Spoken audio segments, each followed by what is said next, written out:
My fiance's best man is joking with his other groomsmen about slut-shaming me during his best man speech as a joke. What do I do? This is OKOP, where we read the funniest stories on planet Earth. I'm Sam, and let's jump into the story. Do it. So, my fiance, best man, groomsmen, and I have known each other since we were kids. We collectively met between 6th and 7th grade and have been running around in the same friend group ever since. The group has grown and shrunk over the years, but a small core of us have remained extremely close. That's awesome. It's like That's good. me being friends with Christian since freaking kindergarten. True. Let's go. Recently, my fiance's best man, Jay, 30 male, has been making jokes when we're hanging out about the two of us dating that have now escalated. Admittedly, when I met Jay in 6th grade, I had the hugest crush on him, and everyone knew. I was much taller than the average girl at that age, and he was one of the 2 guys in the entire school as tall as me. Ooh, tall boy and tall girl getting together. That, though, is where the story ends. So the crush ends there. I don't know. Some say crushes are forever. But there's more to this story. So this joke of me being, I had one hell of an awkward phase in middle school, and he was very clear from the start that he was not into it. Ew. I don't even want her when she takes off the glasses and I realize she's the prettiest girl in school. So post awkward phase as friends and adults, it was something we constantly joked about, but never seriously, since everything between us had always been platonic. So OP, massive crush on this guy. They never reciprocated because they were in 6th and 7th grade, and OP was going through an awkward phase, but they've been friends for now like years and years and years. Anyway, this joke of me being rejected by him has now recently turned into how he dated me first whenever my fiance and I are around. So this guy is like, I dated her first. Maybe. I'm not sure. You know? Yeah. Like, you just got sloppy seconds. Could be.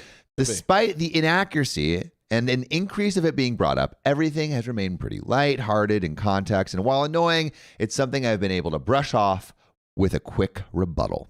Well, this escalated this weekend when 2 of fiance's groomsmen were over hanging out with fiance and I. The wedding was brought up, and after a concerning look between the two, kind of like bombastic side eye, like bombastic side eye. And after concerning a look between the two, they mentioned something had happened with Jay they thought we should know about. What do we think happened? ICU? Is it an ICU in the comments? I honestly don't even see it. I don't even see it. Do you see it? I don't see it. I see something. I see nothing. You see something? Do you want to? Do I want to claim it? Tell me what you see, John. Yes. Tell me the future. Look into your crystal ball. Oh. There it is. It's on my head. Oh, is this a conspiracy? It's a conspiracy theory. Okay. So, bro literally went from like not saying anything to it like, oh, we dated, when OP is like, we never dated. I had an unreciprocated crush. Yeah. So he's maybe subconsciously planting like, yo, I kind of had a crush on you too. Like we dated and then maybe you're not so bad right now. Yeah, like you went through your awkward phase and like ugly duckling turned into a beautiful swan and I want a piece of that swan. I want to eat that swan. Give me a slice. Give me a slice of that swan. That's what I think. That's my ICU. You know who just gave us a slice though? Who? Daddy Jesse with the $25 tip. Some fine looking fellas on stream today. Hey, yo. John looks like his classic Run DMC vibe, and I look like a professor. I'm even more Run DMC today. There he goes. Dude, you have to hold that while you're... That could be a special conspiracy theory segment. Yeah. Detective segment. Detective Sam, I'm looking into it. Cracking the case. Pipes in the comments. Crack the case. Yeah. Pipe us in the comments. Oh, God. I'm going to crack the case of this story. Woo. So, we're getting to the escalation of the two looking at each other being like, I need to tell you something you should know about. Apparently, Jay had been telling them stories he was considering for his best man speech, with the main one centering around how I had been, quote unquote, shared around and had, quote unquote, It's quote unquote, actually. Quote unquote. Made my way through the entire friend group. That was his going. That was his best man speech. But that implies that he was also part of the whole friend group. He was, yeah. Which he was. They never did anything according to OP. He was a member of the track, and he's saying she was the train. I'm not even gonna try to hop in on that. That is a that oh like all right. God. First of all, gross thing to say in general. Yeah, but the worst thing to say as your speech at her wedding, dude. Literally, you're like, I have this beautiful wife, but this girl over here, my God, guys, like disgusting. What? As Sophia disgusting. Says, as Sophia and everyone in the UK says. We can do it too. Disgusting. Disgusting. I can't. Disgusting. I'm just dusting. While they kept what was explicitly said fairly vague out of respect for me, they were clear it crossed the line and insinuated I had slept with the entirety of the friend group attending the wedding. What? Okay.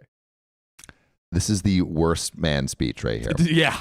They were very clear with Jay that he should not say anything like this in his speech/toast. Yeah. Jay responded with, I know, stating that I had already made it clear my maid of honor would be proofreading all speeches prior to the wedding, so he wouldn't be able to get away with it anyway, but ended the conversation by saying something along the lines of, but what if I could? But what if? Leaving the possibility open. If we've ever seen from these like stupid pranks, this is the type of crap that they say. Dude, I was actually just thinking, you know what is a great way to prevent this kind of thing from happening? Have all the speeches approved, and then they can only read off things that they submitted. So like you give them the speech when they go up.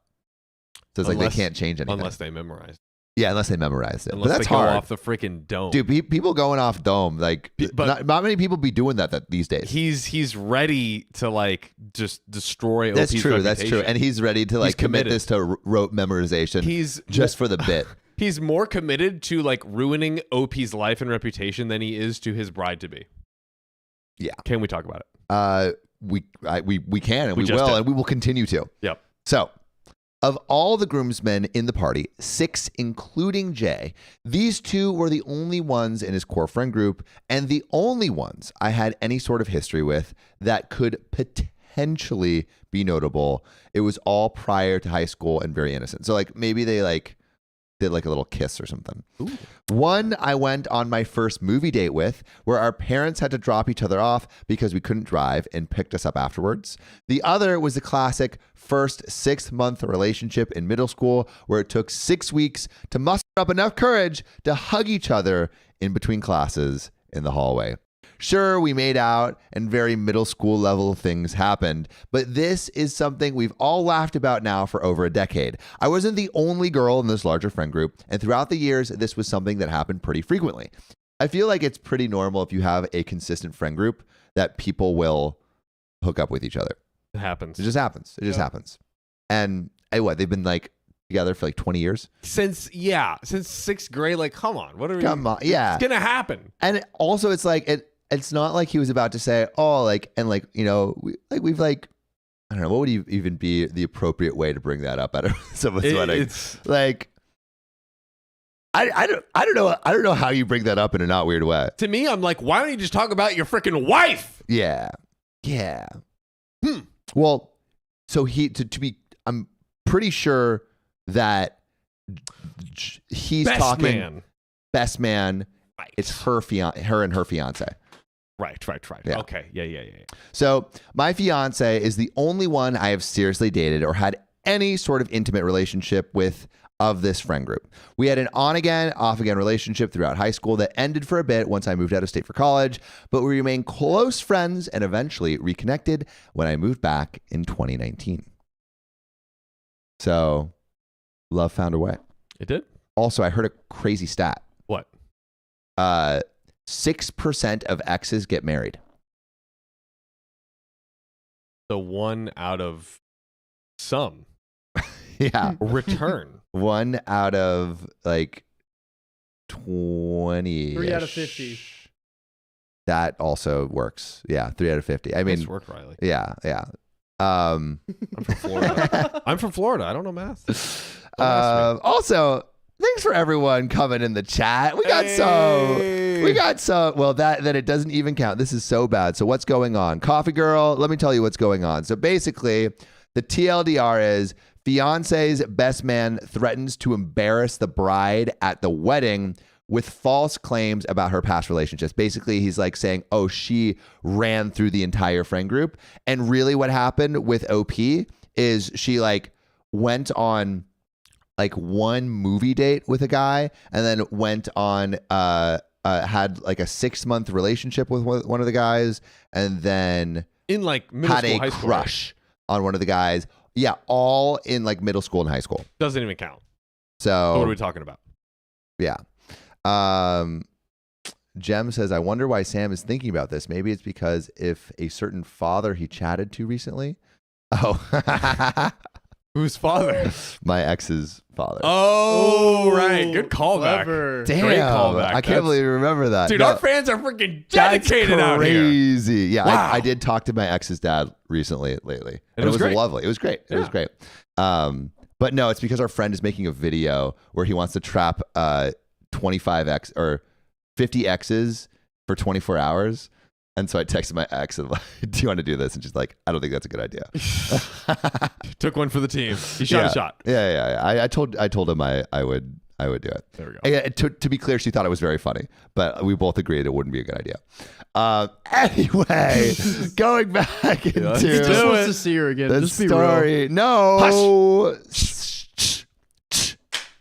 Where's the spray bottle for Riley? Okay. Anyway. Story. So my fiance is the only one I've seriously dated or had any kind of relationship with. We started dating in 2021 and got engaged in 2023. He's the only one in all of this I have ever slept with who has seen me naked and so on, making this situation even more odd and off-putting because Jay is basically saying she like hooked up sexually with the entire friend group, which is untrue. False. Untrue. Cap. It is cap, as the kids say these days. Yep. Yeah, we're clued in. Right. We're hip. You know, So the young. millennial and the Gen Z and the super Gen Z over So here. youthful. So youthful. Jay and I have been close friends since high school. When fiance was in a toxic relationship that isolated him from Jay after I had left college, Jay would reach out to me for advice on school, girls, relationship, and more. He had always been our number one supporter, advocating for fiance and I to reconcile our relationship through college and adulthood. He even took a bit of credit and would throw around and I told you so here and there when we eventually did reconnect. So I think like this is saying that I don't think Jay's into me. He was trying to help the relationship the whole time. My relationship. Yeah. Not with So him. it's like it's not like he's trying to last minute work his way into the relationship or something, or like maybe he's like salty or something, right? And then Serena Campus says, I love how John looks like he's really invoking Florida Man vibes with the wife beater, unbuttoned Charlie Sheen shirt, and Sam's got a granny sweat going. Like, what is the temperature in Santa Monica even? It is all the temperatures. It's all the temperatures all the time. Also, Strawberry, thank you for the gifted memberships. 10 gifted memberships. Huge. Big. Sheesh. We appreciate you. Curvy Girl Lala Flame, thanks for the $20 tip. I hate when male friends do that. I had an ex that got abusive with me because his friends convinced him that I was sleeping with the friend and another guy in the same neighborhood. The best man is jealous. So Curvy Girl Lala Flame, do you still agree now that we have that additional information though? And also, I'm sorry that you went through that. Waterman, thanks for the $1. Holy shit, Sam has a new haircut. And also, my son said, hi, John. How's your day, everyone? Hey, Zeke. Good. I think I remember Zeke, right, Riley? I think so, What's yeah. up, Zeke? Love you, buddy. Sup? Also, Riley is really mad at me about the haircut. Yep. And we can talk about that after the story. Beef later. Hamster Girl Brittany, thanks for the $10. We got lots of titles here, lots of well-knowns. I have been at every live, contributed what I can, and I feel I earned a title, an honorific title. Do y'all agree? Does the hamster be to get to known as the hamster queen? I think we're ready for an upgrade. Let's maybe Sir Spam Sir Hamster Lot. I have to think about it. Lot? Hamster. I feel like Hamster Queen is too close to Worm Queen. That is pretty close. But I think if y'all have any titles to bestow Hamster Queen, we did this yesterday with Giant's let us Milk. know. Guys, you absolutely crushed it. Oh yeah, we Giant's Milk. So many amazing Lord Milk. There's Lord Milky. Lord Milky. There was an amazing one. So yeah, throw them in. Yeah, put in the chat what we think Hamster Girl should be titled. Let's get it. And then Signal Imagination, thanks for the $10. So this sounds like he is attempting to sabotage the wedding due to his own insecurities and regrets attempting to sabotage the wedding due to his own insecurities and regrets it. I guess maybe regrets it. Yeah. And looks like a baby. Excuse me, I'm a grown-ass man. All right. And we will read the rest of the donations after we get some additional information. Let's get it. So, additional information.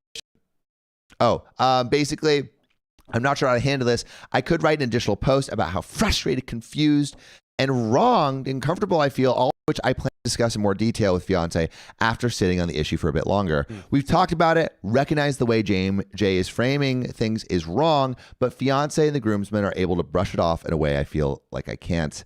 Well, because it's about you, obviously. Literally. Yeah, it's going to be way hard to brush it off because he's talking shit about you behind your back. I don't know how to move forward from this or what to do next. I'm going to read some additional information, but I want to ask y'all, Madam Hamster, the royal hamstress, Carmel, her royal hamstress, or Carmel, her royal hamstress. I really like that one. Amazing. Can we do that? Oh, Lady Ham is really good too, Tracy. Her royal hamstress. I think that's good. Pretty great. That's pretty great. All right, we'll boil on that. So additional information.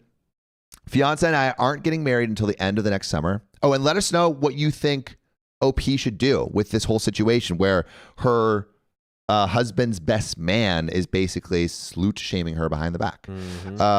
But additional information. So fiancé and I aren't getting married until the end of summer. So much of the conversation we had about toasts and speeches has been more theoretical, except that a few have asked for the opportunity to give a toast, including the best man, Jay. We have loosely put this information in Save the Dates on the website and other prints. 2, fiancé and best man have been best friends since kindergarten. They were neighbors and inseparable until they each went their own way for college. My fiancé's parents basically raised him alongside fiancé. And 3, Jay has strictly only ever expressed platonic feelings for me, even when both single or alone together. We've only ever acted as friends toward each other after the embarrassing early middle school crush I had. TLDR, for everyone who's in here right now.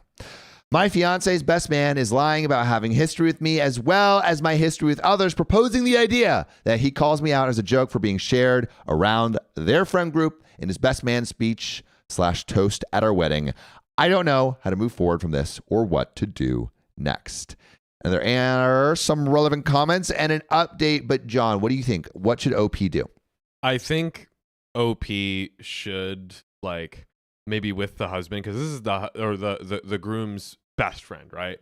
Groom's best friend and best man. And best man could be like, hey, can we just sit down and just one more time just squash this? And because he keeps being cheeky and be have the groom step in. Right. Because what it seems like has happened is this is an inside joke that's kind of metastasized and turned into something worse. Yeah. It was all we all dated, ha ha ha. And now it's you have single-handedly hooked up with every person. You've in this run friend through group. everyone. Yes. It's what are you talking about? Yeah, so I feel like lies. it's turned into a joke that's maybe no longer funny to those involved. So, question to you: do you think the fiance should say something, or do you think OP needs to say something? I think, or both. I think the fiance, because that's his best friend, and OP has already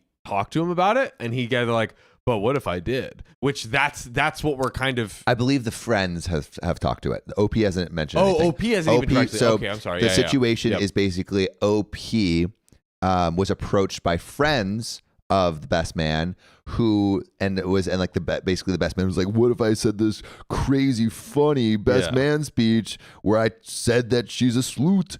And she's like, oh my God, I can't believe he would do that. And the two friends are like, hey, I just want to let you know like that he's been kind of saying this, and I don't even know if it's a joke anymore. And so she hasn't approached him yet. Yeah, approach him with the groom with you. Oh, double team it. Okay, I could see that. Three-way this resolution. Yeah, I almost like if it was me, I almost wouldn't want to burden my fiance with having to even deal with it, and maybe because they're friends separately, maybe it does have to happen. But like, I would want to be like, I would almost want to squash the beef for my lady. You know, my sense is that like OP is writing this whole story because she has this huge suspicion that he'll still do it. That's kind of what I'm getting. So if it like, because you only if you know the person, there's like way more like OP has way more context than we do of like if this person would actually potentially do that. Yep. So if OP thinks it's that serious, I would just do it, get it like, hey, can we just give him a quick call? Like, oh yeah, how you doing? Da, da, da, da. Oh, by the way, like we heard some like jokes, like we were just double checking, like if you don't mind, like not putting that in the best man speech, like. I feel like it almost needs to be a little bit more confrontational at this point. Oh yeah, like tell me. Well, like what are we doing? Okay, but like I'm a little bit serious, right? Like like do you think it? Like I think it's like they've been making the jokes, and then this feels like a little step too far, right? Yeah. Like I feel like it's not like hey, I feel it's more like hey, whoa, I heard what you said, and. Chills. That is not cool, dude. Done. I'm not stepping towards that ever again. But yeah, like having a serious conversation, and shutting it down. Yeah. I agree. Dino Roar says United Front. They're both friends with him, so they need to confront together. That is a good point. Wait, can you scroll up a little bit? Baby girl, and baby girl is Riley. Carmel says, is the best man in love with OP? No, apparently seems like not. It. OP doesn't think so. OP doesn't think so, but it does seem like it. But it could be just one of those situations where like everyone kind of knows except OP. Adeline Gutierrez, thanks for the $2. Hello, cuties. Just made it to the live. We're glad you're here. Welcome. And then scroll up. Serena Camp, $3 tip on the donation link for the Havoc HVAC. But HVAC? What's the HVAC? Is I believe like AC systems. Oh. Is that how the kids are saying Havoc these days? Because I am unaware. Serena, please educate me. Please educate me. All right. And then Samantha E, thanks for the $10 tip. Like Mama say, if you don't have anything nice to say, don't say it at all. If it's physical, then walk away and punch the air unless they hit first, then throat punch them. Yeah. Fun fact, we have a package from Samantha E. Oh! It's behind John. Go. Look at how big it is. Oh, yeah, that's huge. It's big. I've already seen it. That's fucking huge. The fat package. And then Martico Waterman, thanks for the $1. Yes, it's Zeke, and my daughter Belle is waiting for her birthday soon this week. Everyone, also, I'll be making all the pies and sending them in May. Let's freaking go. Let's freaking go. And then Meows Morales, thanks for the $2. My school won NCAA men's basketball and had to brag. Shout out to your school. Congrats, Meows. And Adeline Gutierrez, back at it. Thanks for the $5. Missed you too, John and Sam, the Worm Queen and Riley. Kill it. I still daydream about you, Sam. Oh, God. Even though you do have someone now. That's, you know what? I'm glad I'm walking through your dreams. Yeah. I am actually every time I hang out with this girl, it's a little bit better. Aww. Makes me happy. It's fun. It's great. We had a great little date. We had a great little day. I'll tell you guys about it. It was great. All right. Giant's milk. Giant's milk. Wait, what are we calling milk? Oh yeah, what did we Are you- decide? It was like General Milk. I like General Milk. I Your like Lord milkiness? Milky, but Lord Milky. Lord Milky. Thanks for the $10. It's cheat day on my diet. What should I choose? Steak and cheese or BLT? How about a nice warm glass of milk? true. Gosh darn. Suck at the teat, baby. And rocks and socks. I failed my exam today. Well, maybe you should take a page out of everyone else who is studying with OKOP and study with OKOP. Come on. So you can pass You'll your be so test. smart like me. Florida man. Yeah. All right, but let's get into some relevant comments and this thick, juicy update. Ooh, ooh, ooh, ooh. All right, Strangled Moonlight. You and fiancé need to talk about if this happens. Perhaps you can have only family make speeches or skip them altogether. If y'all do let him make a speech, talk to your DJ, show the DJ a pic, and tell the DJ any slut shaming or off-color comments about the bride. The DJ cuts his mic. Kind of smart. Kind of smart. Yeah. And then OP responds, thank you so much for this. Recognizing there is still a possibility of this happening regardless of if he says he won't say these things or if I have someone proofread his speech is a truth I was trying to avoid. I think I was rationalizing with myself that regardless of the claims they were true or not, attacking my integrity in front of my family and loved ones was not something he would do out of respect, but in actuality, that line has already been crossed. In the mix of all the emotions, talking to the DJ wasn't even an option I thought of happening. I have definitely added that to the list for when I talk with my fiance in greater depths about this later, but to do regardless. And then we have one more quick update or quick comment until the update. So Quickstone says, yeah, you need to get your fiance involved. This is some low-class behavior designed to ruin your wedding. It seems like he has some secret hatred towards you for some reason that he would think it's okay to humiliate you on this type of level. And Ivan Markow Kane says, secret crush would be my guest. I think it could be a secret crush. It could be. Maybe OP isn't seeing it, which happens. Yeah, and you can still have a crush on someone and help them dick down someone else, you know? That's true. Does that count as a swear? I think so. Yeah. We have to ask our peoples. Yeah, is that swearing? We want to swear less. Yeah, we're trying to swear less. Yeah, we're trying to be good boys and girls. Yeah, mostly because my mom says I swear too much. Yeah. Yeah. Naughty. And I want my mom to watch the show. Very naughty. All right. So, update. Ooh, let's get into it. 2 days later. Well, first, I wanted to thank those who were clear and honest about how alarming this situation was from their perspective. When posting, I was still processing various feelings about the matter, and I still am, which not only limited my ability to really look at the situation from a different perspective, but also left me in a state of paralysis of what to do next, both long and short term. Given the nature of the situation, there was a lot of historical context that was omitted to avoid making the original post too lengthy. I've done my best to include context that seems most relevant based on the original comments in my update below. And now we are getting into the update. Oh, yeah. Update. So, since posting, I've spoken in further detail to both my fiance and one of the other groomsmen involved, which I imagine is one of the groomsmen that heard Jay talking shit. Context clues. Fuck. Wow. Here we are trying not to swear. That was totally unintentional. Wow. I said the S word, and then because I said the S word, I said the F word. Dude, I'm so bad. I'm disappointed. I'm such a bad boy. Disappointed. All right. Anyway, I also confided in my maid of honor about the situation for an additional perspective outside of this specific friend group. After these conversations and reading through all the comments on the original post, I've come to realize the significance of a few key details. 1.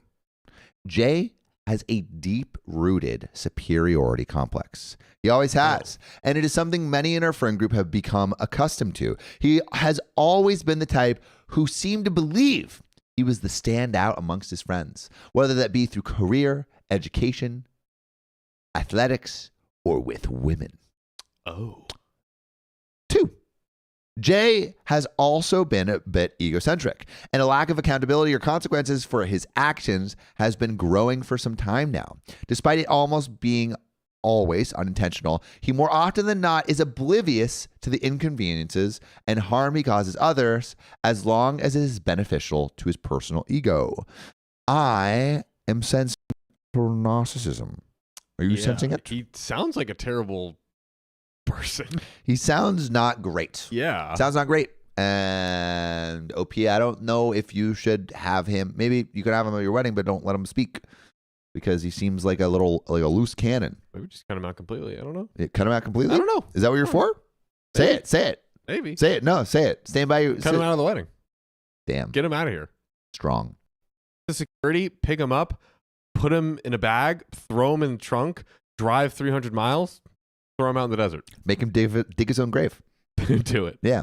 Dig deeper, buddy. Jay. Dig deeper. We don't want a shallow grave. That's right. Don't disrespect yourself. 6 feet at least. Dang, I thought I was taking it too far. Why are you crying, Jay? I don't Keep know. digging. My arms hurt. This is about jealousies from a few different angles, but not about me specifically. When looking at the full picture, this escalation feels like a continued attempt to knock my fiance down for reaching that next stage in his life. Oh, so it's not even about hurting OP, it's about hurting the fiance and being like, I was there first, bro. Interesting. Like he's puffing up his chest. Yeah. And he's like, hey, good job, but kind of late to the party. I had her first. Damn. She was super into me, bro. She loves You should have seen me in middle school. I was the fastest guy in 6th grade. Had girls fawning over me, but they couldn't keep up. Okay. I was like, where are we going here? What?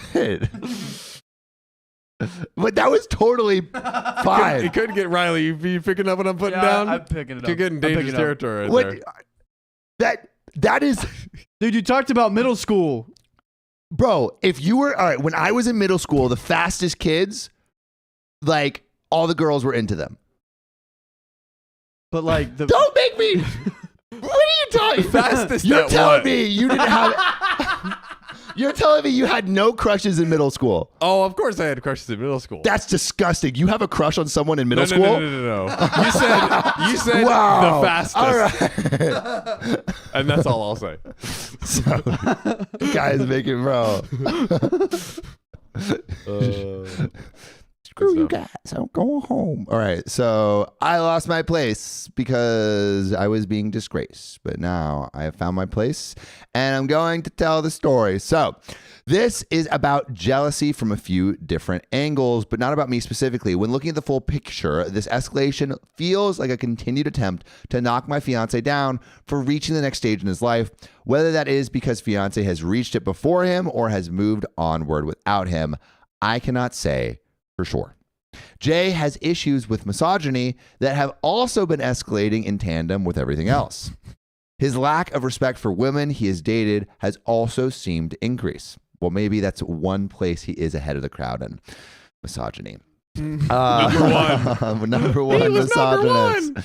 Much of the personal tension him and I have had recently pertains to his perspective of women that have begun to veer into a more disrespectful realm, alluding to an increased belief that due to their gender alone, women are inferior. What are we doing with this guy? All right. Why is he here? Why is he being invited? Like, is this just red flag after red flag after red flag? He seems like he sucks. I don't want to hang out with this person. Also, know your, like, don't be a dick. But if you're going to be a dick, know your audience. Like, you're not, like, Truly. Like, he's like talking to OP. He's like, women are inferior. And he's like, yeah, like me. I'm so inferior. You're so Yeah. right. Why would you say, oh, God. Yeah. Sleepless nights. Hey, Sleepless. How's it going? He's for the streets. Agreed. Spice3844 says, sacrifice to the volcano? Yeah. Libby Burns says, a red pill on top of it all. Yeah, a little red dust to make it a must. You must ban them from the wedding because they're dummies. And Spivvy Divvy says, ditch this stinky man. Stinkiest. He stinks. Just like He stinks. don't even be. He seems like a terrible person, a a egotistical, narcissistic misogynist. I know. Woo! That's a good time. He has all the iss. What are we talking about? And he's giving me the icks. He's collected them all. Yeah. But let's keep going. So the good friend he was to me over the years, who has always been kind and supportive, who never overstepped boundaries and was always there when I needed, can exist in tandem with the above information. They are not mutually exclusive. Life happens and people grow, sometimes in opposite directions. So it's like he was good. He's just gotten increasingly worse. Okay. Oh. King Frederick has arrived. King Freddy. Dude, Freddie wants one more hour. He gets one more hour. We have to give it to him. Thank you for the $400 tip. Wow. And using the tip link, no less. Using the tip link. Wow. Frederick giving us the tip we all deserve. What a king. And need. Oh, yeah. Fully watering his loyal subjects. And Adeline Gutierrez, thanks for the $2. Once more, just because I love how you say my name, Adeline Gutierrez. And then Martika Waterman, thanks a lot, Sam. Now my son is repeating what you're saying because he loves to miss people, but it's okay. He has his he has me as his mom, and I'm a gamer, so I have like a military guy, so I guess like a sailor, but I'm working on it every day. Let's go. See? Kids do watch. I'm polluting the children's minds. See, that's what I'm saying. I'm trying to be better. Lydia Whitaker, thanks for the $12.70. If you want to stop swearing, a swear jar is a good idea. So we actually have an idea where for every swear that we do, we add like a minute on the stream. We haven't instituted that idea yet, but we're thinking about it. We'll see. We're thinking about it. Maybe we'll we'll add 1,000 minutes. Yeah. It's up to Sam. I know. We'll never leave. We're bullying Sam today. And then Angie Goebel says, by the way, the opposite of a stinky man is a French prince. A Fresh Prince. Oui, I am the French Prince. I smell it so good, like a fresh baked baguette. Look who can't read today. Oh, bro. Getting ganged up on today, and I like it. Oh God. Double teamed? Yes, please. And Oddly Me says, did Sam get a haircut? Yes, I did. Mm-hmm. Yes, I freaking did. But you know what else I did? I'm going to read this next bit of the story. So I spoke in depth with one of the groomsmen to have further transparency of the situation and what was explicitly said. He acknowledged that the conversation initially centered around the excitement they had for and Jay clearly stating he wanted to give fiancé and I the best wedding experience possible. Mm-hmm. The conversation evolved and Jay mentioned looking for icebreakers for his speech/toast and began bouncing a variety of distasteful jokes that focused more on the expense of my fiance than anything else. And Crystal Light, thanks for becoming a member of our little sillies. Hey, welcome. Yeah, so basically he's making jokes at the expense of them. Then the idea was proposed about explicitly stating that me being passed around the friend group was how they all remained relatively close since middle school and high school. Jay was immediately shut down by the other groomsmen, told to know his audience. Yeah, imagine saying that to OP's friends' family and like, parents. And the parents. Are you kidding me? Are you kidding me? Get a grip, Jay. And also recognize he was openly alluding to things that were untrue and could have an extremely negative impact on me personally, which is true.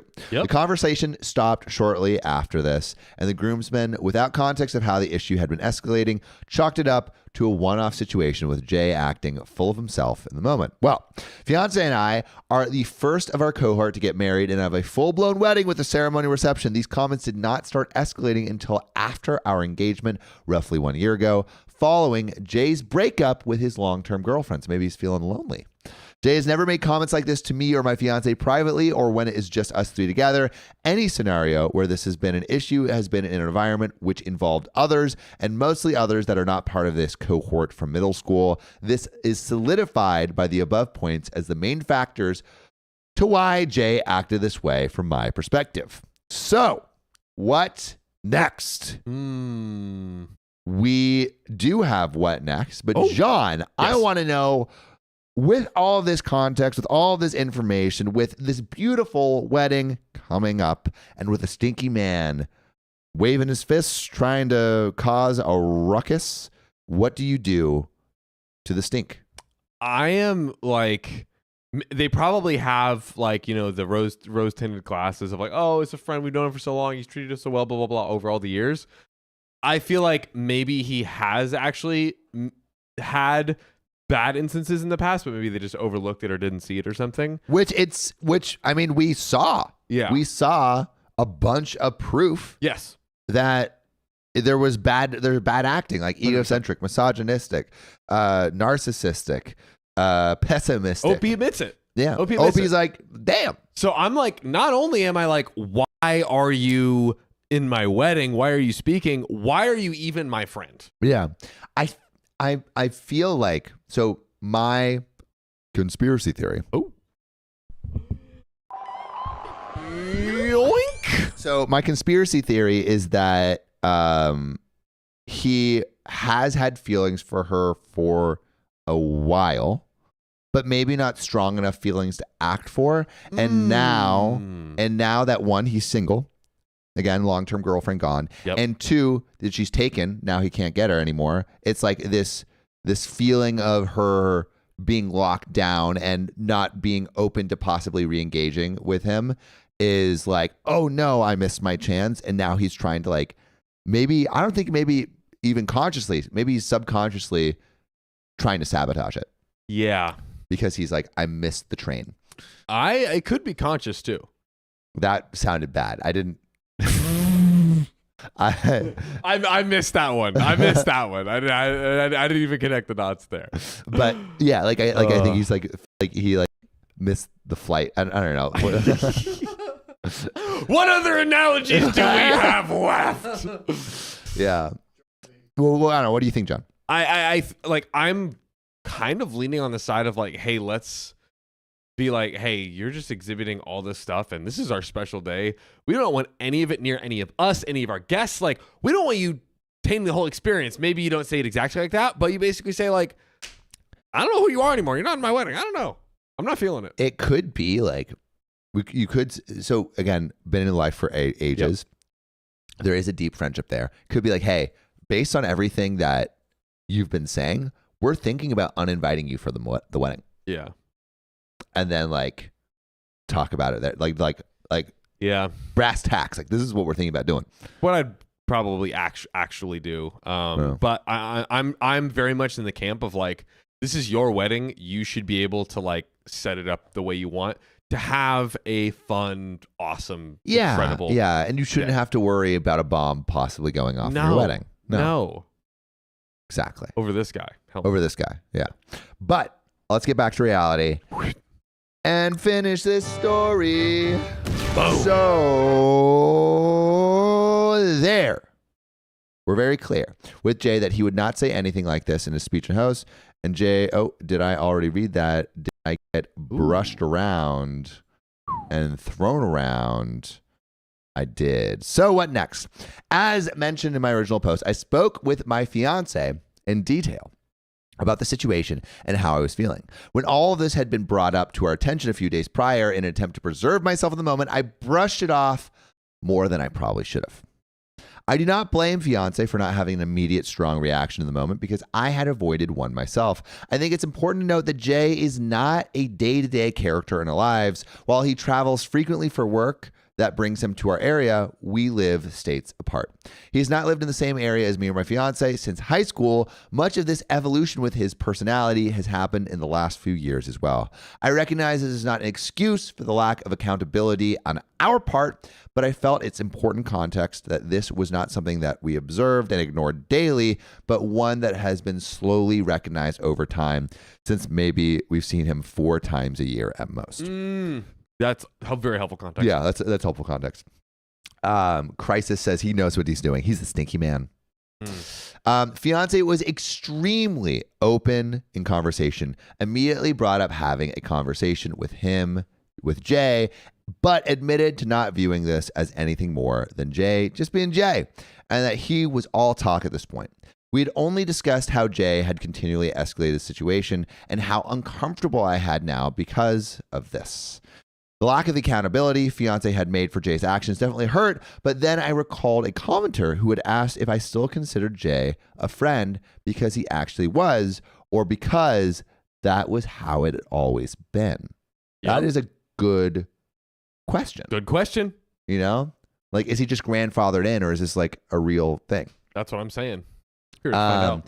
To sum up what turned into a lengthier and much more productive conversation with the fiance, I told him that while I recognized his friendship with Jay was something that had always been part of his life, I did not personally want to be friends with him after this.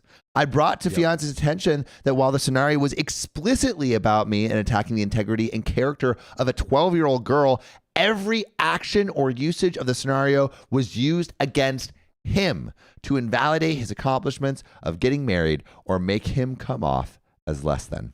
I told fiance it was up to him on how he handles his conversation with Jay, but regardless, the disrespect Jay had shown me in this was a clear statement of what he thought of our own personal friendship. I firmly believe it is not my place to force how my fiance handles his own personal relationships with Jay in this. All of this was deeply taken to heart, and you could tell that fiance had started coming to his own realizations as the conversation progressed. Breaking the glass ceiling, you know? Bam! He recognized that if the roles were reversed, I don't think that is the right use of that phrase, but I'm going to say it out. That's okay, OP. Or if it had been any one of my bridesmaids slandering me in that way, he would have been firmly advocating for me to reevaluate my friendship with them. Well, fiance asked for a few days to stomach the information himself and reflect on what he wants to say to Jay. He asked if it would be acceptable for him to bring up that I no longer wanted to be friends with Jay personally, and I said yes, which is good question to ask. Yep. I was clear that if Jay wanted to talk with me following their conversation as well, it would need to be the three of us and not a personal conversation.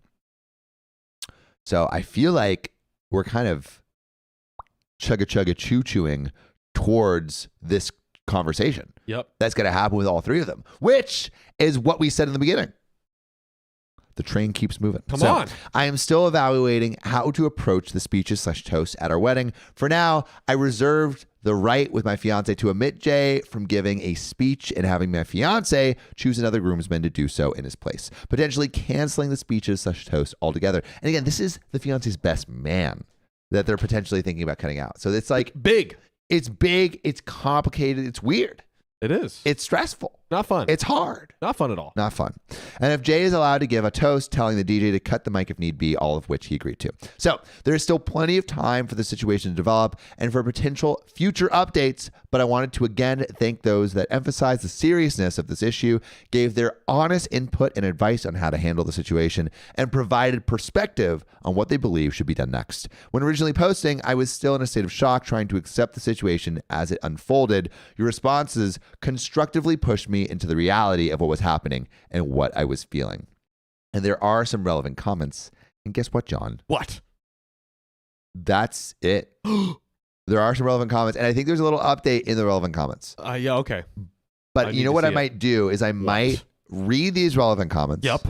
And then, you know what? No, I'm not going to read it. I want to hear what you think about the situation. Yes. And I want to hear what Chad thinks. So like, right now, it seems like they're barreling towards all three of them talking about this together. It still feels like OP is thinking about keeping them in the wedding, but doesn't want to be friends with him anymore. Also, is everyone saying they hate my hair? What? Moxie, am I the only one who likes Sam's hair? What? I also haven't I haven't put anything in it, so it's not like we like it. You know what we should do? We should do a little hair sesh. Hair sesh? Like Christian was talking about. Like what? Get a blow dryer, get a brush, and freaking do a little. Anyway, not styling. me being self-conscious. Tell me what you would do. Yeah, so it seems like even if they haven't 100% confirmed it, they are getting closer and closer and closer towards removing him from the wedding and as a friend, right? Yeah. It seems like that is the direction at least we're heading, even if we haven't arrived there. So to me, I'm like, Sam, if you were the best man of a wedding and then we're like, actually, we're not friends anymore, but you can still like come to the wedding, you're probably going to be a little salty, right? Yeah. So imagine you come to the wedding and you're this guy.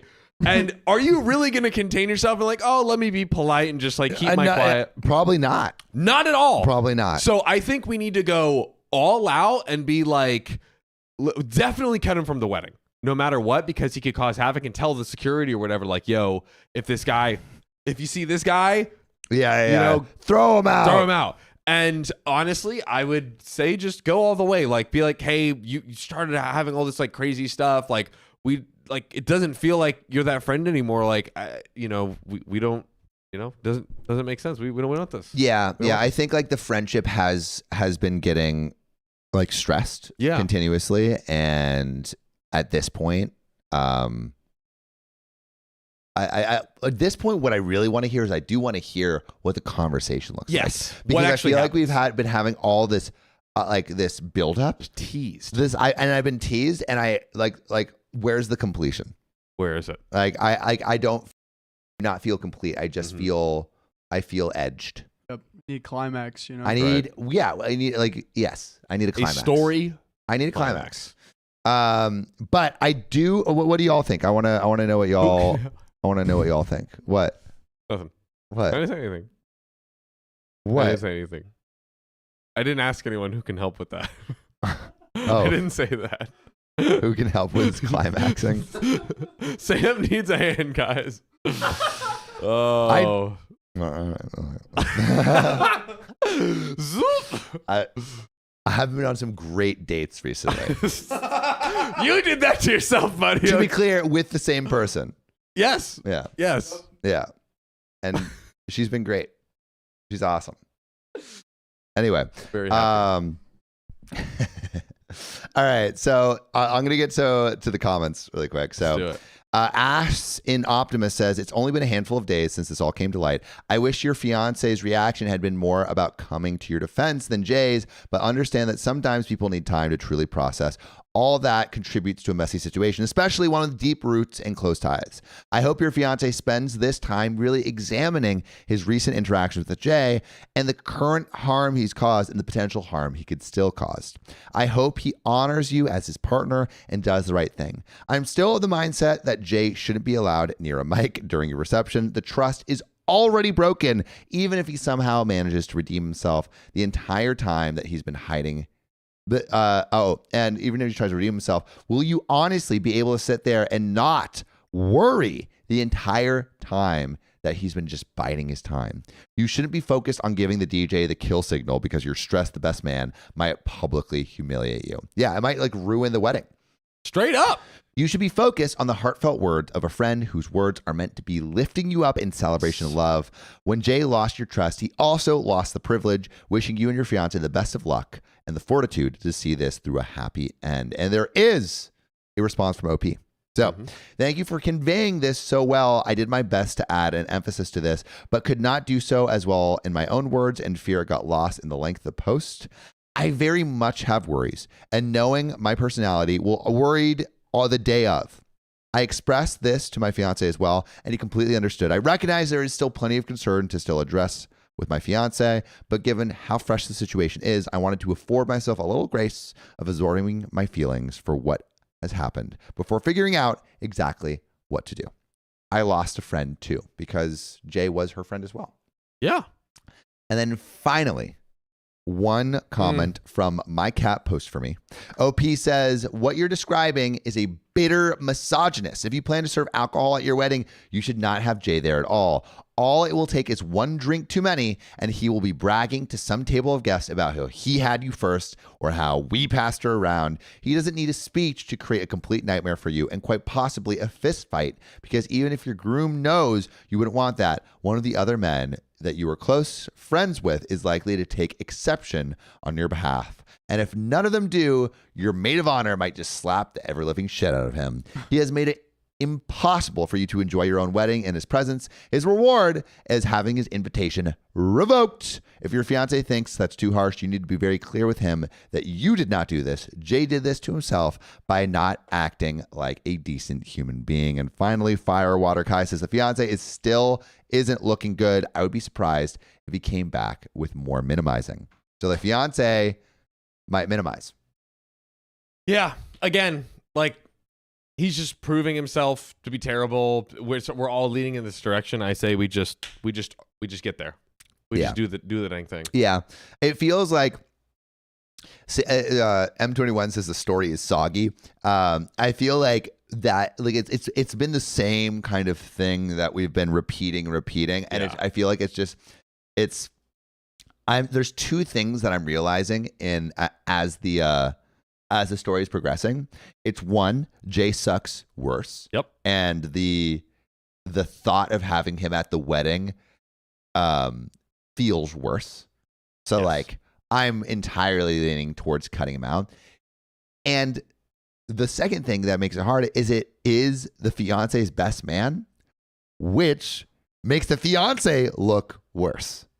You know, like to have your best man, also have your best man be a dude that you only see a couple times a year and is a misogynist. Yeah. And again, like a narcissist. All the evidence. And is constantly putting you down. Like, what are we doing here? I feel like maybe OP's fiance is like just maybe used to Jay putting him down all the time, and that's just been their friendship. And like it's hard to exit this world of him being dunked on all the time. Yeah. You know? He's just so used to it. He's just so used to it. Yeah. So I feel like this is hopefully this is everyone realizing Jay is not a good person, and maybe the fiance finally putting his foot down, growing a spine, and kicking Jay out of the wedding. Do it. But I'd love to know what you guys think. Put your answers in the chat. Let us know what you think. Yeah. Yeah. Angie Lobato says, fiance sucks. Yep. Agreed. A Dash of Stardust says, do they not have any other friends to do the job? I guess not. Yeah, that's a great question. Gotta be somebody. Daddy Jesse. Oh, wait. Okay, well, yeah, we'll start. Jesse for the 1137. Riley? What's up? Show yourself. I got beef, dude. Oh, reveal yourself. I got beef. Do it. All right. Wait. First, let's read the donations, and then we can squash his beef. There we go. So, Curvy Girl Law of Flame, thanks for the $10. I hope this is the last update because it's a boring story. We're the done. best man is trash, and this has been OP trying to downplay what we already know is a red flag. OP is annoying. All right, we're moving on. Story's done. Tara, no.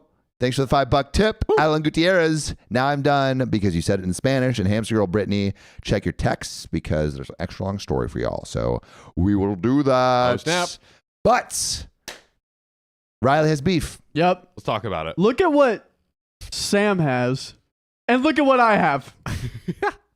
What's the difference here? Oh, yeah. Looks like someone got a cut, and another person didn't. It's funny because someone was like, hey, we should go together sometime, and then goes without me. That's insane. All right. To be clear. Ouch. Just to be clear. I got a haircut last night. Yes. And Riley texts me, ouch. I call him back after the stream. I'm like, hey, what's up? And he's like, you went without me, didn't you? And I'm like, to a haircut?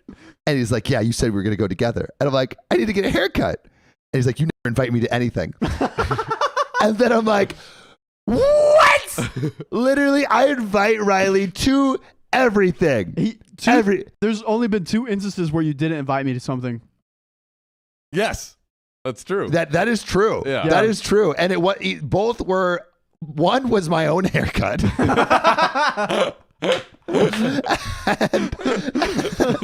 you say it like that. And the other one was basically we went to a last minute screening of Dune, which Riley had seen earlier that day. Because I invited you and you were like, no, we can't go. We have a thing. Which we did have a thing. Which I've already forgiven you for that. It's okay. But that's under the bridge. But this is fresh beef, fresh ground beef. Am I the a-hole for not inviting Riley to my haircut? Poll it. Poll. Let's poll it. I'm gonna get a-hole. I just know it. Is Sam the a-hole? Let me get the poll up. Sam the a-hole? In fairness, y'all. I also did not get my haircut. That's true. Okay. I didn't go and get my haircut either. You haven't been talking about getting a haircut for weeks though, like Sam.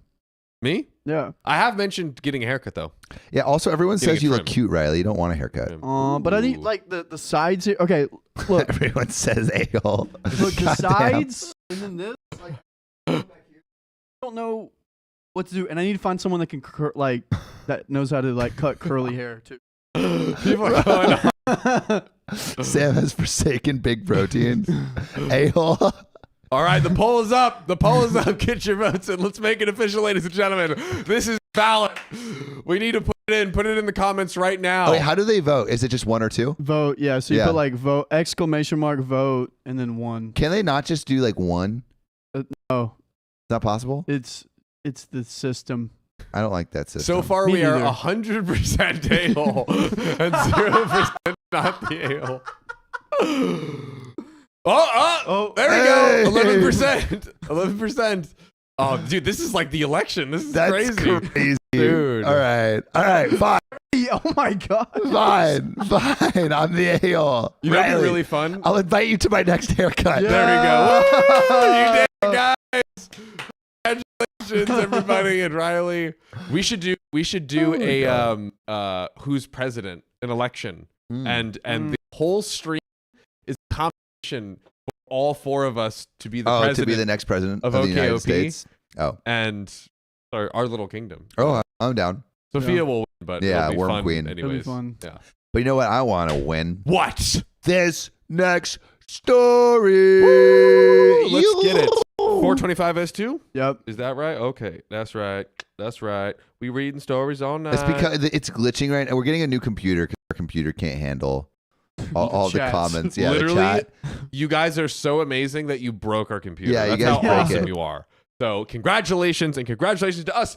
For this next story, am I the a-hole for telling my fiance and friends that I just wanted to stay home after they all didn't show up for my birthday? That's the question. This comes from That is rude.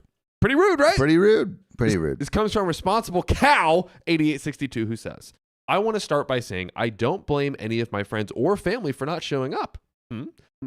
They did have valid reasons. Explain. My 23rd birthday was on Saturday night. All I wanted was to go to my favorite restaurant, which we go to often. So my fiance made us reservations for 8:30, and everyone said they were going to come. My fiance, my sister and her wife, my best friend and her boyfriend, and two of my best friends.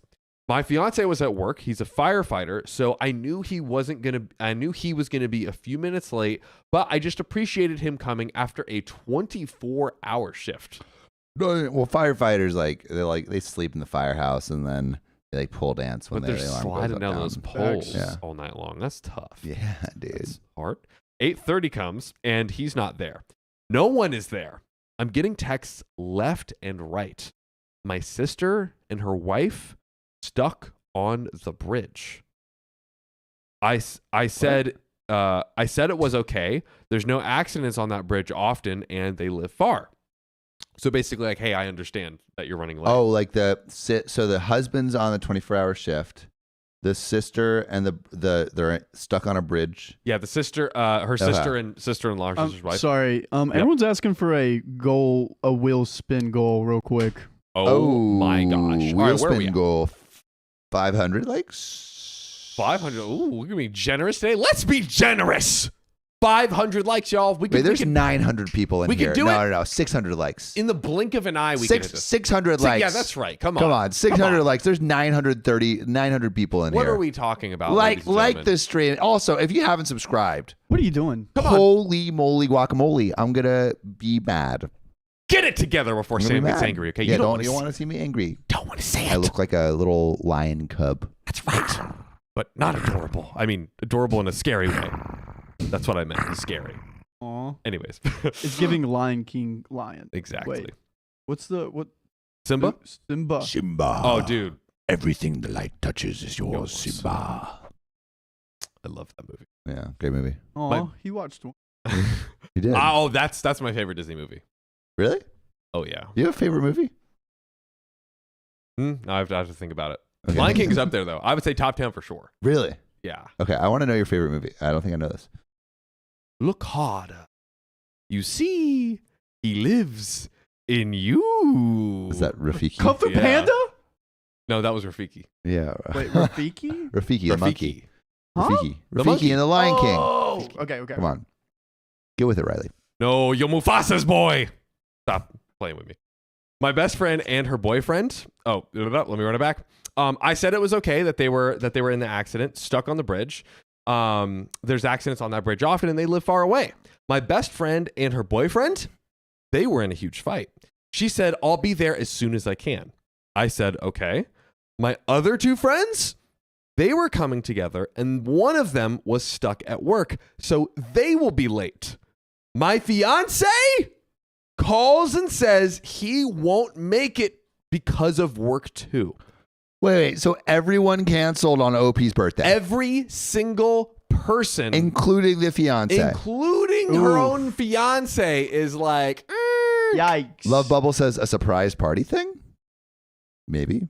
That's potentially. But you got to like turn that around fast. Like you have to send all of those texts back to back to back in like 5 minutes. Yeah. And then tap OP on the shoulder right after the last text. Yeah. And be like, surprise. Yeah. So she's not like sitting in misery. Yeah. For forever. But have you guys had surprise birthday parties? Nope. I have. John hasn't. Yep. Cool. How about you, buddy? Yeah. But like, what age can we do a surprise party without? Any age. Sure? Because at some point you might like. What are you talking about? Get scared and have a heart attack. That's true. That's true. We should be careful with John. I mean, dude, I have a story about John. I gotta tell after this. Interesting. I don't know what the story is. It happened last night. I'll tell it to you later. You probably okay. forgot. Yeah, I apparently did. Okay, put some oranges in the chat for me to make me feel better, ladies and gentlemen. I'm being attacked on the pod today.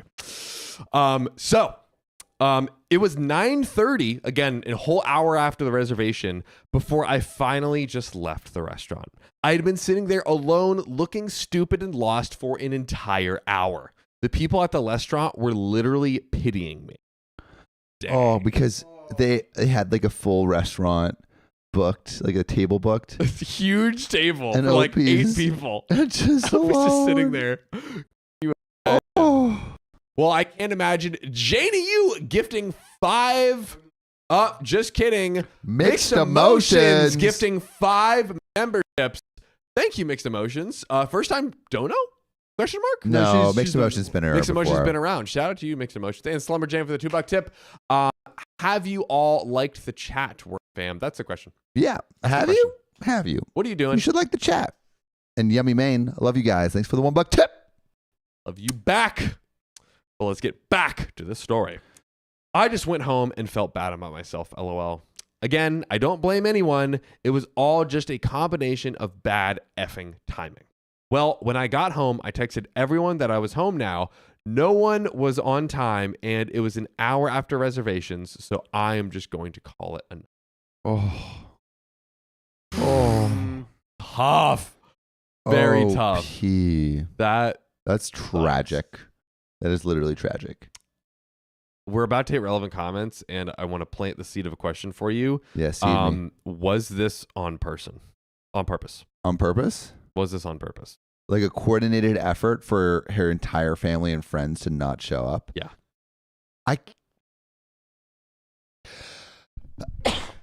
Bless you. Really just staying on me for that entire sneeze. Look at him. Look at him. It's a habit now. Anytime I see a sneeze coming, I'm just like. No, I can't imagine that it would be a coordinated effort. And I don't know what reason it would be. We've seen maniacs do worse. But like, why? What's the motive? That is always the question. What is the motive? We don't even know. Thank you for blessing me, y'all. Salud. I went to bed after that, and I woke up when my fiance came home around midnight. He apologized so much, and I checked my phone, and it seemed like a couple of my friends were actually mad at me. And they were.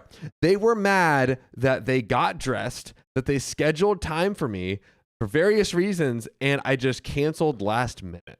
But you weren't there for an hour. I'm pretty sure you basically canceled on her. That is what happened. I am so sorry, but not sorry. Yeah, that's so whack. Dude, I mean, that's whack. What are we talking about? That's whack. Here? I am sorry, but I don't feel like I'm the a-hole for saying don't bother. Am I the a-hole for saying don't bother? We have some relevant comments coming up. But Sam, now that you've stuffed some oranges in your mouth, and Riley, I'm curious on your take here too. Okay. do we think that OP is one, the a-hole, and two, do we think that this was a coordinated effort? Brandy says after not showing up for an hour. That is a great question, Brandy. Yeah. Coffee Girl says what kind of friends are those? Yet another fantastic question. Yeah, I mean, I don't think it's a coordinated effort. I think it's bad friends. Yeah. Potentially just shitty situation of like everyone. I mean, there's been I've hosted. I whenever I host like a party or something, I assume half the people just won't make it. That is the way to do it. Yeah. Yeah. And like that, I mean, it's just like life happens sometimes and people don't make it, and it's like your real ones will be on time, and sometimes even the real ones just like something happens, like you get like, you know, you hit a possum on the road or something, you know. That's true. Yeah. That would suck. Sometimes that happens. But this is like the inner circle. Like I think these are like the closest 7 or 8 people to OP. It's not like a potluck where it's like, oh hey, come on down, like whatever. This is like, no, we have a dinner table with exactly enough reservations for all of you. Yeah, we're gonna be here. Well, that's why it's rough, because all of them didn't make it. All of them. I think that's just like an incredibly unfortunate accident. Yeah, which I think is what OP is saying. Like OP is like, yeah, like I think it's just happened, you know, and just like this is just a random occurrence of all kinds of terrible events happening in the perfect storm of horrendousness. Angela Bato says, are they usually late? That's a great question. Mm-hmm. That is true. And also, like, 23 is a big year, and having to sit at the table for that long and no one show up, I think they're in the right for what they did. Yeah, dude. It was just like, it's kind of like it's a little embarrassing. Yeah. And the friends, they should have been a real one and like went to her and be like, okay, let's go do something now. Like, I'm really sorry. And like went to her rather than complaining. Yeah. But I was even getting the vibe that OP was like, I don't, at this point, I don't even want to. I'm like, so would you, if the same thing happened to you guys, would you be down to rally, or would you kind of be like, I'm just taking it. If this was because what, OP waited an hour and no one showed up? An hour and then went home. And then I believe like at least an hour or two like after like the start of the reservation, then so basically 2 hours after the reservation. Like a few hours after the reservation, they're like, okay, well now let's hang out. Like, what the heck? We got all dressed up. Come on, let's do it. Do something. Get all dressed up for you. Dude, I would be pretty hurt. I think what would, if this was me, I would probably be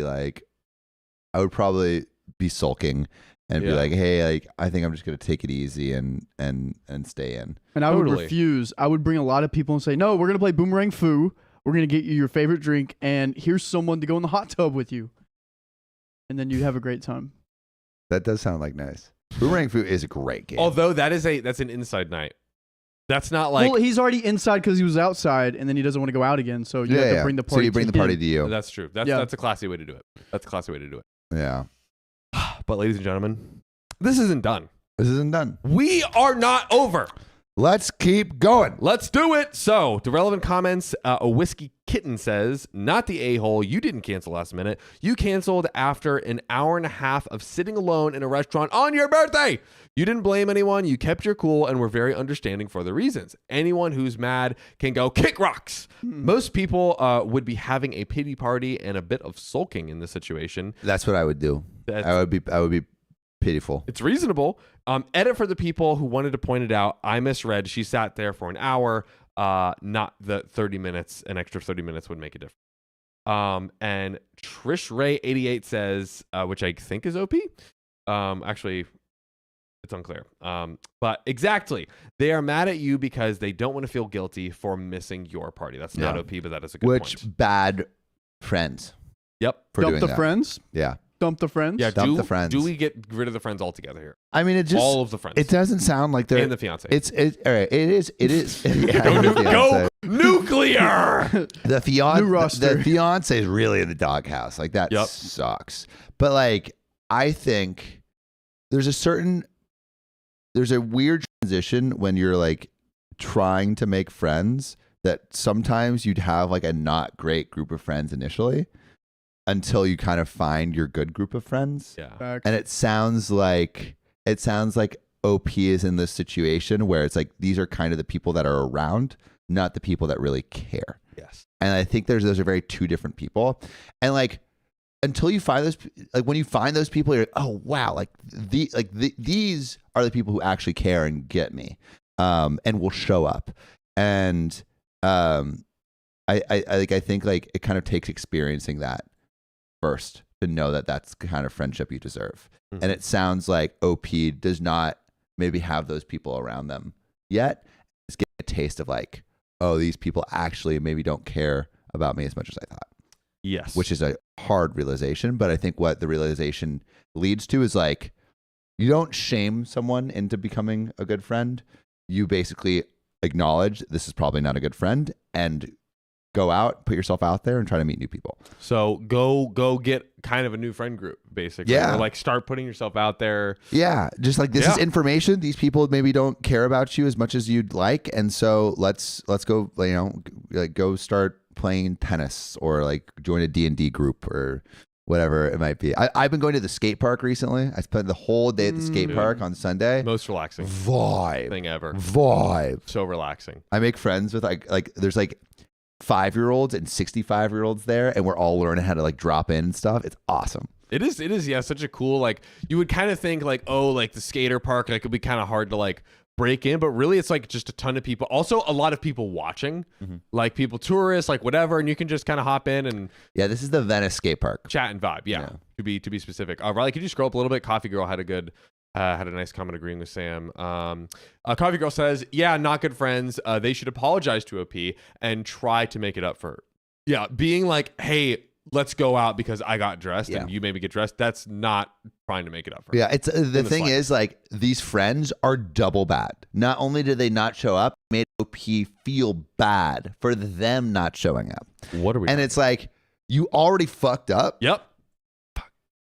You already messed up by not showing up. Don't mess up again by making OP feel bad. Truly. You know? It's really... And I feel like it's not that crazy. Like, that's kind of common sense that you wouldn't be like, oh, go out with me. Like, you'd be like, hey, is there anything I could do? Could I... Even you pick up a little like cake or something, you know, that OP likes. Like, hey, if you don't want to go out, I totally understand. Let me drop it off and...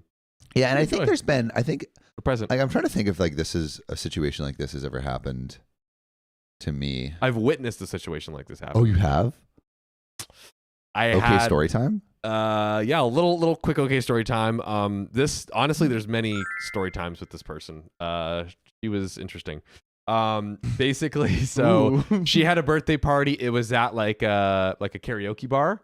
And so I get there like on time. I think I'm the only one that stayed like pretty much like the whole time. But she had like friends, I would say like probably like 5 to 6 friends show up, but it was kind of a like, hey, I'm like going out, like bar hopping, going around. This is one of my stops. Like, hey, what's up? How you doing? Sing a few songs, and I'm out. That was kind of like the vibe with everyone else. And then at the end, she just burst into tears, and she was like, "No one likes me," and all this stuff. And me, at the time, I was in event planning, so I literally was like, "Oh yeah, you know, like I do events, and like people don't show up." I said the 50% thing too. I was like, "Yeah, you like events, you like plan for 50%." She's like, "But these are my friends." I was like, "Ah!" Did you know her well? No, we were just starting to like hang out more, but she was. Damn. I have a lot of okay story times about this.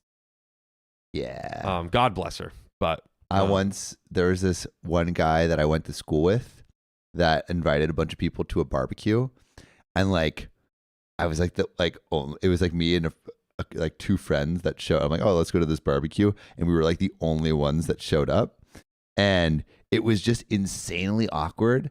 And then what makes it more insanely awkward is like, you know, like when someone like refers to you as like a really good friend, and I'm like, we've only hung out like twice, dude. Like, it was like, right. I feel like he was like really, really wanted connection with people. Yeah. And I was like, hey, like I'm gonna like let me be friends with this guy, vibe, right? Yeah.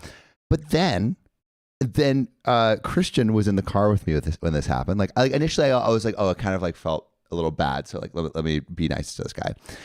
Dude, we're in his car going surfing, and we're going by, and he sees this girl walk across the street, and he literally honks his car and catcalls her. I have never seen this in my life. Yeah.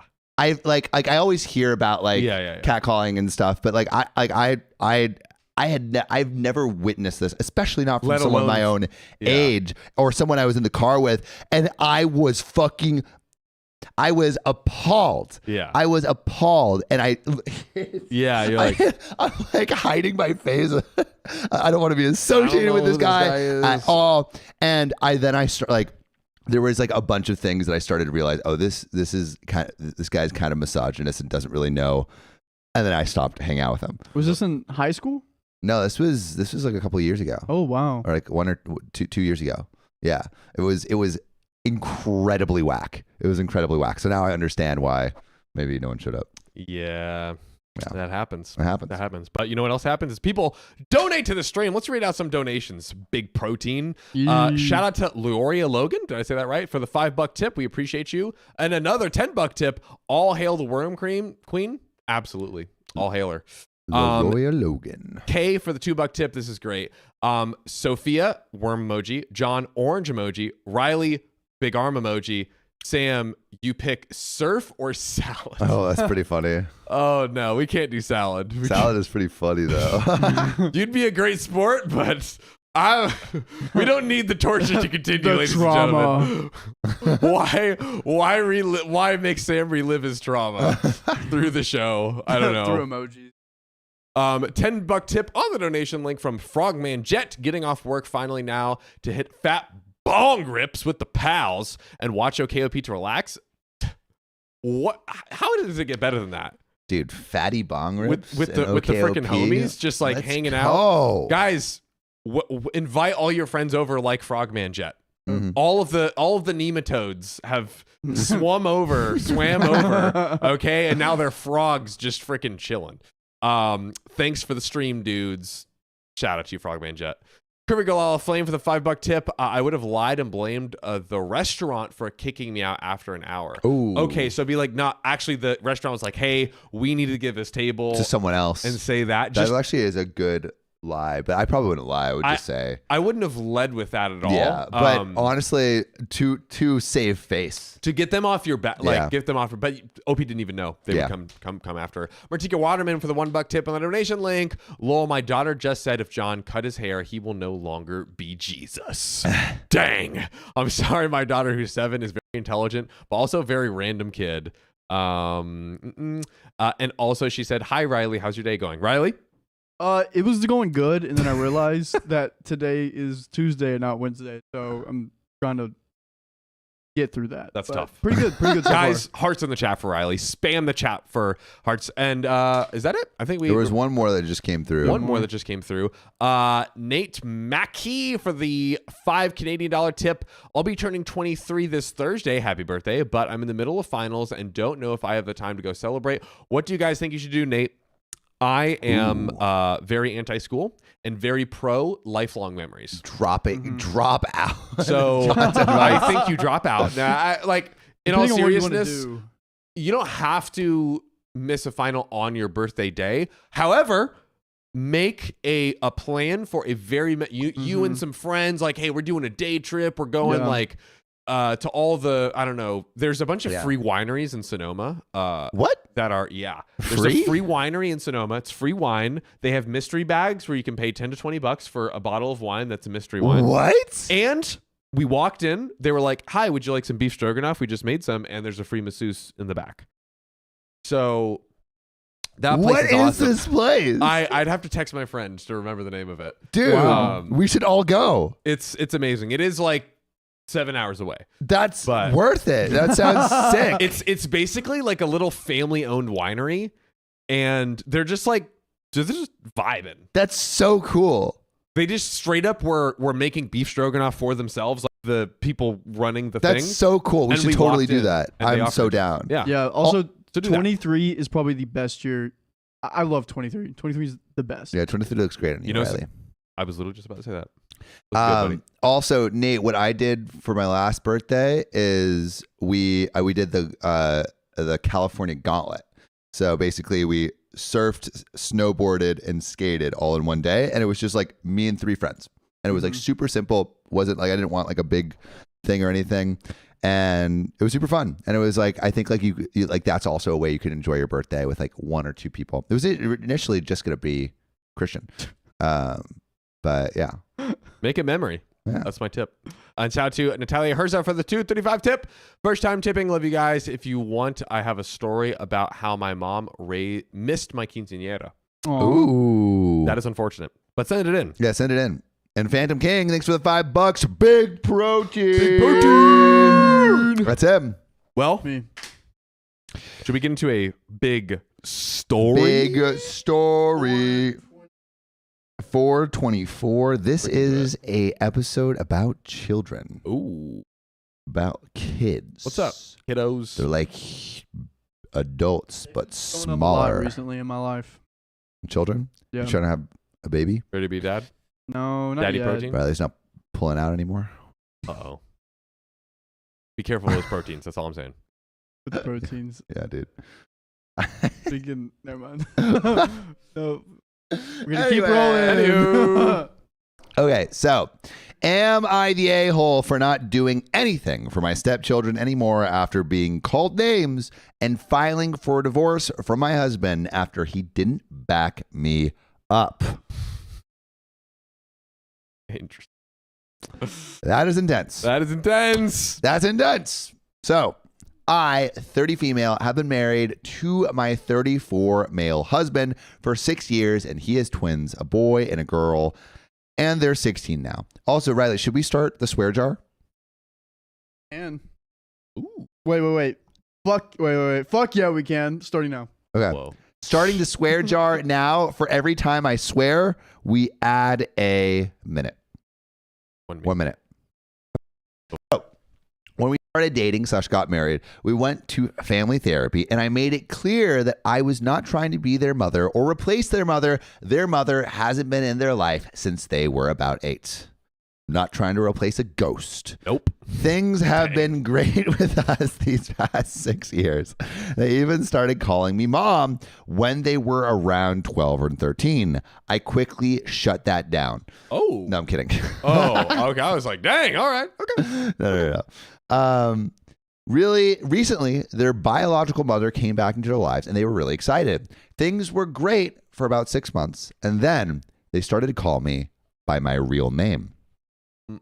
That hurt, but it's what they chose to do, and I never questioned it. Recently, they've been getting very disrespectful. They don't follow the curfew rules. They're not cleaning up after themselves. They're talking back to me, telling me I'm not their real mom, that I'm the reason she left, which is not true. I didn't meet him until almost a year after she had left. That now that she's back, they don't need me anymore. And 3 weeks ago, there was a big blow up where my stepson called me a B. Why? Why are kids like? I mean, that's just like it's. I initially just took this up to be like kids being like teenagers. Yeah. Like they're hormones. Yeah, because now they're stuff. really getting into the teenage years and and so it's like, would this have happened anyway, even if the mother hadn't come in? But it does also sound like the biological mom might be planting ideas, incepting them with some bad news bears. That's it. But as Elena says, 16-year-olds are jerks. Like, just kind of is. It'd be happening. It'd be happening. It'd be It'd be happening like that. I took his phone and told him to go to his room until his dad came back, but instead he ran out and went to his mom's. She came over, and it was a big argument, the biological mom. She tried to hit me, and I pushed her out of my house. Oh my goodness gracious. St. Ignatius Holy Moly Guacamole.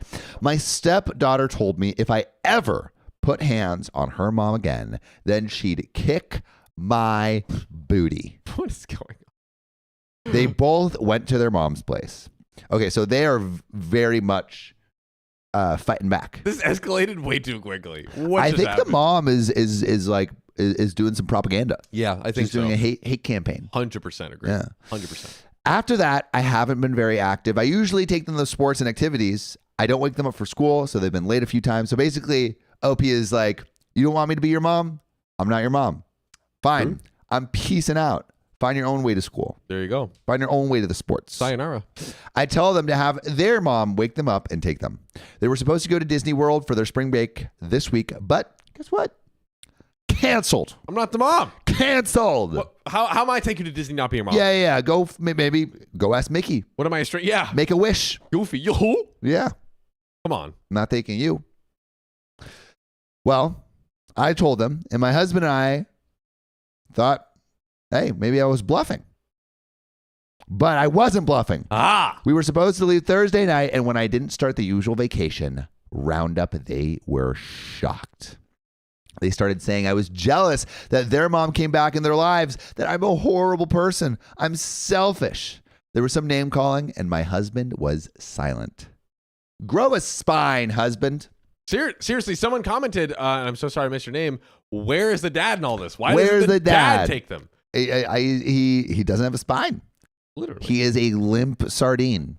He is a spineless little snail man. Stinky slithering snail man. on the snail, being like, oh, I'm a little snail man. I can't do it. I can't do anything. I'm just gonna slink on the ground and make it wet. I'm to be stinky everywhere. Yeah, that's the husband. Spineless snail man. Spineless. Little stinky snail man. I asked him if he was going to step in, and he said I was wrong for canceling because I guess he wanted to go to Disney as well. Take him. You're an adult. Yeah. Why don't you? I mean, you could take. Well, I guess he's saying wrong canceling of the kids, but you should still go. It should just be you and your mans. Literally, if you had all purchased like a Disney trip, would you not still go?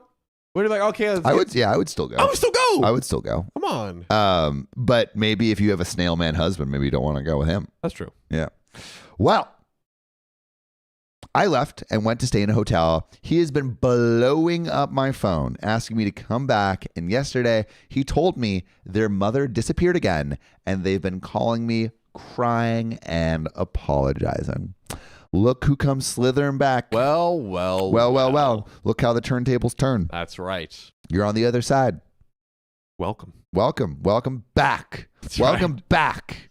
Slither back for my acceptance. Yeah. Hans Zilu says stinky husbands. MJ Grow says F them kids. F them. F them. Come on. I don't want to do this anymore. I don't feel like I'm part of their family, and they can't just cry and come back now that she's disappeared. I told my husband that I want a divorce. No. Divorce. Oh, and I'll be man. back over the weekend to get my things, but we have nothing to talk about. So there is a lot of juice left in this story, Truly. and we are going to squeeze it.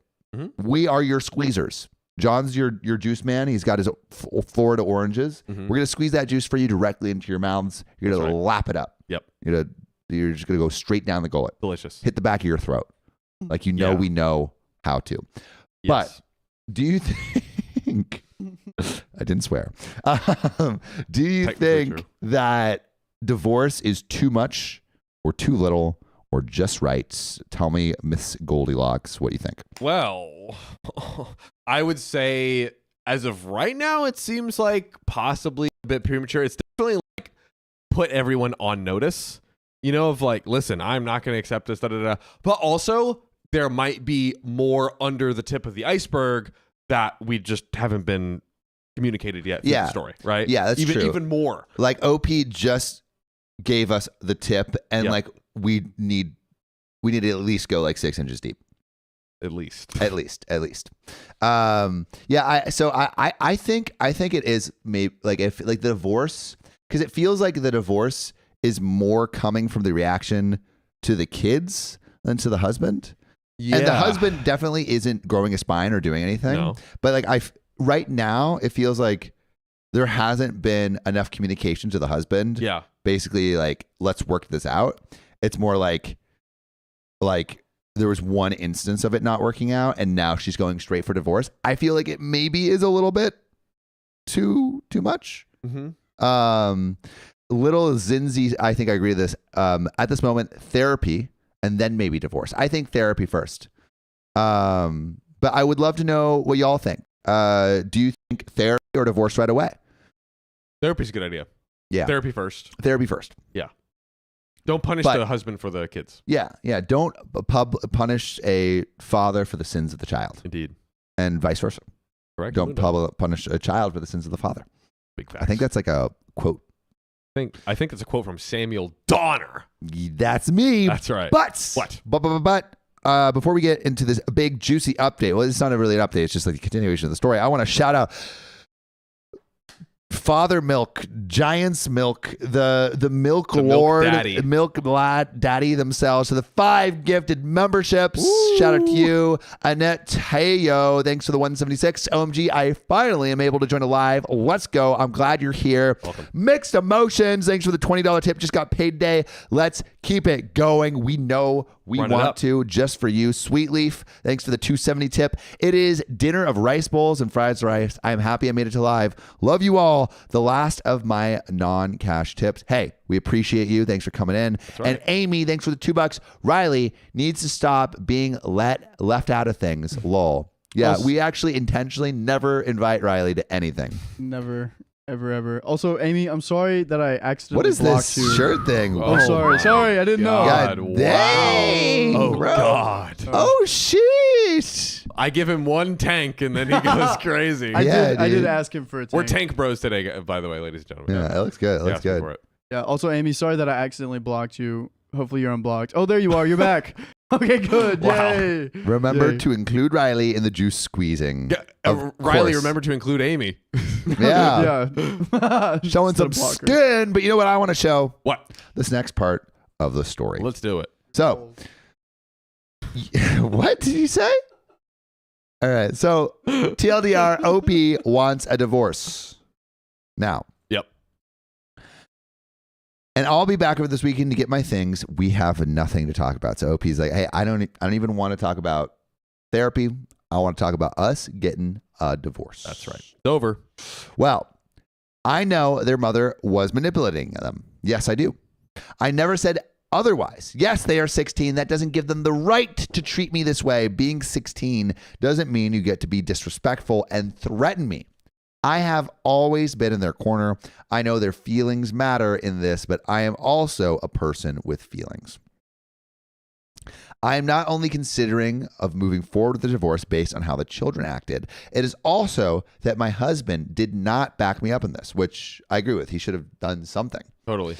If I can't count on him to help me navigate this tough situation that we were all going through, then why should I stay?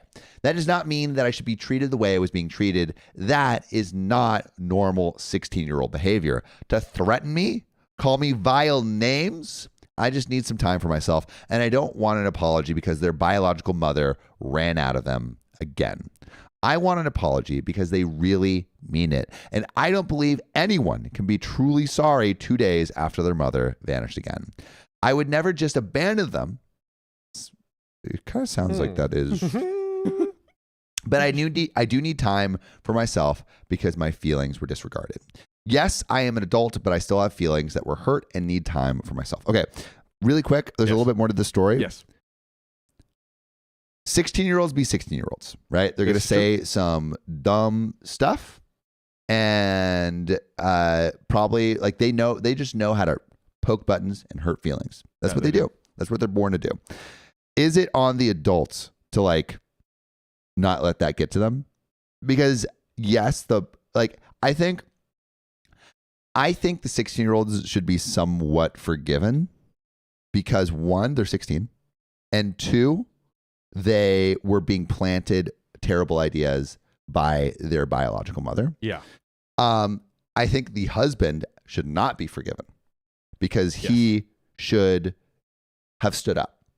So it's like I think it's like really not. I mean, obviously they're older teens, and so there should be some reprimanding for that. But like, I think it's more on the husband than it is on the kids because they're easily manipulated. Yeah, I think the biggest piece for me is the manipulation by the mom, which to me it seems pretty obvious that that's what's happened. I'm kind of still in the camp of like, yo, when you're 16, like, yes, you're. All these things are happening, you're going through puberty and all this, but also you can sit down and like have logic and think. So I mean, yes, but like, I was such an idiot when I was 16. I don't know that I would. Were you not an idiot? Not in that sense. I was just like blowing stuff up. I wasn't that, bro. What are you talking about? You're an idiot. There's very clear distinction. Very clear distinction. I wasn't okay? an idiot, but I was raised giving myself man. 3rd-degree burns. There's being like cruel to other people, and then there's like just doing fun, running around. And no, that's whatever true. else. I guess I was never like cruel to other people. Yeah, exactly. So like to me, and that is like I can't remember we heard it recently, but it was like it was the guy that we did this concert ticket giveaway recently, and he's like, my parents' philosophy was just like, don't be a dick, and I'm like, that is the greatest one-liner ever. Is that an hour? Parenting. Or no, a minute? A minute, yeah. A minute. It was worth it. Totally worth it. Yeah, so I think that like there is a certain bar where you have to kind of like hold your older children accountable to. But okay, agreed. These children should be held accountable for sure. But divorce is not the way you hold children accountable. I agree. You know? I agree 100%. Yeah. Maybe that's how you hold your husband accountable, but even then it's like not really. Yeah. And I would honestly, if I was in OP's position, I would feel kind of bad for the kids because like here's these like poor kids that are just like living their life, probably manipulated by the mom, and then the mom is out of their life again just like that. I would feel pretty bad for them, honestly. Yeah. No, the bar. I'll fix it. Sorry, guys. Yeah. Dun, dun, dun. Not but dun, we do have a little bit of. Do we add a minute? Yeah. Nice. So I never asked or expected them to be perfect. I never expected them to be the most mature people, but I am allowed to be hurt and take some time for myself during this. They have feelings and so do I. I love them very much. They are my children, but this is a very complicated situation. This is not because they called me a B. I've been called worse. I'm a woman. This is ultimately about my husband not backing me up during the situation. And yes, I am hurt. They called me that I'm allowed to be. It hurts even worse coming from the two people who I love dearly and would never want to hurt or harm them. TLDR, OP stepchildren sided with their biological mom and bullied her, and OP wants divorce. So, question comes to, should OP divorce the husband because of this? Yes or no? I think I'm still on the side of no right now because I think we need a little more time and like go to therapy to get some more understanding of what's going on. Now, could be that you do the therapy, you have the conversation, and maybe in pretty short order, you still end up deciding to go with the divorce. And I think it's totally fine to be like leaning in that direction. But just to kind of, I don't know, be sure to kind of like dot your I's and cross your T's, because unless there's more than this one specific incident, I think that is I don't know if the punishment quite fits the crime. Yeah. But I mean, maybe there's like you said, more beneath the surface, and this 100%. Is a consistent pattern of the husband being spineless. And maybe if I think divorce, if this spinelessness is a consistent pattern in the marriage, and OP has brought it up before, and they've tried to work on it, and it hasn't been worked on. Totally, I if this is the first time she's seeing this spinelessness, then maybe I think therapy. I agree, but I think the people think differently. Spicy Cookie says, "Let the people vote." Divorce. Like yeah. Let me get this. Divorce or therapy? Is it a divorce? Is it a divorce or a therapy? One second. So Ashley Roeder says this probably is not the only time, and it disappeared. This is probably not the only time he has not backed her up. This is probably the straw that broke the camel's back. I think therapy would be an amazing thing to do, but I don't think, though, it's going to be a fix-all. Yeah, I guess what we're saying is it might not be able to fix all, but on the road to divorce, I think therapy is a good pit stop. Yeah, it's kind of like, I don't know, possibly the husband is just so oblivious, and if he has this like one thing that snaps him out of it, like, oh my gosh, or it's just more like, hey, I've laid out everything to you. We had a therapist come in, so it's not just like on one side and whatever. We looked at the problems, they were addressed, and they're not resolved, they're not fixed. There's, it totally makes sense to get. And honestly, like, even if you're very sure of divorce, I think therapy is a good idea to do regardless. Yeah, to be specific, there's like couples therapy and then like individual therapy. So I think I was assuming like, couples therapy for them to go in. Even couples, like, I don't know if this is a thing people do, but like, let's say, you want to get divorced. I think it would be a great idea to go to couples therapy to talk that out because there's so much you have to manage as a unit when I guess these are not her kids, but there's still so much you have to manage in getting divorced. Totally. So is there like a prenup or assets or like there's just like a lot of things. And I think having like a not just like a lawyer like litigating, but like someone that provides emotional support that is a unbiased third party is very nice. Yeah. Should become a thing. We're pretty neck and neck for divorce versus therapy. Also, to vote, ! Vote and put 1 or 2. With a space. With a space. Yeah. Wow. God, it is so neck literally and neck. 50-50. It's popping up and back at the same rate. This is that's crazy. wild. That's crazy. Keep voting. We want to get one winner in here. Okay, divorce is leading. Divorce is leading, this but is so fun. it looks. I mean, I'm seeing some 2s come in there too. Yeah, absolutely. This seems fairly. It's split at least. It's pretty split. Yeah. It's pretty split. What are you leading towards, John? I'm still therapy. I'm still 2. I'm team therapy too. Even if it eventually leads to divorce. Wow, dude, it's jumping all over. That's crazy. This is so great. Polls. Dude, I love polls. I love polls too. We should make it, Riley, so they just do 1 or 2. I'll work on it. We should figure that out. Yeah. But I'm pro therapy. It looks like chat is slightly pro divorce. But chat's always a little bit like quick with it, you know. Hey, we all love a good divorce chat. Yeah, we love a good. Hey, you know what? I'm never gonna yuck your yum, chat. 100%. But you know what? I'd also like to yum. What? To yum that yum. Joanna Lynn with the $15 tip on the donation link. Go. I went and won my disc golf tournament for the OKOP fam. That's right. Weekend. Thanks for wishing me luck. P.S. I vote for family therapy for this fam as there seems to be so much to unpack and work through. Agreed. Feel you, Joanna. I feel you on that. I feel you. I think that's super smart. And then Dr. Skippy81, thanks for the $5 tip. Sorry to go back, but I was driving home from work. Riley, I have a hair guy for you. He not only knows curls, he loves curls, and he's probably not too far away. Skippy. Ooh, nice. And then M21, since Sam told us about juicing and hitting the dangling throats on the back of our throats, we all challenge recite WAP without laughing. Love you guys. That's actually really funny. Thanks for the $1 tip. And Signal Imagination, thanks for the $5. This is setting up the children for psychological damage beyond repair and to have abandonment issues for the foreseeable future. Yeah. I feel bad for them. I feel bad for the kids, which is why therapy. Yes. Therapy. And then a little bit up, $2 tip from who? Love Bubble, a $1 tip from Love Bubbles. These kids had to get an early lesson, and dad did nada to defend his wife. Divorce. And then finally, Annette Tayo, $70. Cheers from the Philippines, and happy to support y'all. Thank you for supporting us. Thank you. Oh, wait, a couple more. Z-Hair Adams, thanks for the $252. How do we request a story to be read? And also divorce. So you request a story to be read, go to r/OKOP show and submit your story there, or call us at Are we all on Are we all Discord now? Oh yeah, actually, or join the Discord and then message us. Please do. And wait, was there a couple more, Riley? That's it. Are we sure? Yeah, we already. Okay, and then Amy, thanks for the $5. Votes for more wardrobe malfunction for Riley for the other young ladies.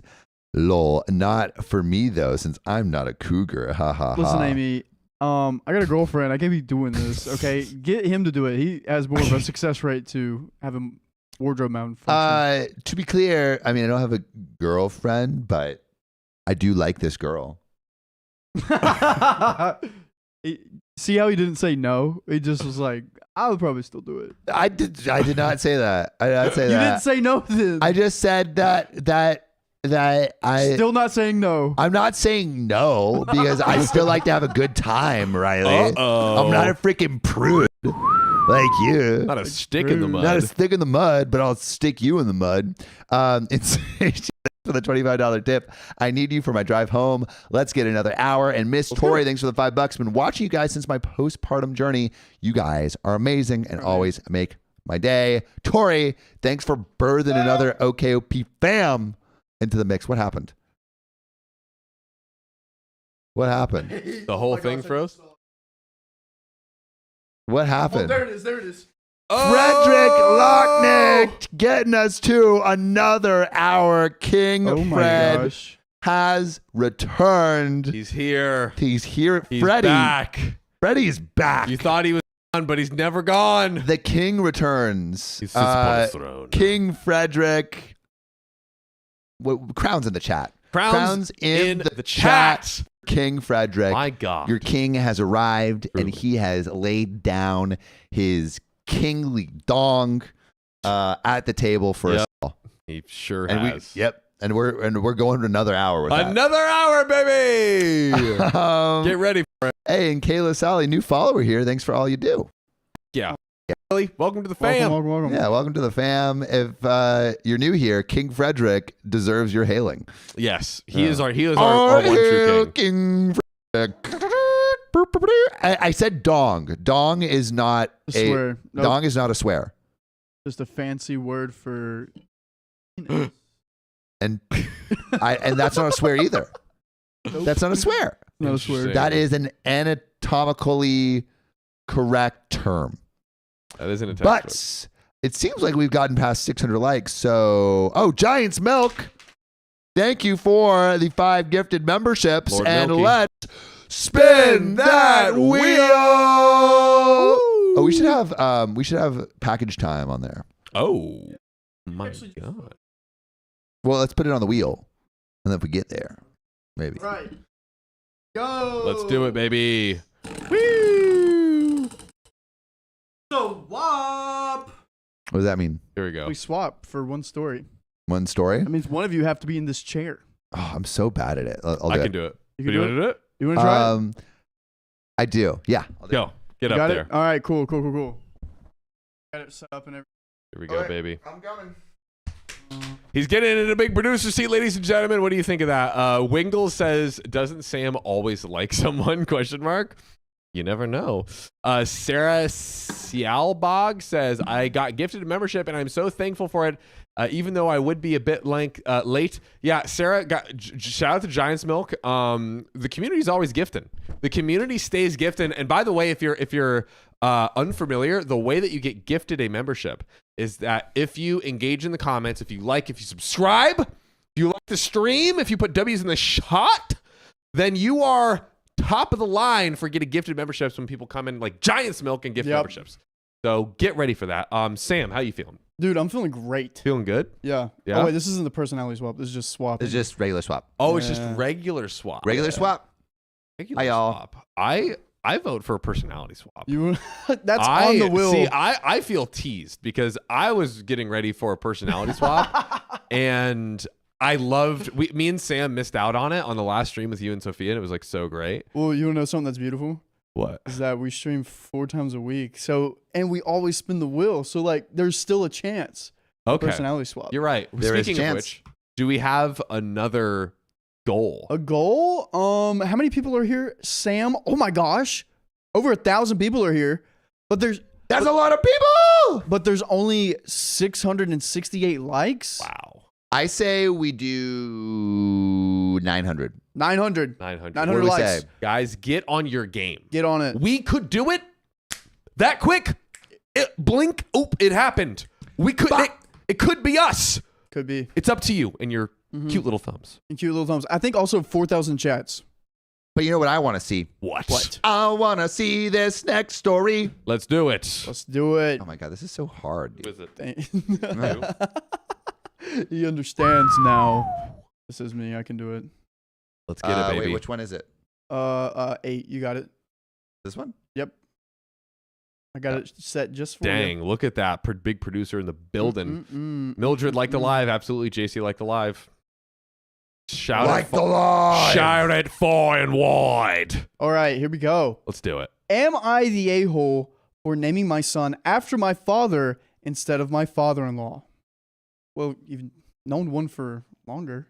I'm sticking with daddy. Daddy? I'm rocking with daddy-o. Daddy-o? Okay. Yep. Okay. That's what he says. Not my daddy-o-in-law.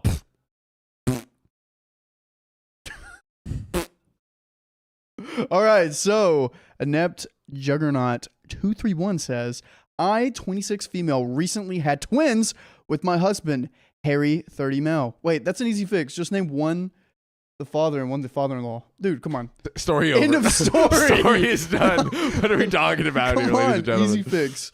I love my baby so much, but the labor was a nightmare. Ladies, let me know if your labor was a nightmare. It was Weirdest pickup line. Yeah. How hard was your labor because you fell from heaven out of yourself? Boom. All right. It's extremely traumatic for my husband and I. We agreed that we are definitely not having any more kids. I was in labor for 2 days, and throughout the process, we kept our families updated.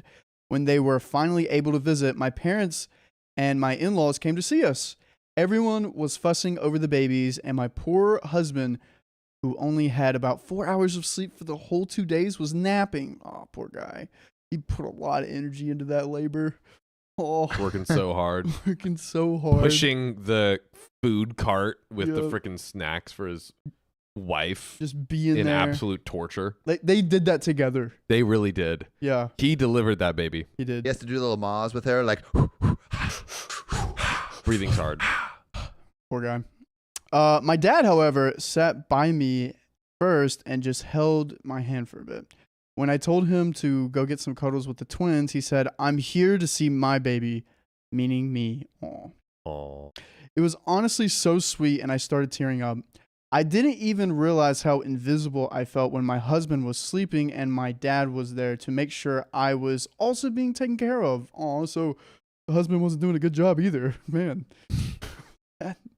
He took me down to the hospital cafe. We had breakfast together while the babies were with everyone else. Wait, I'm sorry. She can do that? She can go to the hospital cafe? Because, like, usually they don't. They Why just not? stay there. They don't really go after you're giving birth. You mean the baby? No. The baby's just like, screw this. I'm getting some freaking Cheetos. I hate this milk, Mom. Yeah. I want some mac and cheese. Give me some Lay's. Give me some Skittles, bro. Some actual snacks. Oh man. Where's my place? Is that us? Yeah, that is. Yeah, that it is is you it. guys.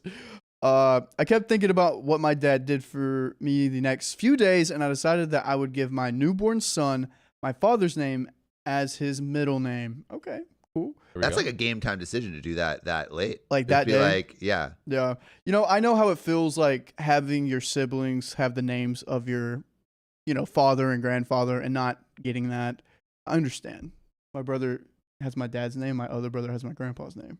What do you have? I have my grandmother's maiden name as my middle name. Hey, dude, grandma's pretty cool. Yeah, grandma was pretty cool. Shout out, Grandma. Shout out to you, Miss Nana. Miss Nana. Shout out to you, Miss Nana. Shout out to you, Miss Nana. I kept thinking about, no. My husband was totally on board with this. However, this is where the problem began. Uh-oh. We knew my father-in-law will be pretty pissed at this. Yeah. Why do you think you would be pissed? Because he's not included. Suck rocks. I want a name. Let me have a name. Give me a name to Who's the baby here? The baby or you? You. He always wanted a grandson named after him, but it was pretty clear that now he won't get one. Is he not? There's still a chance if he has other siblings. You can always have more babies. Yeah. True. Yeah. They said they won't, though. Well, do you, Well, does he have any other kids? yeah, No. that's what I'm Oh, wondering. right. Yeah, there could be other babies. You in could the always family. adopt more babies. Facts. Literally. Dude, plenty of babies in the sea. Plenty of 100%. babies in the sea. You can adopt them or make more of them. Mm-hmm. The choice Or is yours. clone. There's always options. Or clone. Whoa. He has 2 sons. My husband and his younger brother, and my brother-in-law is gay. Okay. Adopt. Oh, yeah. Adopt. Yeah. But what if they adopt and they already have a name? How are you gonna The fix kid? that? Yeah. Just get rid of that. Change name. it. Yeah. Change it. There we go. And he always doesn't want to adopt any kids in the future. Okay, so. Oh, dang, we're getting thwarted at every Darn you, Grandpa. Oof. My father-in-law is also one of those people who cares about bloodlines, traditional. So I don't think he would want an adopted grandson named after him. Effed up, I know. Problem solved. Inject that baby with your own blood. Facts. Interesting. Okay. Yeah. Well, and then you get a little bit of your blood in Morph their DNA. Or what is it? What's it when it's like DNA? Yeah. Not graphing. It's like the process of changing. You should know this. Twisting. Twisting? Twisting. I don't know, man. There you go. He can suck it. There's That's a name right. for it. There's a name Yeah, for you it. Right. can suck rocks. Yeah. Yeah. Ooh, man. My husband has a complicated relationship with his father, so he wasn't comfortable with naming our son after him. Oh, so he's not a good guy. But we agreed to give them the same initials so they both would be AHD. What? Oh, so their initials will be Yeah. AHD. Cool. So it gets the initials. Cool. Good. He accepted this, but when he found out that we were switching the middle name for my father, he lost his mind. But we're like, well, you got another kid. So, you know, Calm down. just calm down. Calm man. down, sir. This isn't your life. These aren't your children. He said that this was something he always wanted and that we were throwing it in his face by giving the baby my father's name as his middle name. I tried to explain why, but he cut me off and said that it was absurd to accept someone to check in on me when there were babies that had just been born, and my father shouldn't be rewarded for ignoring his grandchildren. Correct. I tried to explain that this was more than just the moment because my dad has been my best friend for my whole life, but he didn't want to hear it. My mother-in-law says we are being a-holes for doing this because my dad doesn't care about any grandchildren being named after him, but father-in-law always wanted it. According to her, we are taking something away from him just because my dad chose to do something unusual, which is them just ignoring the babies until he was satisfied with me being okay. He did this crazy thing where he just like didn't help or pay attention or like, is this crazy? Yeah. If you don't So pay weird. attention, you don't get to have a name. That's like that's yeah, you've lost privileges. Exactly. Cassie Renee says, oh, can you scroll up, Sam? How does that feel, Riley? Feels nice. He's like, justice. A little bit more. Oh, it's the parents' job to look after their kids. OP's dad did his job as a parent. That's right. Spicy Cookie says he isn't entitled to the baby's name. LOL. That is right. JC, geez, these in-laws need to get over himself, Ed. Yeah, like to me, if I am the father-in-law, I am like, what can I do to help my daughter-in-law? Like she's going through labor. This is my child's wife. Like I'm here to help. And Exactly. after I help, I'm not like, so where's baby John? Where is he? What? No, I don't care. Wow. Name the baby like Bartholomew for all I care. For all you care. Yeah. Wow. I like this mindset. This Yeah. guy's on to something here. My dad is honored by our choice, but thinks we shouldn't have done it because of what it means to father-in-law. Am I an a-hole? Look, no. You deserve this. This moment will pass very soon. Father-in-law is just being stuck up. A-hole. Father-in-law's a-hole.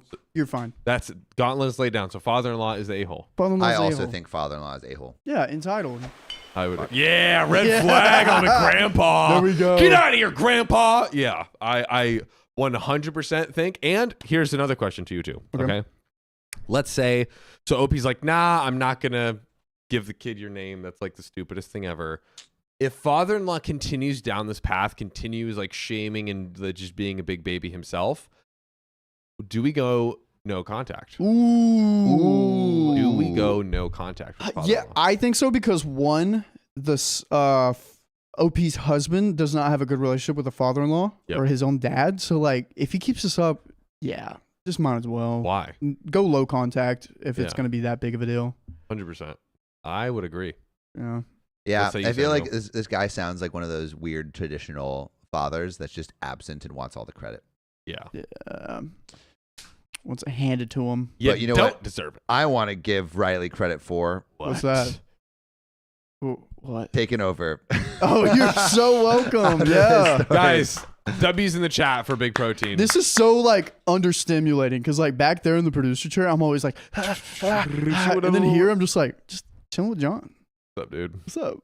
Hell yeah. We're the Tank Bros today. That's right. Tank Bros. There's Sam. Sam, you did a great job switching. I was impressed. Yeah, honestly, that was the fire. second I'm up there, it's going to be really bad. It's going to be really, really, really bad. There's a lot of buttons to press. I know. Every time I look at you and I'm like, this man is doing so great at his job, and I'm so grateful and thankful he's out here pressing these buttons. Yeah, we love you, Riley. We love you. I love this job. I love just hanging out with you guys. Sam, you want to come over here and read some donos? Yeah. Guess what? I'm going to start because Rachel the Axe Hatchet just gave us a $5 tip. Mama Bubs, let me know if you need help with donos. I got you, girl. I hope you get better, and I hope you get a better health update soon. And I think that is from a dono from Bubbles, which we will read right now. Thank you. Wait. Something just happened. What? Something crazy just happened because there's somebody sitting in the producer's. Sophia is here producing in the chair. Worm Queen. The Worm Queen is here. Worm Queen, could you scroll on the donations for me a little bit? I was looking for Bubbles. Below Rachel the Axe Hatchet. Yes, Bubbles, thank you for the $10 tip. This will be my last dono for a while. My husband just got laid off today. Things are not going well for us between my poor health and now this. I am at a loss. Bubbles, guys, let's put hearts in the chat for Bubbles. Sending Bubbles a lot of love your way. You're amazing. We are here for you, Bubbles. Very sorry to hear this. And like Rachel, hoping to hear some good updates in the future, and keep us up to date in the chat. Yeah. Rachel's package. Rachel's package? Oh my. This is a package from Rachel. Speaking of the axe. A little bit, Sophia, I think there was some do MJ there. MJ Grow, I lost my Nana on Saturday. MJ, I'm so sorry to hear that. More hearts in the chat for MJ's. MJ, please, ladies and gentlemen, an amazing supporter of the show. And then Rachel the Axe Hatchet. Did y'all get my package yet? Rachel. Right there. Right here. We got it. And Sarah Nichols got my new wheelchair.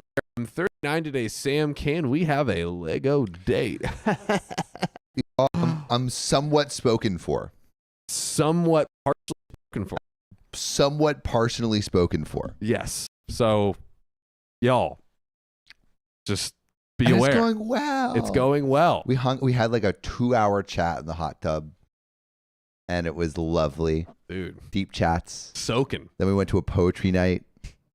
Poetic. We went skateboarding. I taught her how to skateboard. That's cute. And she did well. Whoa. I was impressed. That's nice. Yeah.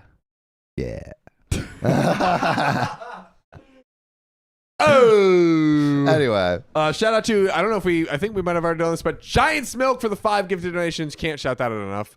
And then I think we're caught up there. And then if we scroll up, Blamified. Where'd you go, Blamified? For the $5 tip on the donation link. Thank you for that. Love getting off work to a live stream. Y'all made my day. Blamified, you made my day. JC with the $5 tip turned 24 today. Let's freaking go. And I can't imagine spending a better evening than chilling with the OKOP fan. P.S. All hail the Worm Queen. Guys. Yes. Happy birthday. I saw a bunch of happy birthdays, but let's throw some more for JC in the chat. Happy big 24. And all hair of the Worm Queen, as always. Thanks for being with us on your birthday. We love it. Ciolona for the $5 tip on the donation link. So glad to catch the live stream. I needed to pick me up. I effed up a spreadsheet at work. Ended up getting 4,000, sending 4,000 people an email with the wrong phone numbers and addresses. Oh, I've been in a very similar situation where I messed up something for 5,000 people on a spreadsheet. So I feel for you, Ciolona. And he's been there. And guess what? We're still here. We're still alive. All is good. So we are live. It'll pass. And alive. The fam is here for you. And finally, Caitlin Francino with the $5 tip. I love you, Sophia. And I love you. All caps. I feel Thank like you, that moment in Megamind when Metro Man or whatever his name is like, and I love you, random citizen. Love that movie. God, you've seen nothing. Yeah, I haven't seen it. Haven't seen it. But I do have a package from Rachel the Axe Hatchet. So and it is, I believe, specifically for me. You did a little animation. Package alert. Let's see here. Bum bum bum bum bum bum bum. Whoa. Wow. Wow. Whoa. That's amazing. That is incredible. Yes, it says, so it's a picture of me. Yes, it's soft. No, you can't touch it.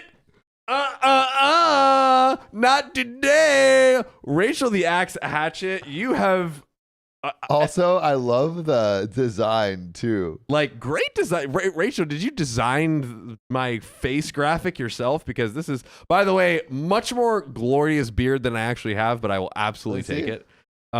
Just like incredible. Yep. But Rachel the Axe Hatchet, I wake up and I'm like, Rachel the Axe Hatchet is so awesome. It's impossible for her to get awesomer. And you somehow outdo yourself every time. So thank you so much. Thank you so much for this wonderful gift. And Martika Waterman for the $1 tip. Sorry, I will be leaving early on the stream since tomorrow we're going to have bad weather. My kids' school is canceled for tomorrow. Also, I need to catch up on my K-drama and also my K-pop group stuff going on right now.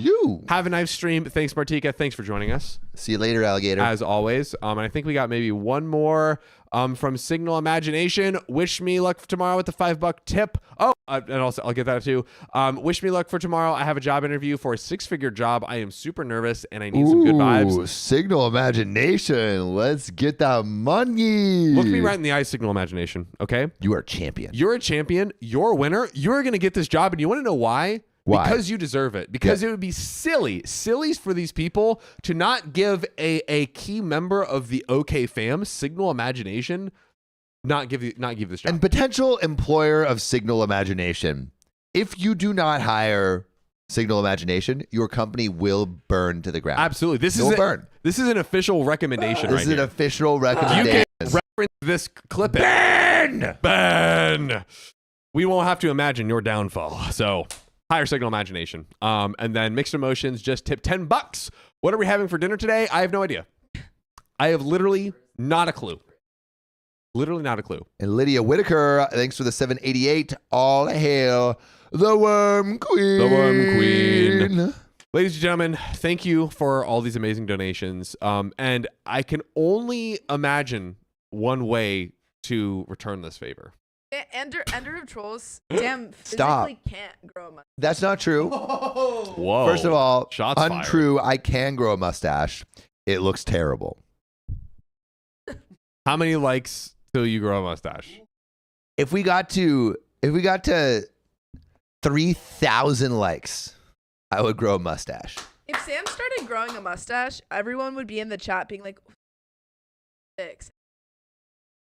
Are you okay?" When you said sick, I thought you'd be like, "Oh, this is No, sick." no, Look. Sam looks ill. Yeah, no, that is exactly what would happen. It would look like, so Sam really bad. Let himself go. Wow. Whoa. And Hamster Girl Brittany with a $5 tip. I am proposing to my boyfriend Friday. Wish me luck. Shout out Hamster Girl Brittany. Guys, wish Hamster Girl Brittany some luck in the shot. In the shot. Oh. Lady Hamstress. Lady Hamstress. Hamstress. But should we get into this next story? Is this me? Riley, who is it? It's gonna be me. Could you read the comments for 2 seconds while I put on this amazing shirt? Speak up, Sophia. We can't really hear you. Sorry, I put it closer to my mouth. Yeah, good. What about the queen getting her car for free? Yeah, what about the queen? And then Rachel the Axe Hatchet, thanks for the $10 super chat. No, I did not design the image myself, but I did have some help picking it out and fully designing the shirt from Who Stole My Bacon. Oh, Who Stole My Bacon? So shout out to them. I love the collabs of the gifts. Yeah. It's like so great. Yeah, that's awesome. Yeah, someone said, Matt Law says, Sam with a mustache, stranger danger. Thanks. Hamster Girl, Brittany, thanks for the $10. So we saw that $5 dono. And a Dash of Stardust says golden child status was confirmed. Yes, it was. Whatever. How does it? No, that wasn't referring to me. That was referring to stinky golden children. Stinkies. Stinky golden children. What story are you on, Riley? We're on. Let's freaking do it. All right, ladies and gentlemen, buckle your seatbelts, put your driving caps on. Ladies and gents. I'm driving this story straight to your ear holes. Hands and arms inside the vehicle at all times. Am I the a-hole for grounding my daughter for ruining our vacation? And this comes from Vacation Competition, who says, my husband and daughter, 15, stepkids, 13 and 16, and I just came back from a 2-week vacation. Congrats, sounds fun. My daughter is very smart and is very good at a lot of things. She's also very competitive. My husband is also very competitive. Friends of the family, maybe. My daughter started off this vacation by telling my husband there was Sudoku on the plane and explaining how to play. He didn't know that she's been playing Sudoku for months. Secret Sudoku player. Aha, you are no match for my Sudoku skills. She made a bet with him that if she finishes the hardest level first, he'd have to buy her Wi-Fi for the flight.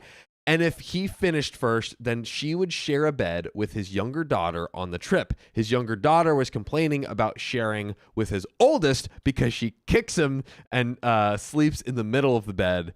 She beat him and pestered him until he bought the Wi-Fi. Okay, so it sounds like she won a bet. Smart, very, very cunning. When we got there, she challenged him to races on land and in the pool. She's won medals at state track meets and has been swimming. Oh, she's hustling. She's for real hustling over here. But Loki, isn't it on the dad for taking these bets he'll obviously lose? Yeah, maybe he just wants to give money away. Truly. Mr. Beast over here. Yeah.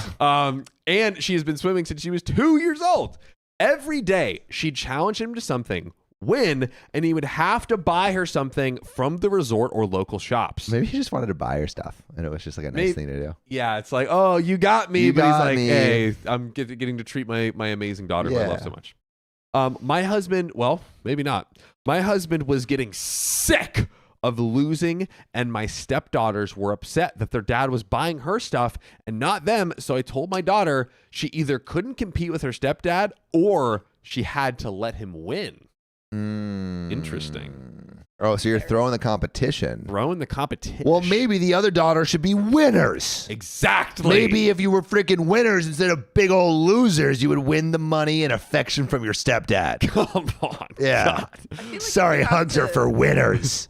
I feel like if you have to tell a child at an for the stepdad, yeah. Ouchie. Like he's getting mad for losing, like obliterated. for losing. Yeah. He also sounds like he has a betting problem. He's like, all right, what, double or nothing? Double or nothing. I'm in the hole too deep. Like, I don't have money. He ends up owing his daughter $1 million, and she's like, Daddy, don't make me get my lawyers. Yeah, don't make me get my crowbar. I'll break your kneecaps. Oh, snap. Oh no, can people hear me? I don't. Can the people hear, guys, can you hear Sophia? Am I silent? Is it possible that yell? She needs to project. I'm trying. Yell. There we go. Good work. They still can't hear me. Man, it is. It literally is. Can you hear me now? Can you hear her now? I can hear her. Tracy says she keeps cutting Kate out R apparently. sometimes. But let's get into this next story. She decided to help her stepdad that she decided to tell her stepdad that she wasn't allowed to compete with him anymore because he couldn't handle losing. This made them start to argue. So I told her that if she didn't keep it up, she would be grounded to the resort for the rest of the trip. A little over a week at this point. So because the stepdad is being a whiny little bee, that the daughter gets grounded? I think maybe I'd be like, try not marrying a loser. Yeah, how about that? Maybe try that idea a little bit. Maybe try marrying Michael Phelps. Come on. Yeah. He never stops swimming. He never stops swimming. He is a human flipper. He is literally all arms and little flippers. Exactly. You know, that man is a gorgeous mutant. He is a gorgeous mutant. Yeah. I don't know if he's gorgeous. Is he gorgeous? Is Michael Phelps good looking, Sophia? Sophia, tell us. Sophia, is Michael Phelps hot? Hold on. I think he's pretty good looking. I need to refer. Cook on that. Cook on that. Cook on that. So back to the story. She decided to test me, so I stuck to my word, and she was left at the resort while the rest of us went out every day. Left at the resort over a week left. That's tough. That's crazy. That is not fun. For beating the stepdad again at a bet. It's not my fault. He's a loser and I'm a winner. That's insane. That not is my fault. The shy little writer says the stepdad can just say no to bets. Truly. And also, Rachel the Axe Hatchet, thanks for the 5 gifted memberships. Let's freaking go. And Rexy Poo, thanks for the $5 tip. Here to listen while I try to write down concepts for a book I want to write. I'm already a notebook down and on to the next. Rexy Poo, absolutely crushing it. Crushing it. Keep getting those goals with your pals. Keep writing. OKOP. The vacation was much more enjoyable without her turning everything into a competition, but she told her dad when she got back that we grounded her, and he's mad at me now for leaving her there and excluding her from the vacation because my husband wasn't acting like an adult. So to be clear, this is exactly finally an adult that has some freaking sense. Yeah, like this is her ex, presumably the father of the child, not her current husband who's at the resort with her, being like, "Yo, why did you punish her? Like you could just not compete." Also, I think we need to unpin the TLDR. Ooh. Get that TLDR out of my face. Get it out of here. Get it out. Rachel the Axe Hatchet says Phelps is cute at best, and it's primarily his personality. Cute personality. I see. Thank you. Carries Thank you far. Rachel. Carries you far. Thank you for weighing in there. Very important. I told him that my daughter was warned to stop, but she decided to test me, and now he's forcing her to stick to the custody schedule. Technically, I have her every other weekend, but he was letting her go back and forth whenever she wanted, and is threatening to go to court for child support and back pay. Wow, let me just make sure I got this clear. I told him my daughter was warned to stop, but she decided to test me now, and now he's forcing her to stick to the custody schedule. So basically, like the custody schedule was like more lax, like, hey, just let whatever happens. But because the mom is being kind of rude, not parenting well with the daughter, he's like, no, we're going to stick to the custody schedule. And also, you made a little bit more money than me, so you owe me child support. And also, not only do you owe me child support for the future, but all those years that you weren't paying me, up front right now. You know who's paying our child support? Freddie. King Mother Freaking Frederick. Frederick. Frederick with the rhetoric with a $300 donation on the donation tip link. Frederick, you know there's 41 minutes left. There's 41 minutes. There's 41 minutes left. We had time. But you know what King Frederick says, Sam? He says, I want the hour and I want it now. He does say that. It's my hour and I want it now. Call JG King Frederick. JG King 1-800 donations now. Yeah. My freaking goodness gracious. Well, Frederick, thank you so much for your contribution.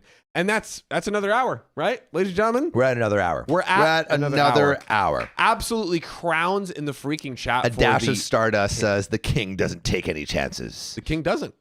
He leads with swiftness. With swiftness. Yeah, the king. Oh, shout out to King Frederick. But let's talk about people who should never be in charge of anything. Nope. These parents. Break it down. Is OP the a-hole, first off? Oh, for sure the a-hole. Yeah. Yes. I mean, like, again, she is punishing her child for this stepdad being addicted to betting. Yeah. That's insane. That's insane. Could insane. just be like, I see you. We're not going to do that anymore. What? Like, that's what the husband should say to the exactly. stepdaughter. Yeah. Like, you got me once, but you can't get me twice. Yeah. You know? Yeah. Make it fun. I don't know. And like, I don't know. He should get and also the fact that I could totally understand if he's just like wanting to play into the joke, but the fact that he's actually mad about losing makes him feel even more childish. 100%. So yeah, I feel like it's yeah. Cassandra says both the mom and the stepdad are the a-holes. I completely agree. Yes. But what do y'all think? Put in the chat a-hole or not a-hole, or should we do I feel like everyone's gonna say a-hole. But here's my question though: is the father of the daughter the a-hole for being like, hey, for these little games, I'm taking you back to court and. Oh, no, because I feel like the daughter's being treated poorly, right? Yes, and so and to be clear, so last sentence, and is threatening to go to court for child support and back pay. So given that it's back pay specifically, like what you should have paid but have not yet, I feel like unprompted you could go. I was kind of on the fence at first. But I mean, it is maybe already owed to him, and yes, maybe he was more lax because he couldn't necessarily afford to have the kid there all the time, but by having this child support now can. Yeah, maybe. Caro sasays everyone's the asshole here. That's what I was thinking at first. I think because there is back pay specifically that and the back pay, what that means and implies is that's what was like legally set down as a precedent, and like maybe not all parties agreed, but that's kind of what you have to agree, because it sounded like the child support was never confirmed. So what he's going after child support, confirming the child support, and then also back pay at the same time. I see. Got you. So it's like, hey, we haven't even picked like an amount and set thing of child support. It's weird that he's using this time to maybe he's using this. Okay, I may be leading towards asshole now. Yeah, same. Because maybe what he's doing is he's using this moment as leverage to prove in his case that he should get more money and more time. If that's what it is, I'm gonna say a-hole. Yeah.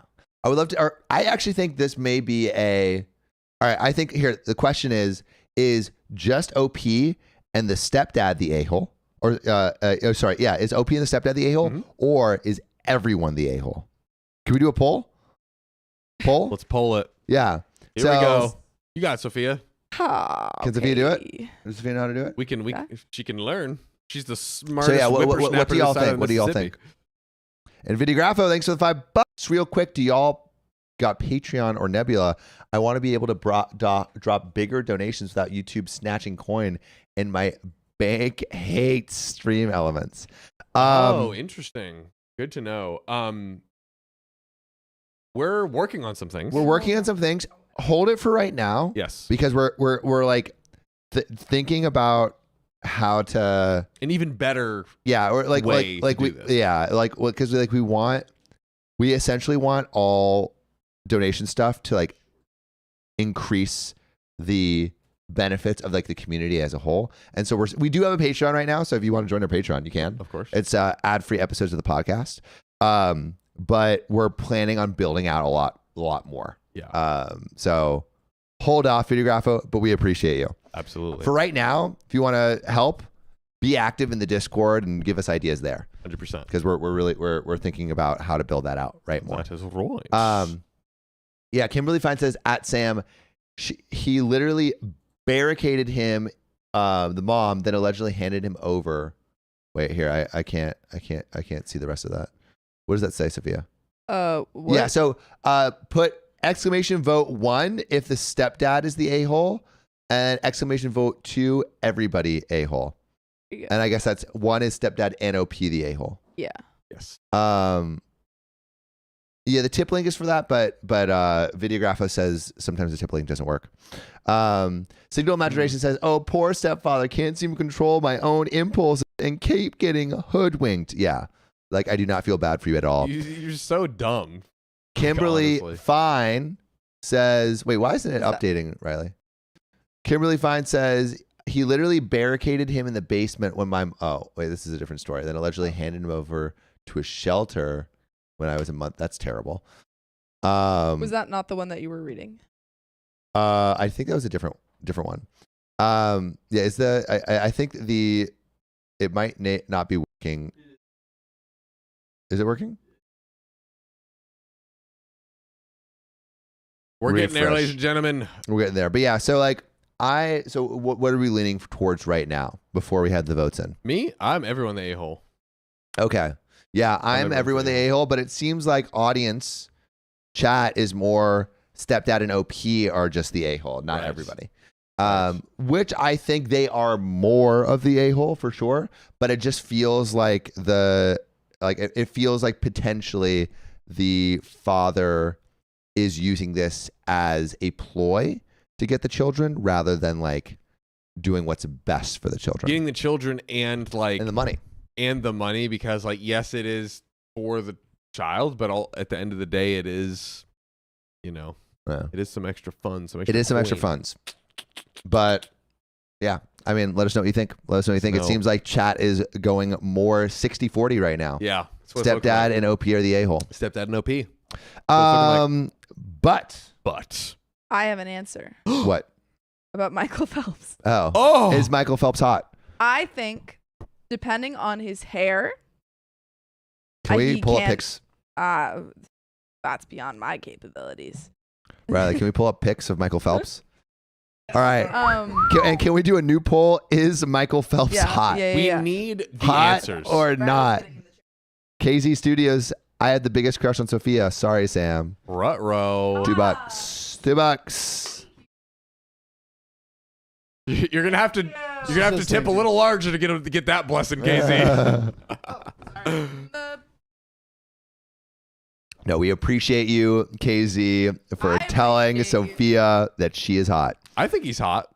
What? I would say. Not about Sam. About me. Talking about Michael Phelps. Oh. Yeah, I'm talking about Michael Phelps. But I also think Sam is hot. I think John is hot. Ooh. Show Michael Phelps. We're showing him. Show him. I want to see Michael Phelps. I think when people are really good at stuff, that's hot as well. Oh, like an area of expertise. Yeah, area of expertise. A champion. Also, a champion. Also, because someone mentioned like his personality, like when you see him talk, that's also like a nice. Is he hot when he talks? Personality is nice. He has big old ears, though. Yeah, come on, Phelpy. No, but you can't. No. We're not judging it off so of this. many medals, dude. We're not judging it off this picture because that picture is bad. I get to pick the pack pictures. of gold. Hold on, go to the thing. Okay, I think he's more attractive in. Hold on. I mean, he's pretty cute. Here, And he's ripped. I think he's hot here. Bro, look how low that speedo is. Damn. Yeah. Let's see. That's like him for me. in the jacket, like Where? actually clothed. No. Oh, That- dude, no, him holding the baby. Where? The Dude. baby though. That's not my type anymore. How about when he's like has that arms up? This one? Yeah. Oh yeah, that's pretty good. No. And then, scroll down a little bit more. There's one where he was like also shirtless, looking to the side. I also love how all of these are shirtless. They're trying to. Well, I there mean, it is, he's a dude. That swimmer. one with the red and blue like Yeah. flags in the Click that one. background. Click This that one? one. Bro, he's Yeah. going crazy. Bro, Bro, he's got the beard too. Damn. Here. Oh, come on. Come on. Here, yeah. Come on.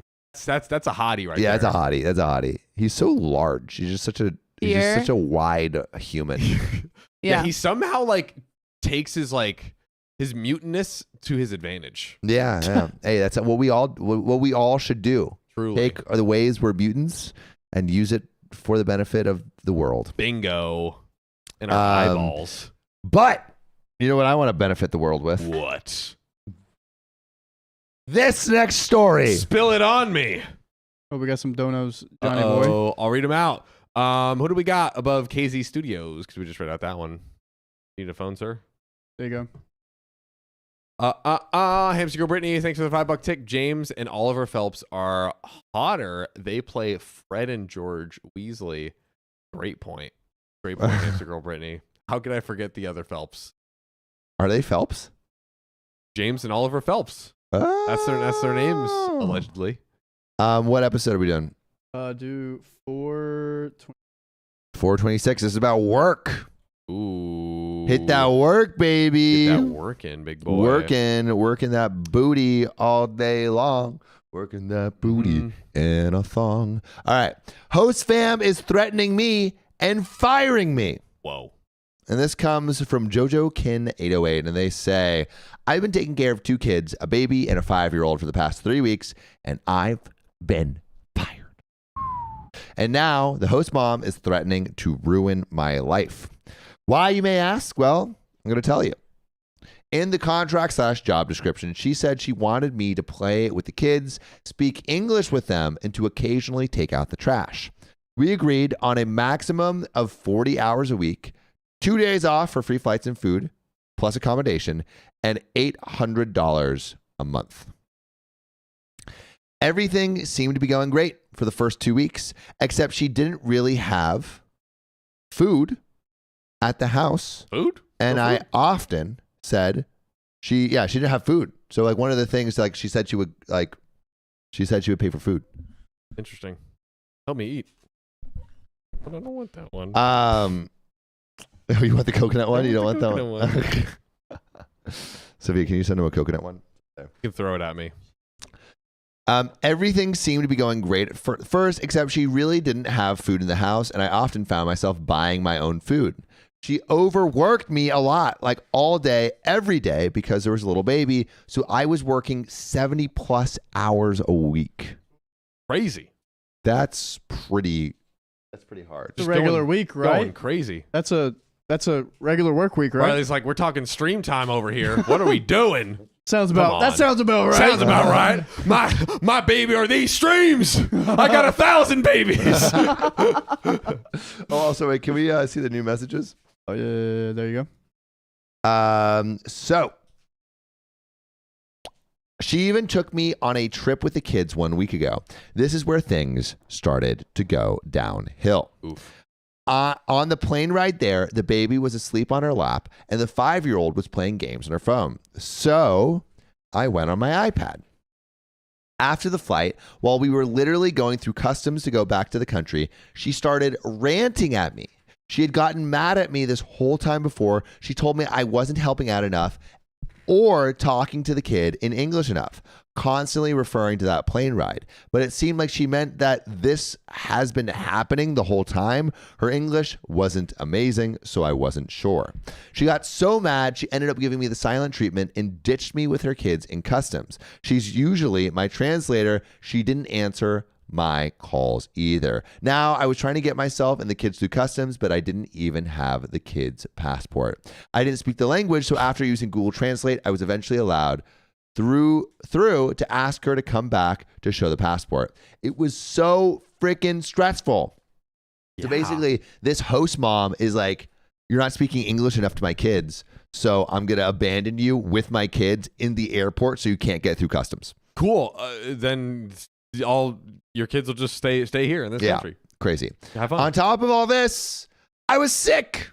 I told her she didn't believe me. She accused me of faking a cough / losing my voice. At this point, I was trying to get home. It was like the middle of the night. I was profusely apologizing and telling her I'd do better. The next day, I took the kids to... Just open it, John. Just do it. So this past week, I've been working... Wait, what's John? Show John. Oh wait. Oh no. It's a meeting. I know. There you go. Yeah, full screen for John. There we go. Thank you. So, Lied to me. so this past week, I've been working so hard to do better. Speaking more English, trying to help out more. Note, she never asked me for help, so I kind of have to guess when she needs help. And I worked 75 plus hours this week. Earlier today, it was a normal morning. She came back from gardening. I was taking care of the baby, and she seemed to be pissed off at me. She snatched the baby away from me and started scolding me for the mess from breakfast on the kitchen table. I tried to explain I was going to clean that up, but I was waiting for her to get back to watch the baby. I wasn't able to clean while holding the baby. She walked away without saying a word. Later, she came back and was like, "You are fired." At this point, I'm in shock. I know 1 week ago she had sort of warned me, but she hadn't mentioned any issues again until this morning. I asked her why, and she started saying and listing insignificant reasons. I didn't even know what was happening. One of them was that my hair fell out too much. Like, she finds hair in the hallway and she assumes it's mine and is mad I don't pick up my hair after it falls out. Another reason is that there is this one incident that the car got scratched because she drove into the kid's bike. It was a tiny scratch. I'm talking super light, 1 inch long. Apparently, she blamed that on me. Didn't tell me because I was the one watching the kid, apparently, when he parked the bike, which was apparently in the wrong spot. Even though it was literally where I had seen it sitting many times before. Wow. I generally thought that was the right spot. She also never told me where it was supposed to go. When she was leaving, she was in a huge rush and drove into it and blames me. This is where it gets worse, y'all. This is where it gets worse. Yeah. Worse. So then she told me that I was responsible for the cost of fixing the car and tried to tell me that I owed her $500. Man. Like, I know damn well that will only cost $200 max. Anyways, she told me she wouldn't be paying me for the month I'm here or paying for my non-refundable flights. Now, here's the craziest part. It gets crazier. It gets crazier. How? The crazy train ain't stopping. It's chewing away. I told her which school I was accepted into for uni. She then threatens to call them to tell them to rescind my application. First of all, I was in shock she would even suggest that, and also what the F would be the basis of them rescinding my application? That I was a bad au pair? Like, what? You forced my child to ride a bike and scratch my car. Well, she could make something up. That's true. She could make something up. That's true. Which, what? I was just gonna say, wait, which one is it? Which one's me? 6. Okay, there we go. I was gonna say it's not even that like the kid ran into the car or anything. It's that she left a bike and then hit it. Which is her fault. It's her fault. It's fully her fault for hitting the bike. Yeah. So bad. Throw in the clink. Anyway. Now, here's the craziest part. I told her which school I was accepted into for uni. She then threatens to call them to tell them to rescind my application, right? So she told me to pack my bags and leave ASAP. I literally did not have the money to afford new tickets back earlier than I thought. I was freaking out and packed up all my bags, found a hotel. Again, they're on vacation together. And was halfway out the door, just wanted to get the F out. She seemed kind of emotionally unstable, and I was crying too. But then she told me to wait. She told me to come back inside. She told me I wasn't actually fired and I could stay as long as I did better, and that she would pay me minus the car damages. She was also being so nice and offered me a cup of tea. What? Make up your mind, girl. I decided to stay one more night and my stuff is packed. What do I do? Should I leave? Note, I recognize my part in this. I see where I could have done better, but I just want to rant about the situation and the way my host mom is handling things. I feel like this is a toxic environment for both of us. I need to get the F out, but I really need the money. So there is a juicy update, but the TLDR is host mom fires OP as an au pair and threatens to ruin her life. So, John, what do you think OP should do in this situation? I wonder if you because also it depends on what country they're in, maybe. I wonder if you do call Because if you're abandoned, do we get an age, by the way? I wonder if they like maybe even call the non-emergency line of like whatever their like 911 is of wherever they're at. I don't think this is a 911 call. No, like I'm trying to figure out how OP, because I'm assuming OP is like maybe like 18, 19, 20 years old. Mm-hmm. And I don't know, there's no mention of parents. Definitely call your parents if you have parents. But like I was trying to think of what other like support line OP could go to get help navigating this, because it's kind of like, what else is OP to do? Like doesn't have the money to like go out and be abandoned on the streets. So You know who's not abandoning us on the streets? who, Sophia? Frederick Lochnick, King Frederick. $200 donation. Wow. Oh my goodness, Frederick. Guys. Frederick, use the stream elements. Yes. Use the stream elements Please. dono bar.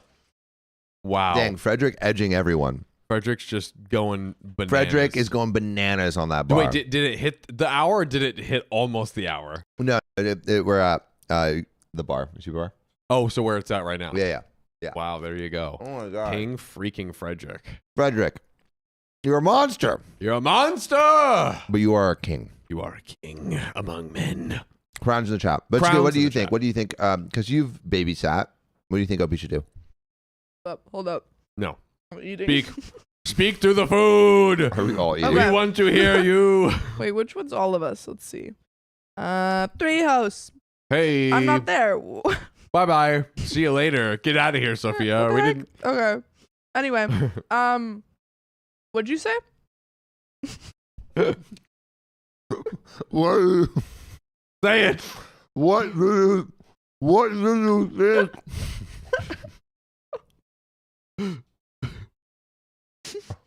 This is the worst thing to eat and talk I through. know it might. What? No. What do you think she should do? Because you've been a babysitter. Oh, yeah. Well, no, yeah. I mean, I've never been a babysitter for parents that were just like this awful. But I think often when you're a nanny specifically and you're spending a lot of time with the kids, sometimes the parents can be like really awful and take advantage of you. So I think she should, because she's not with an agency, like she can't like file a claim or anything, but she should definitely talk with her parents if she can, and then maybe see if she can like, I don't know, start a suit. A lawsuit? Yeah. No. Well, to me, I'm like, she has the immediate problem of like, she was kicked out. I guess maybe now she's here, but like, what does she do like right now? What if she gets kicked out again and they're like, no, we're for real this time? I see what you're saying. Yeah, she Get should to the leave. street. She should leave. She should not go back to this host mom. But she Because- needs a ticket back? What? Like, she's in another country where she doesn't speak the language, and she doesn't have the money to get a ticket back. Doesn't have any coin.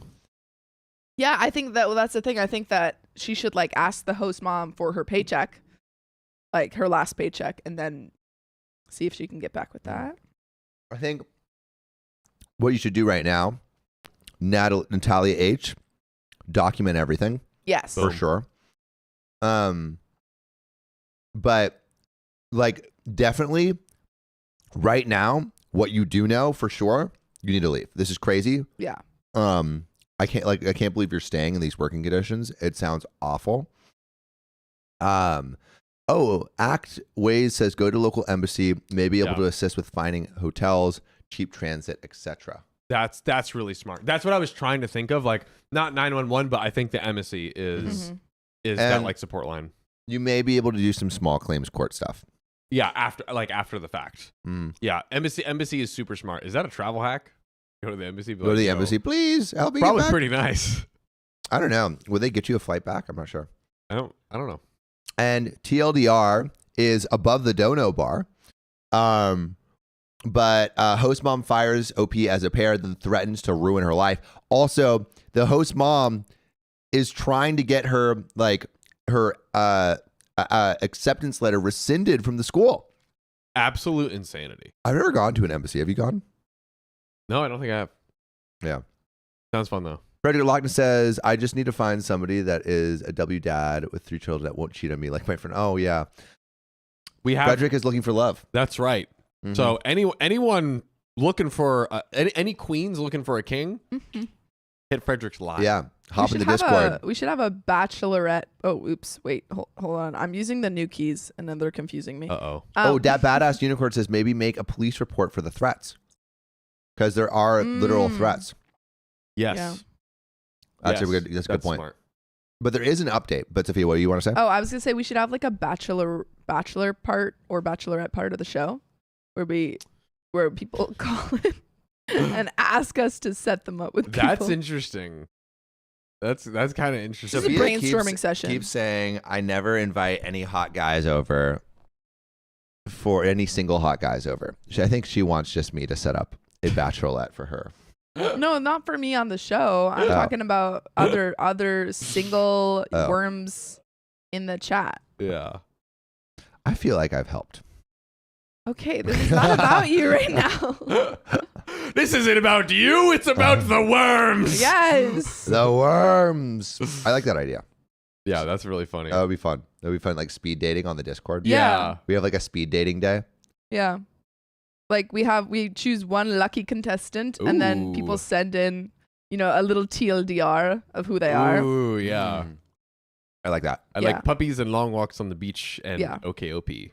Yeah. I mean, if you have like OKOP, you're already like an awesome person. Like your personality is incredible. And there's a high chance that y'all have stuff in common. That is watching true. The same show. That is absolutely true. Christina says, I feel like there's a lot of liability with your idea. What? What's the liability? What's the liability? Everything will go perfect. I don't know. Of trying to sue? Baby Godzilla Of my says the dating mods show? can make that happen. Anyways, let's get back into the story because there is an update. Oh, goodness. So, update. Thank you all for the suggestions/support. I decided to leave the next morning. So, OP took the advice. Good. She didn't pay me. I'm not going to sue her or anything because, to be honest, I'm scared she'll figure out some way to screw me over. She is really rich and has a lot of international connections, so I'm sure she'll figure out something or even possibly lie to my university to make me sound bad. By the way, I was accepted into a top school, so it's def a possibility. I don't want to take the risk. Also, am I crazy to say I don't regret coming? Like, sure, I lost out on hotels, flights, but I also got to live in a country I really love, learn the language, eat the food, and see the scenery.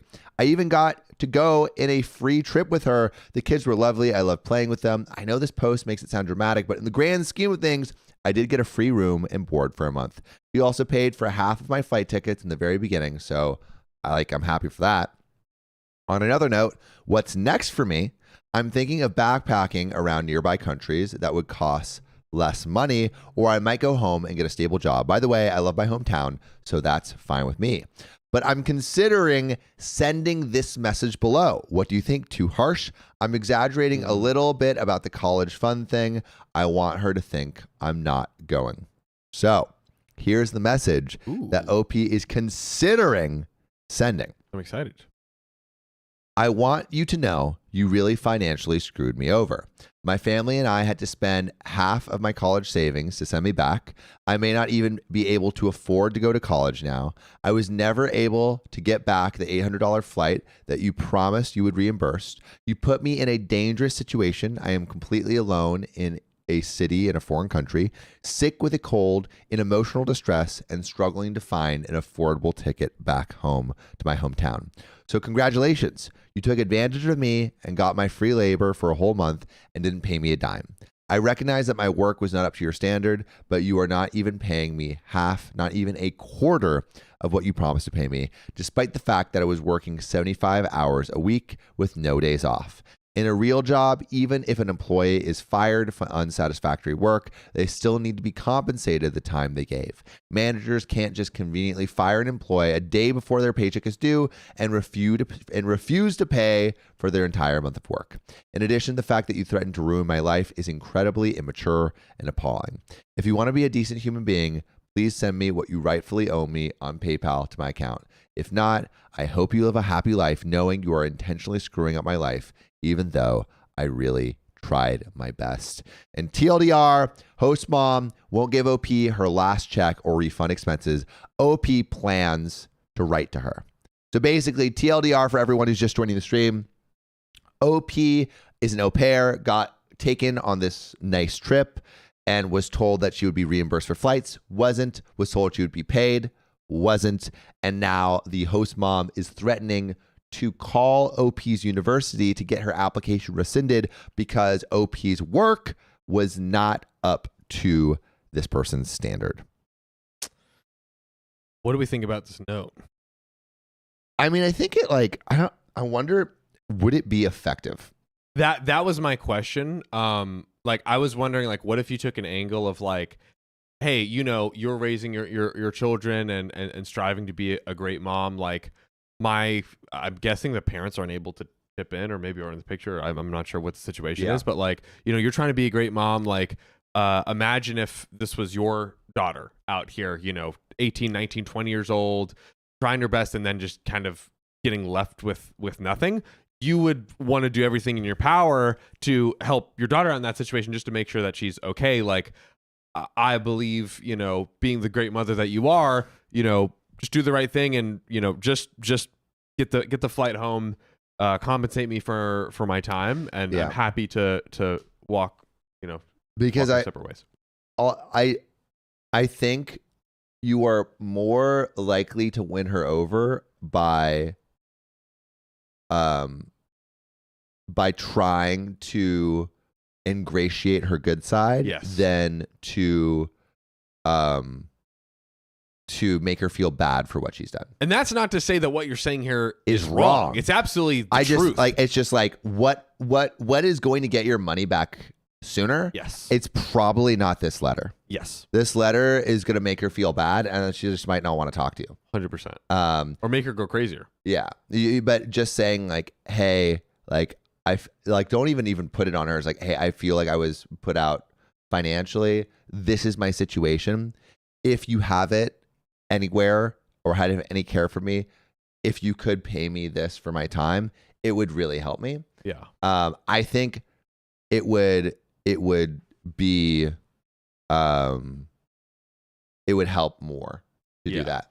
And then you could probably get her caught in a if she responds to that and said, oh, I will pay for your time, or like I'll only pay you this much, then you kind of have in writing something that you might be able to take to like small claims court or That's something. a great point. For a lawsuit, as Kiwi Fox 3 says. But yeah, really crappy situation. I'm sorry OP had to go through that. Super, super duper crappy. And hopefully everything went well. Yeah. Hopefully everything went well. But I just want to shout out King Frederick one more time. Oh, dude, please do it. Supporting this stream, helping us get to another hour. Incredible. Crazy. And then MJ Grow, thanks for the $2. She has to go to the consulate, which is the embassy. Amy, thanks for the $5. Everyone is crazy. Everyone is an asshole. Just hit the lottery and became a hermit and just hit the lottery, become a hermit and adopt a bunch of pets. Pro tips. Love that plan. And then Brittany ICU Lynn, thanks for donating through the donation link. Woo! That's in the description if y'all want to donate through the donation link so YouTube doesn't take 30%. Glad y'all are still alive. Missed the first half. Another hour for the worms. That's right. The worms live. Darn right. But John. What?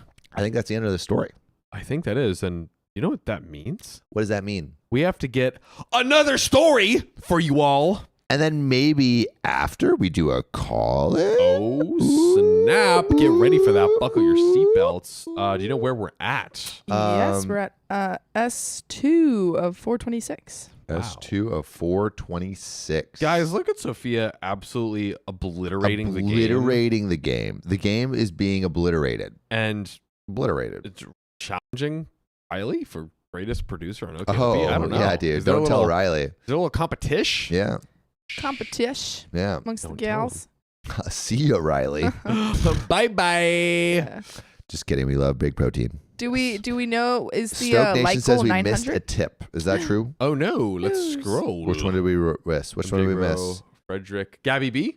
Gabby B. Thanks for the $5 tip. Hello, OKOP crew. I hope you are all doing well as well as everyone in the stream. You guys are helping me a lot with my depression. Love you. We love you too. Gabby and thanks B? for submitting through the donation link. We're here for you. I think we already got Hamster Girl Brittany, right? Mm-hmm. Yeah. Believe so. Thank you, Stoke Nation, for letting us know. And also, if you haven't liked the stream, and if you like, I'm not mad. Yeah. Just disappointed. I'm sad. I'm just disappointed. And you're preventing us from spinning that wheel. Yeah. Do you even want us to spin that wheel? We love saying it. We love saying it. We love doing it. Do we have? And by the way, what is our current goal that we're at this very moment? I think someone said 900. I said 900. What is that right now? 900. It is at 847. That is close. We are. Oh, now it's jumped to 853. We are so close to spinning that wheel. Like the stream right now. If you're on Facebook, share the stream. Yeah. That would be crazy. Share it. Go bananas. Tell your friends. And if you haven't subscribed to the channel and you see this, you are not subscribed. That's crazy. That's even crazier. What are you doing? What are you doing? Subscribe. Guys. And Natalie Nolet, thanks for the $10 tip. We appreciate it. you. Smiley face. Well, ladies and gentlemen, let's get into the story. The story of amazingness. My colleagues called me a pick-me girl and spread rumors about me, which is greatly affecting my self-image. And this comes from Throwaway 39241, who says, I, 24 female, am a flight attendant at a certain Middle Eastern company.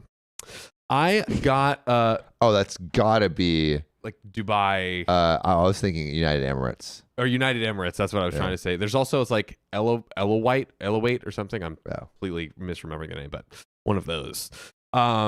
I got a visa to China because there we have the best flights. Long flights, long layovers, the best passengers. Every flight attendant knows this. I know that. You're not a flight attendant. Wow. That's why you don't know. Yeah. Thanks for calling me out, Sophia, I'm for sorry. just Shat reading on. facts that I am things I am not. Get riggedy Rex, son. Sorry, guys. Yeah. Let me go to flight attendant school real quick. Yeah, John's really insecure about not being a flight attendant. I'm sorry, I don't know how to heat up the little towels to put on your face. I don't know where to begin. Dude, It seems like you don't know. it seems what like you've flight only attendants been do. in first class, too. No. Yeah. The fat cat upstairs reading this story, only been in first class. No one's ever with given the me a hot towels and towel. towelettes. Incorrect. I've never gotten a towel on my Yeah. face. Never? I've Never. gotten a towel on. Dude, did we not get it in Bali? On the flight? Yeah. I've gotten it They on. didn't put it on my face.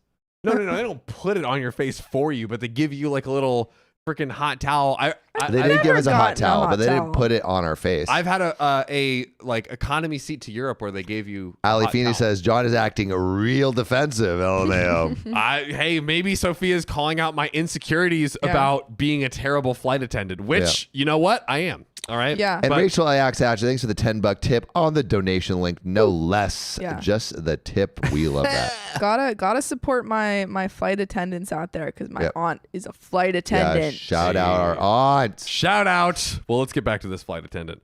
So because it requires a visa, many colleagues are lazy to get it. So only a few of us are frequent on bidding for lanes to China. It happens that one of my first officers is always bidding to China because, as I said, it's the best flight. I happen to be very often with almost the same crew, pilot, first officer, every month at least once. FO, who is First officer. Thank you. First officer is young, handsome man, and ladies have an eye on him. Ooh, is looking kind of like a snack. Ooh, a little airplane snack. Mile High Club. Chomp, Let's go. chomp. We were sitting once at the airport waiting for our plane to arrive. We were going to take the plane from another crew who would be on the layover until the next group arrives. And I was playing games on my console. The first officer noticed, and he sat next to me and started to ask me what I play besides this. What kind of games you playing, girl? Hopefully not any with Play me. games with me, girl. And that's how our little friendship started. He would always sit near me and watch me play, and we started bringing our laptops to game in the lobby of our hotel because it has good internet, and we have 2 to 3 day layovers in Beijing. Nothing much to do after you've been so many times. Nothing much to do. How about that first officer? Hey, yo! Oh. Anywho, as we started to talk about games, ladies started to interrogate me about the nature of our relationship. And then last week, we were again in a lobby. Internet was good. and we played a certain 5-on-5 game you all know. Ooh, is that Among Us? Hanky Panky? Pretty presumptuous. I don't know the game. I'm not a gamer, so I don't know. A 5-on-5 game. Is that Among Us? Is Among Us I don't 5? know. No, I've never Among even Us played is one. like 1 or 2 against the rest. I see. We sat across each other in 4 people separated. 2 ladies from the crew came and sat with us, one beside me and one next to him. They started to talk to us, and we barely answered because we were focused. Champ for the win says Valorant. Maybe? Valorant. Okay. Got it. Or League of Legends. Or League of Legends. Got it. The fighting games. League. Have you played Valorant, John? No. Because you did kind of like a Valorant. I was just excited to now know this. Sophia, why are you coming for me this stream? You can't attend to flights. You can't play Valorant.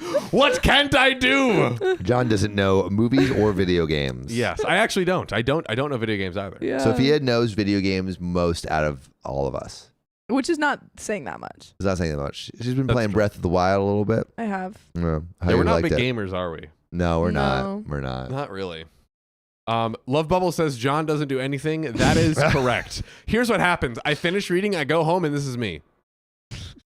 Stationary. Yeah, when John Booting is for my off news camera, stories. he just freezes. Yeah. That's what you get. That's what you get with me off camera. I ladies was and gentlemen. I have an okay story time about freezing on camera after the story. Ooh, I'm excited. But you have to wait to the end of the story. So stick around. But Opie says they were questioning him mostly. They asked me some things too. Then after we both died in the game, I asked them to please leave us alone and come after the match is done, which will be in around 40 to 50 minutes. Then they can talk. I indicated that I will leave and they can talk to the first officer. They got a bit shocked by my reaction, but they did leave. And after the match was done, I said I'm going back to my room, and he said that he will go too. To your room? Oh. We're both gonna go back to the room. I told him girls will look for him, and he said, quote, yeah, I better go ASAP. And we both left to our respective rooms. Respective. Yep. The next day, all the girls gave me the cold shoulder. They were talking passive aggressively to me. And when we were in the lobby kind of area after a breakfast, someone brought sweets and fruits. I took a sour apple and some other sour fruits. I get pimples from regular sweets. Wow, Me too, girl. Me too. Interesting. First officer told me that it's a weird choice for a dessert. And that's when one of the ladies said in front of the whole crew in a very sarcastic tone, yeah, that's because she's so special, so different, not like us other girls. And another one of the girls rolled her eyes very aggressively and almost yelled, did he pick you already? Very awkwardly. Oh my Why is everyone so jealous? Is Oh this my what it's God. like to be in like his flight attendant little clique? I mean, I could see it being super gossipy. Super gossipy. Like, you're always with the crew, Yeah. so pushing the cart a little too aggressively when you're like trying to serve the drinks. Like, Yeah. They're being the pick me girls right now. Yeah, exactly. And it's That is not a all good facts. look. Because a pick me girl is a girl who doesn't support, is not a girl's girl. She Not a doesn't girl's support girl. women, and that's what these girls are doing. Stop it. Stop. it. This shocked me so much that I won't even recall what happens afterward. Anyways, the women don't talk to me now at all. And I also heard rumors that I am sleeping with the first officer, which is not true at all. What? This is crazy. Yeah. One of the male crew told me that they told him how I sent 2 girls away and told them to come back later, but before they returned, I took first officer to my room. So they're lying. Not They true. are full on lying and just making stuff up. Spreading immature rumors. I feel like to stick it to them, you should just actually stick it to the first officer. That's what you do. That you is know? true. Make the rumors true. Listen. Oh, thanks for sharing true knowledge. Thanks for inspiring me. Thanks for reading facts. And by the way, it Inspiring me. was great. That's tough. This all makes me not want to go on my flights. It makes me want to change routes, even though this is really the best one for me. For Yeah. days, I feel like I have a rat in my stomach. Oh, A dash of Stardust says high school clique behavior, and Rachel the Axe Hatchet says stinky women. Truly. Agreed. The stinkiest of women. Yeah. I am watching short videos on Pick Me Girls and I feel like crying. At first, I didn't let it get to me, but it got to me. I want to rip off my skin and crawl under my bed. Oh, man. I feel like throwing up all the time. Man, this is so rough. This is bananas. Bless you, Sophia. Bless Thank you. you. What do we suggest? Do we switch routes? Because OP loves this route. OP, yeah, it says, but like this is the only route that goes there, so it might be hard to switch. But is this the best route if this is like what's going on? True. You know, like I think that should be yeah. factored in. Maybe do you like try to go to, hopefully there's some sort of HR. Do you try to go to the HR and be like, hey, they keep telling people I'm sleeping with this guy? Yeah. I mean, I think, yeah, JC says report from harassment. Little Zini 10 says go to HR.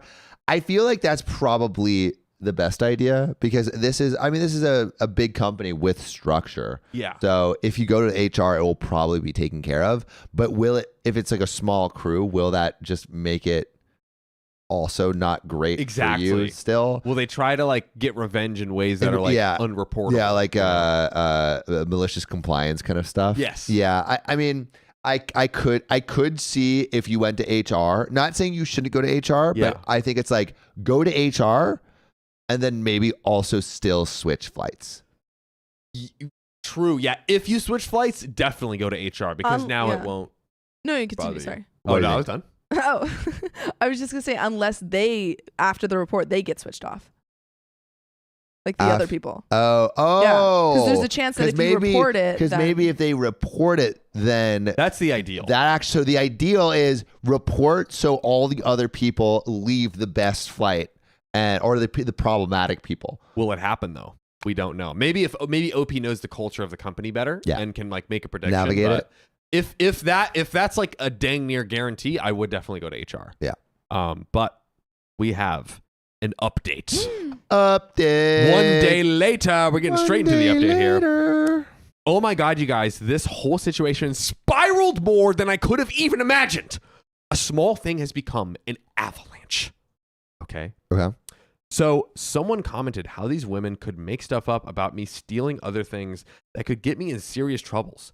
So I eventually decided to text first officer to call me ASAP because he was operating a flight at the time. And there's an important matter we need to discuss. Did she try to call him in the middle of him flying the plane?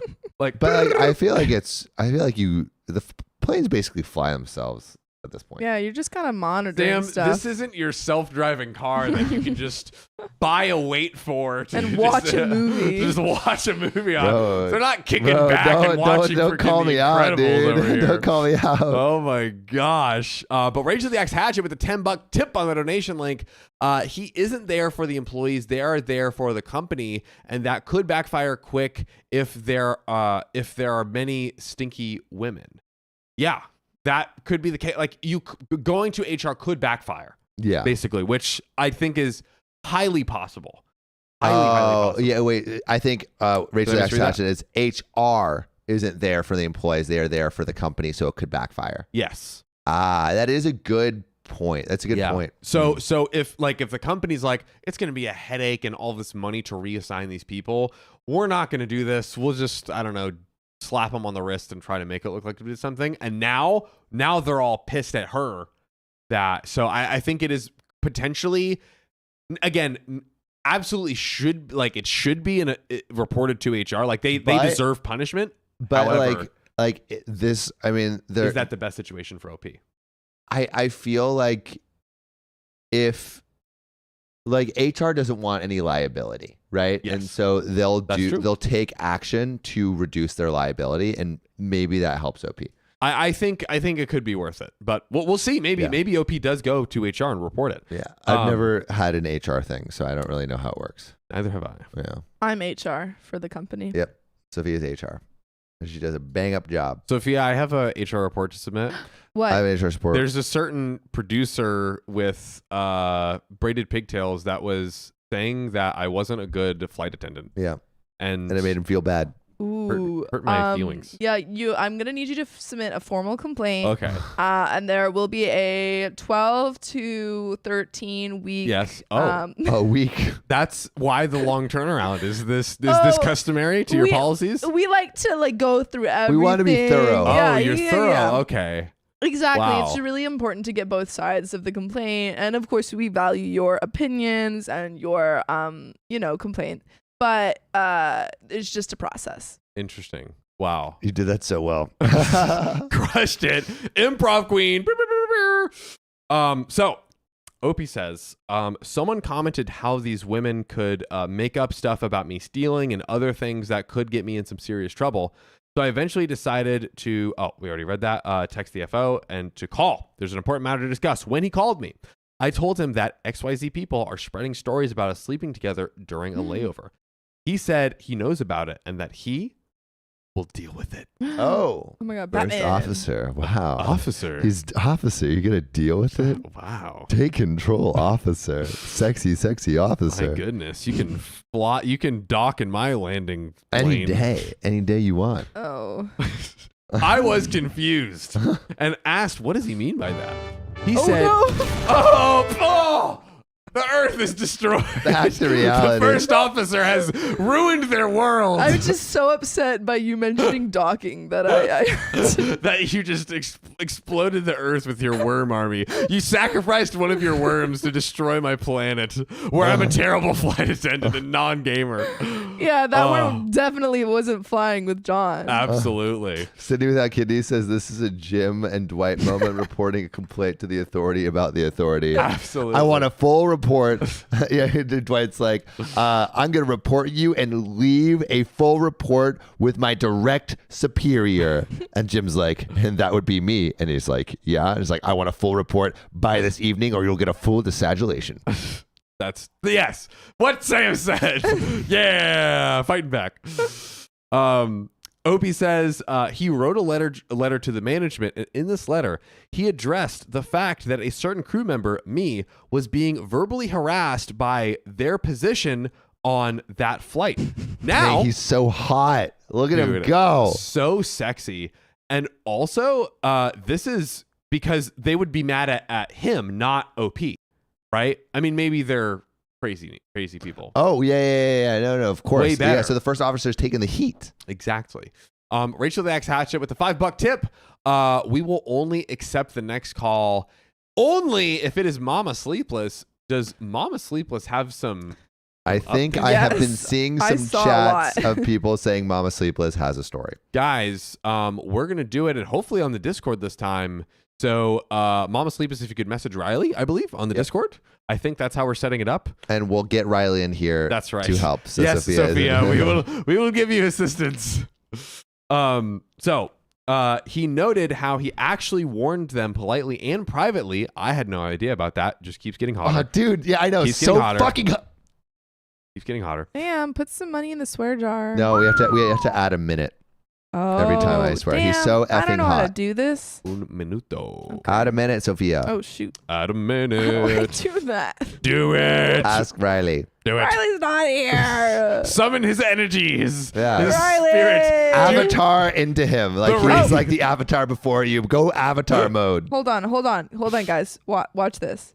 All right. Hold. Oh. I add a minute. Hold Hold on. Keep Wait a holding. second. Oh, wait. Hold on. It's happening. It's going to happen. Hold on. We're so close. Hold on. I'm gonna make. What? Why? It's only 1 minute. It's 1 minute. 1 minute. Oh, okay. Here we go. And Oh my gosh. and Do it. no.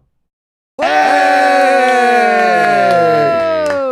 Good, You know Sophia. what? I might be a terrible flight attendant, but Sophia's a great producer. Yeah. I am big enough to admit that. I'm big enough to admit that. Yeah. Riley nervously laughing.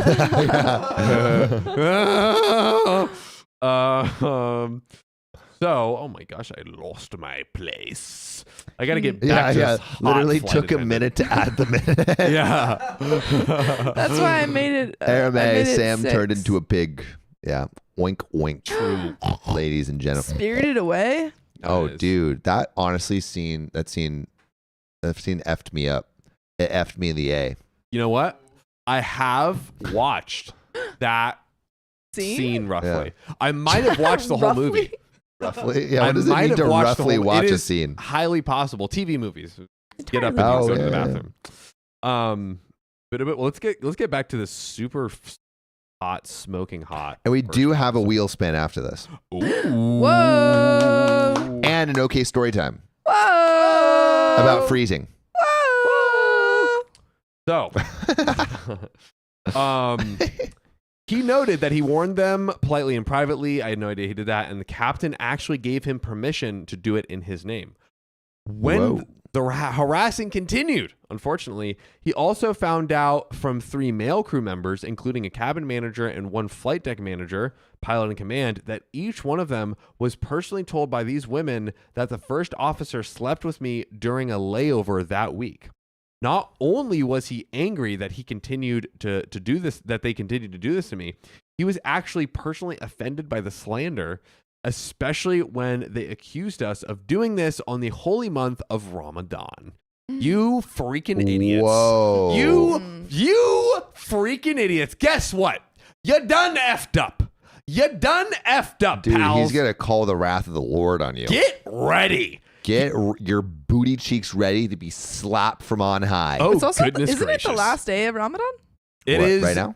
Right now? Eid, it's Eid? maybe tomorrow. Yeah, or maybe okay, okay. today. Yeah. It might be today or tomorrow. I think it might depend on where you're at. Yeah. In the world. It changes, okay? Should Also- it literally changes every year. TLDR, Sophia, if we can update that. Oh Ooh. boy. You guys only get the old TLDR. Ha, joke's on you. A quick TLDR for everyone from my face hole. So there's this smoking hot first officer on a plane. All the other flight attendants are like doing all this gossip to OP, like, Yeah. oh, she's sleeping It's so with high him. school clicky. So high school, like absolutely terrible. OP was like, what do I do? The hot first officer went ahead and reported all this and Takes control. takes control like like the a- hottie thottie he is. dude, just so sexy. Oh, yeah. So hopefully we're going to see what impact the reports the hot first officer has. Is this going to fix everything? We're finding We'll out. find out. Keep getting lost. So he wrote in the letter that he requests that these crew members be banned from international layovers for 6 months and that they operate on standby. You don't have a specific lane schedule and you must be ready 12 hours of each day to be called on any random flight, Oh, but John, only domestic. I think Yes. you may have skipped some stuff. Oh. Oh, 'Cause no. we left off John, at holy you month should of Ramadan. not do that. Oh, But you know what I want to say is iPod Bella. Thanks for the $2. I made it, lol. Just got off work. Happy to see you. welcome. We're running it back. He wrote a letter and made all above mentioned crew members and the pilot sign it. Captain put his stamp on it and first officer did too. So this is a official freaking business, ladies and gentlemen. He told me that slandering the women and man, but mostly women, without 4 male witnesses is actually a crime in the country where we are based. Wait. Slandering a woman without 4 male witnesses? What does that even mean? It's a crime. Wait, so it's like you have to Unless have. 4 men saw you have sex with the first officer. Sir, I it witnessed doesn't this, count. so the slander is A-okay with me, sir. All 4 That of us is agree. a crazy rule. That is an insane. That's an insane. I mean, hey, there. However, in this case, it is working in OP, the woman's advantage. Yeah, So- there were not 4 dudes there. exactly. So There we go. I think this is probably like Saudi Arabia or something. It could be. This is a Middle East flight company, which is maybe Emirates, maybe. Yeah. And he had all the present men's signatures. They couldn't make them testify against us, but for us. They would literally have to be on OP side, basically. And our company's policy is that if there's a criminal lawsuit, not a civil lawsuit, filed against any of the flight operating employees, their contracts will be terminated without further notice. Whoa, so all these people could get fired if they take this, which would be considered a criminal, not civil lawsuit. They would basically be like insta-fired. Okay, so first officer just continually gets hotter. Just laying down the hot, sexy law on all of our booties. Mm-hmm. So he wrote the letter where he requests that these crew members be banned from international layovers for 6 months and that they operate standby. You don't have a specific lane schedule, and you must be ready to do 12 hours of the day on any random flight, but only domestic, which sounds pretty terrible. Yeah, sounds rough. Not the fun ones. You have 1 hour to appear at the airport. Also, you're paid much less. This is hell, by the way, for 6 months. So basically sentenced to the flight dungeons, the worst flights ever. Mm-hmm. He then continued to say that management only has 3 options, only 3, to be, as he requested, to terminate them right away or do nothing and have him file in the lawsuit, and their contracts will be terminated by default. And if he does file the lawsuit, people who made up adultery story might get up to 6 months in jail. Yikes.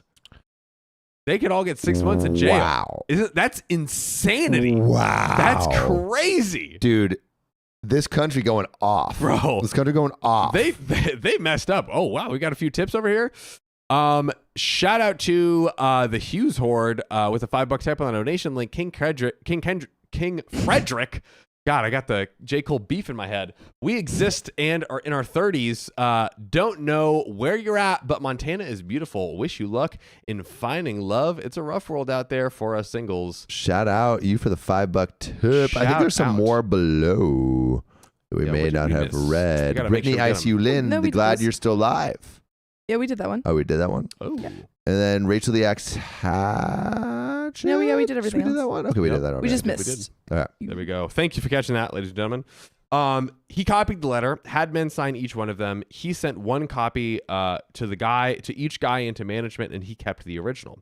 He told me that management will call him after Eid, and that I will confirm everything they ask me, and that he will send me a copy of this letter as well. I am beyond shocked. I am petrified. All I did was my job and play games in my paid free time. Completely innocent. I never had any intentions to be part of someone's termination or lawsuit, and I had no idea how seriously he took this matter. Too serious. I am literally beyond shocked right now and scared as well. I don't feel my legs and I'm shaking. I threw up after the call ended. Oh, no. OP is just like, wait, so is himself. OP like, I don't want this to get this serious? Yeah, OP's like, I don't want all of this. Like, I don't want them to potentially like go Get to in jail. prison, yeah. Oh my God. Yeah, Saudi Arabian prison ain't cute. Probably not fun. I also asked him why the hell did he take such drastic measures. He said that I am unaware of what these stories can do to our reputation, and if they reach the wrong ears, even more than just reputation. Oh, wow. And he said, they made you cry. It's not drastic enough. That's kind of hot. This man is scalding lava. Smoking. He is just smoking. Like, if you approach him, you'll just incinerate. Yeah. That is how hot he is. Yeah, dude, honestly. My and God. You know who else is hot? Who? Lysandra Johnson with the $5 tip. Always watch you guys on Facebook. First time here. You guys are great. Absolutely. Shout out first to time you. here is YouTube. Welcome to YouTube. If so, we love you. Thanks, on baby YouTube. cakes. I asked him, why the hell did he take such drastic measures? And I already read that. So, ladies and gentlemen, we have to pause real quick and ask ourselves this question. Do we support the first officer in going, like, flooring the gas here? Flooring the gas? I mean, it depends. Like, I feel like OP is feeling the flooring of the gas is too much. Yeah. So yeah, because but it's also like it doesn't just affect OP. It's kind of the like the first officer's thing too. Yeah. So I think he can kind of do what he also wants in protection of his own reputation. That's a good point. And you know, maybe OP could say like, "Hey, first off, thank you so much for doing all this and like for sticking up for me and sticking up for yourself. Do you think you'd be down to like in this like process? Maybe we don't try to get them to go to jail in prison. And to be fair, he did list out like, hey, here's what I want to happen to them. I want them reassigned to these flights. Yeah. Basically just demoted. Yeah, but he's saying like, this is what could happen. Yeah, this is what could happen. So maybe just kind of confirm with him like, hey, I love your suggestion. I love all this stuff. I personally don't think the punishment fits the crime. Like, could we agree to like not try to push for this and like, just get them demoted? But Aaron May has a good point. It can ruin both their lives if he doesn't take action and doesn't take action far enough, potentially. Totally, yeah. I think he is totally within his right to, like Sam said, like he's involved in this too, and there's like all these implications that he mentioned. So absolutely, go and do what you need to do for yourself. Yeah. So yeah, absolutely. Yeah, and Ratash says such rumors can ruin the lady's life in the Middle East. That is, that's super true. It's a very different culture. There will be cats, says. Yeah, I mean, I think, and then Ratash says, same goes with the man. Like, and that's what the guy said. Like, it could ruin both their reputations if this is not taken seriously. Like, what if he, because of all the cultural implications, he gets, I don't know, to be up for a captain position or whatever his like promotion would be, and they're like, they don't say it, but they're like, nah, we're not gonna do you. Like, that's his career. Exactly. That's yeah, or they could potentially fire him. Like, all these things can happen. And like Slithy Tovaz says, though, let daddy handle it. Let flight daddy handle it. Flight daddy. Oh, what are you laughing at? I like that. Flight daddy handled it. I like it.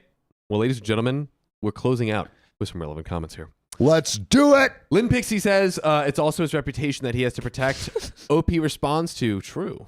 What are you two what kids? Are you laughing at? What are you giggling at over there? I pressed the wrong button. I'm sorry. Oh, that's funny. I love that. Oh no! Oh no! That's the Earth is destroyed again. What Earth? No, but I'm not looking. I'm just pressing it. No planet is safe from producer Sophia's wrath. The worm army will descend upon you and blow up your existence. Sometimes you just have to send a worm in. You know exactly. Yeah. Keep them on their toes. That's what I always say. Sometimes I feel like we're getting a little bit too far from reality. Yeah, let's get back. Let's reel it in.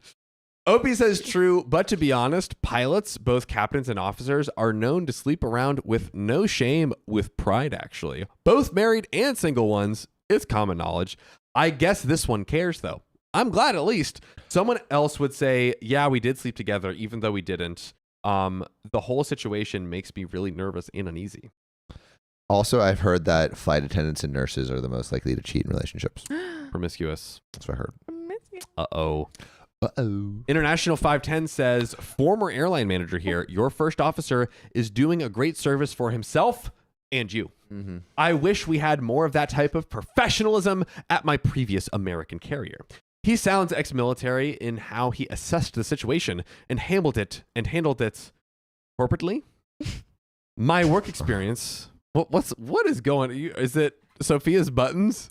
Is that just getting you two just giggly over there? I just keep messing it up. We also do have to spin that wheel. We very do. soon. We're so close. We're so close. We guys, are don't almost worry. done in the relevant comments. Let's close out strong I never forgot here. the wheel. My work experience is majority airline, and I can say without a shadow of a doubt, reputation carries dang near forever. We even get word about employees from other airlines, and that has negatively, wrongfully, I might add, impacted people with their professional aspirations. I'm not even going to start on how it has perfected me personally. Opie says he has a law degree as well. Aviation was his secondary call, actually. He explained to me everything very slowly and clearly in a language I understood. But to this moment, I am surprised how the hell I appeared in the midst of this fiasco. Nonetheless, he is something else. I asked him, what does he think will happen? He said he does not think the company will let him file a lawsuit because the story might leak out. Well, It might just. It really has a bad look on them as well. And if they keep them and their punishment expires, by then he will already be the captain and, of course, continue to bid for China flights because they are the best, as Opie said. If he sees any of them on his flight, he will have the right to reject them at the airport, which he will do like an absolute hot freaking like a savage. freaking balls. My goodness. When asked why, he has the original document he made, and it's completely legit according to the company's policy. He really upholds grudges against them. It does not seem like that. It did not seem like that when it all happened, or maybe I haven't noticed. So he said they will either terminate them or they will take his request but revoke their China visa from the system. But given that they might end up with him on other flights and he will for sure kick them out, he believes they will be terminated. Either way, safe to say, I will not see them in China anymore. Wow. Wowzers. Okay, so it seems like pedal hitting the metal. Yes. The nose hits the grindstone. And we have one final, little beefy, but one final relevant comment and response. Shout out GumpLife13 for the $2. I love you guys. My first live. Good night from Virginia. Hey, shout out to you, Gump Life. I had Shout out to you, Gump. I had a friend in high school named Gump. Did you? Yeah. Gump? Yeah. You really Did you say guys- that southly. His last name was Gumper, so everyone called him Gump. He legit looked like a caveman. Like, bro, you know the 5-finger punch, dude. He would do that, and it would just knock the air out of you. I'm just imagining like a bigger version of John, because John, you low key are a caveman. No. You don't understand. Bro was like, and I mean this in a nice way, like Neanderthal, Yeah. like ready to freaking go. Sounds Did really Gumpy nice. have that dumpy? He was a Did he have any child. cakes? I don't know. Was he not? He was a child. He was a child. Child. I was a baby. But anyways, I was in school. Yeah, of course. He was in drumline. High school? Yeah, in high school. Yeah. But anyways, let's read this final relevant comment from 6 a.m., 7 a.m., 8 a.m., 10 p.m., who says, whoa, he's playing the long game. I thought that 6 months on a call position would be the punishment, but actually the punishment is that they will never be on the China flights again if he has his way, as only time allows him to achieve a greater position of power.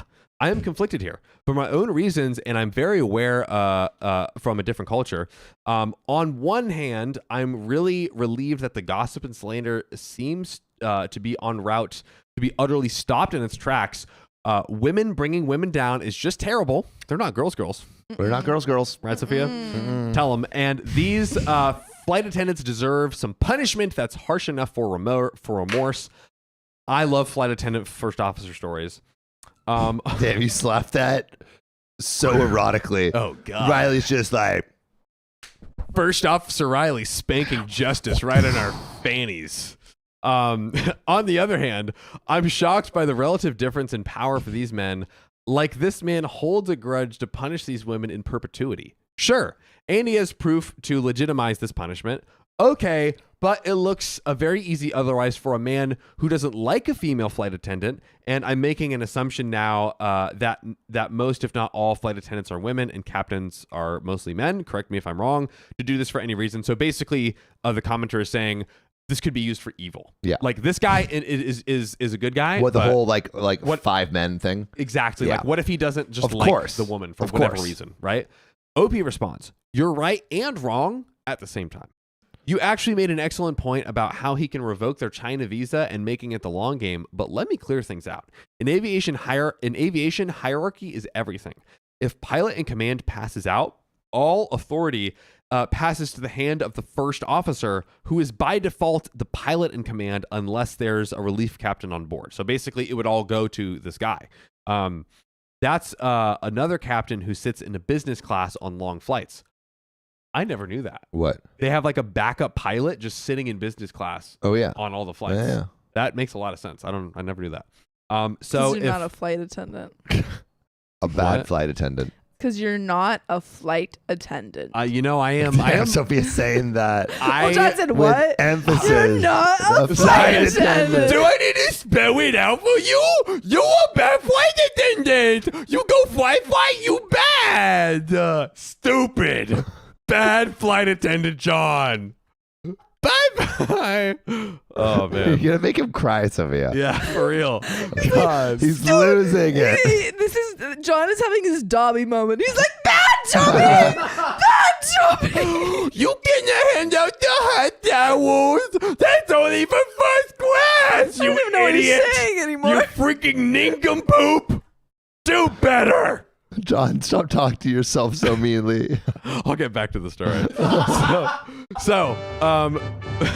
Back to reality. Back to reality, you fucking fool. You thought you could be a flight attendant? Swear, John. You thought in your imaginary world. No, we're back to reality where you're a terrible flight attendant. Anyways, I'm done. God, I'm getting lightheaded over here. Shooby-dooby-doop. You're not a flight attendant. You're not a flight attendant. Oh, wait, I have to add another minute. Yeah, you have to add another minute. So it's going to take me a minute to do that. What a pilot says goes. In cabin, flight attendants in charge, cabin manager, purser, all the rest of them, has the authority after the captain and the flight officer. Then there's the premium crew, the VVIP crew, economy, all the stuff. It basically passes down like the kingdom. Every single position can be taken by a man or a woman. We have female pilots and we have first officers, however, much less percentage because women don't usually take this path for whatever reason. I personally would never take a role of responsibility. I cannot begin to list the responsibilities flight attendants in charge has, let alone first officer, and pilot. They have a responsibility for our lives, and with great responsibility comes with great authority. A female pilot could ban male crew or first officers all the same. And that's the end of the story. And that's the end. So we don't know if all of these people got completely destroyed or not. We're not sure, but basically from that big breakdown, like OP said, a female pilot could do this, but also the male first officers do hold a lot of power that they could use for good or evil. Yeah, which is basically because they're in that culture that essentially does not give women a lot of rights. And it also seems that the first officer, to our point earlier of like, oh, let's like ask him not to throw him in jail. It seems like he just wants them to like get demoted and just be professionally punished. He's not trying to do what's it called? Not like a criminal punishment. Yes. It's a professional punishment, which I think is what OP wants to. Totally. I think that works. And I think we need to spin that wheel. Oh my gosh. But before, I have a quick okay story time. Let's get into it. So when we were talking about wait. What? Stop. What? Hey!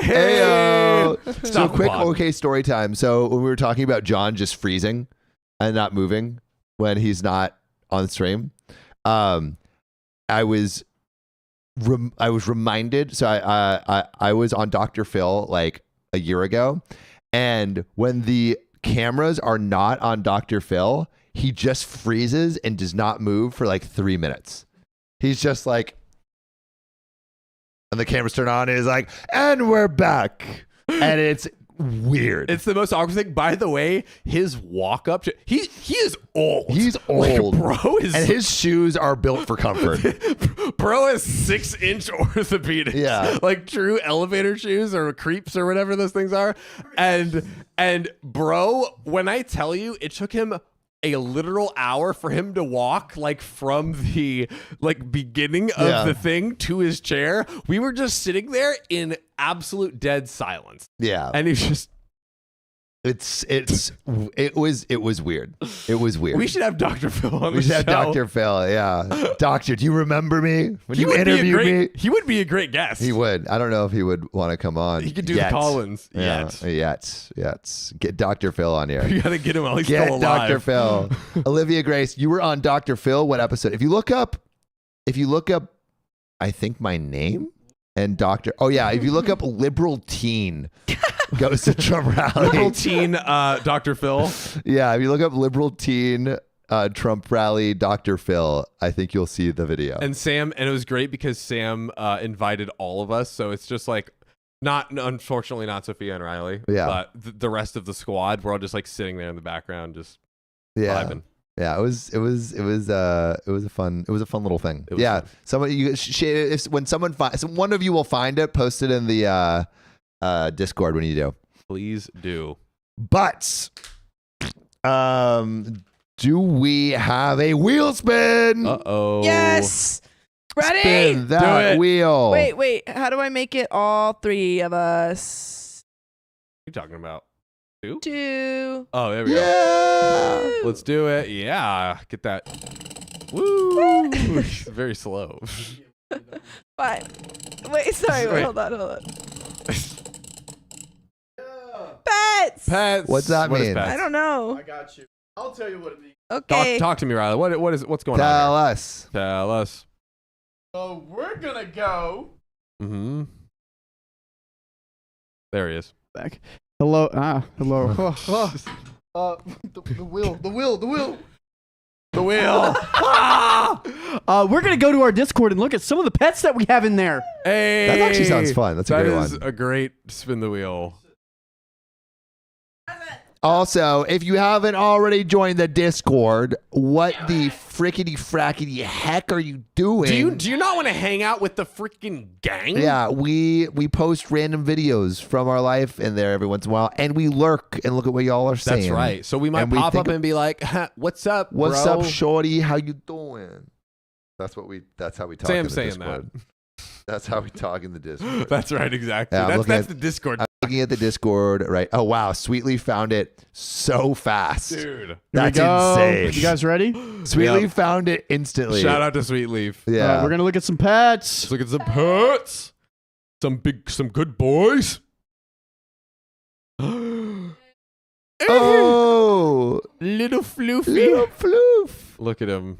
Do we rate each pet? Ooh. Why would we rate? We just talk about them. I rate that dress out of a couch. Princess out of 10. Yep. Aw, little smile. Ooh. Ooh. Is that not? That is not the same dog. Looking like a cool dude. That's cool dude out of 10 right there. The coolest dude. Are these different dogs?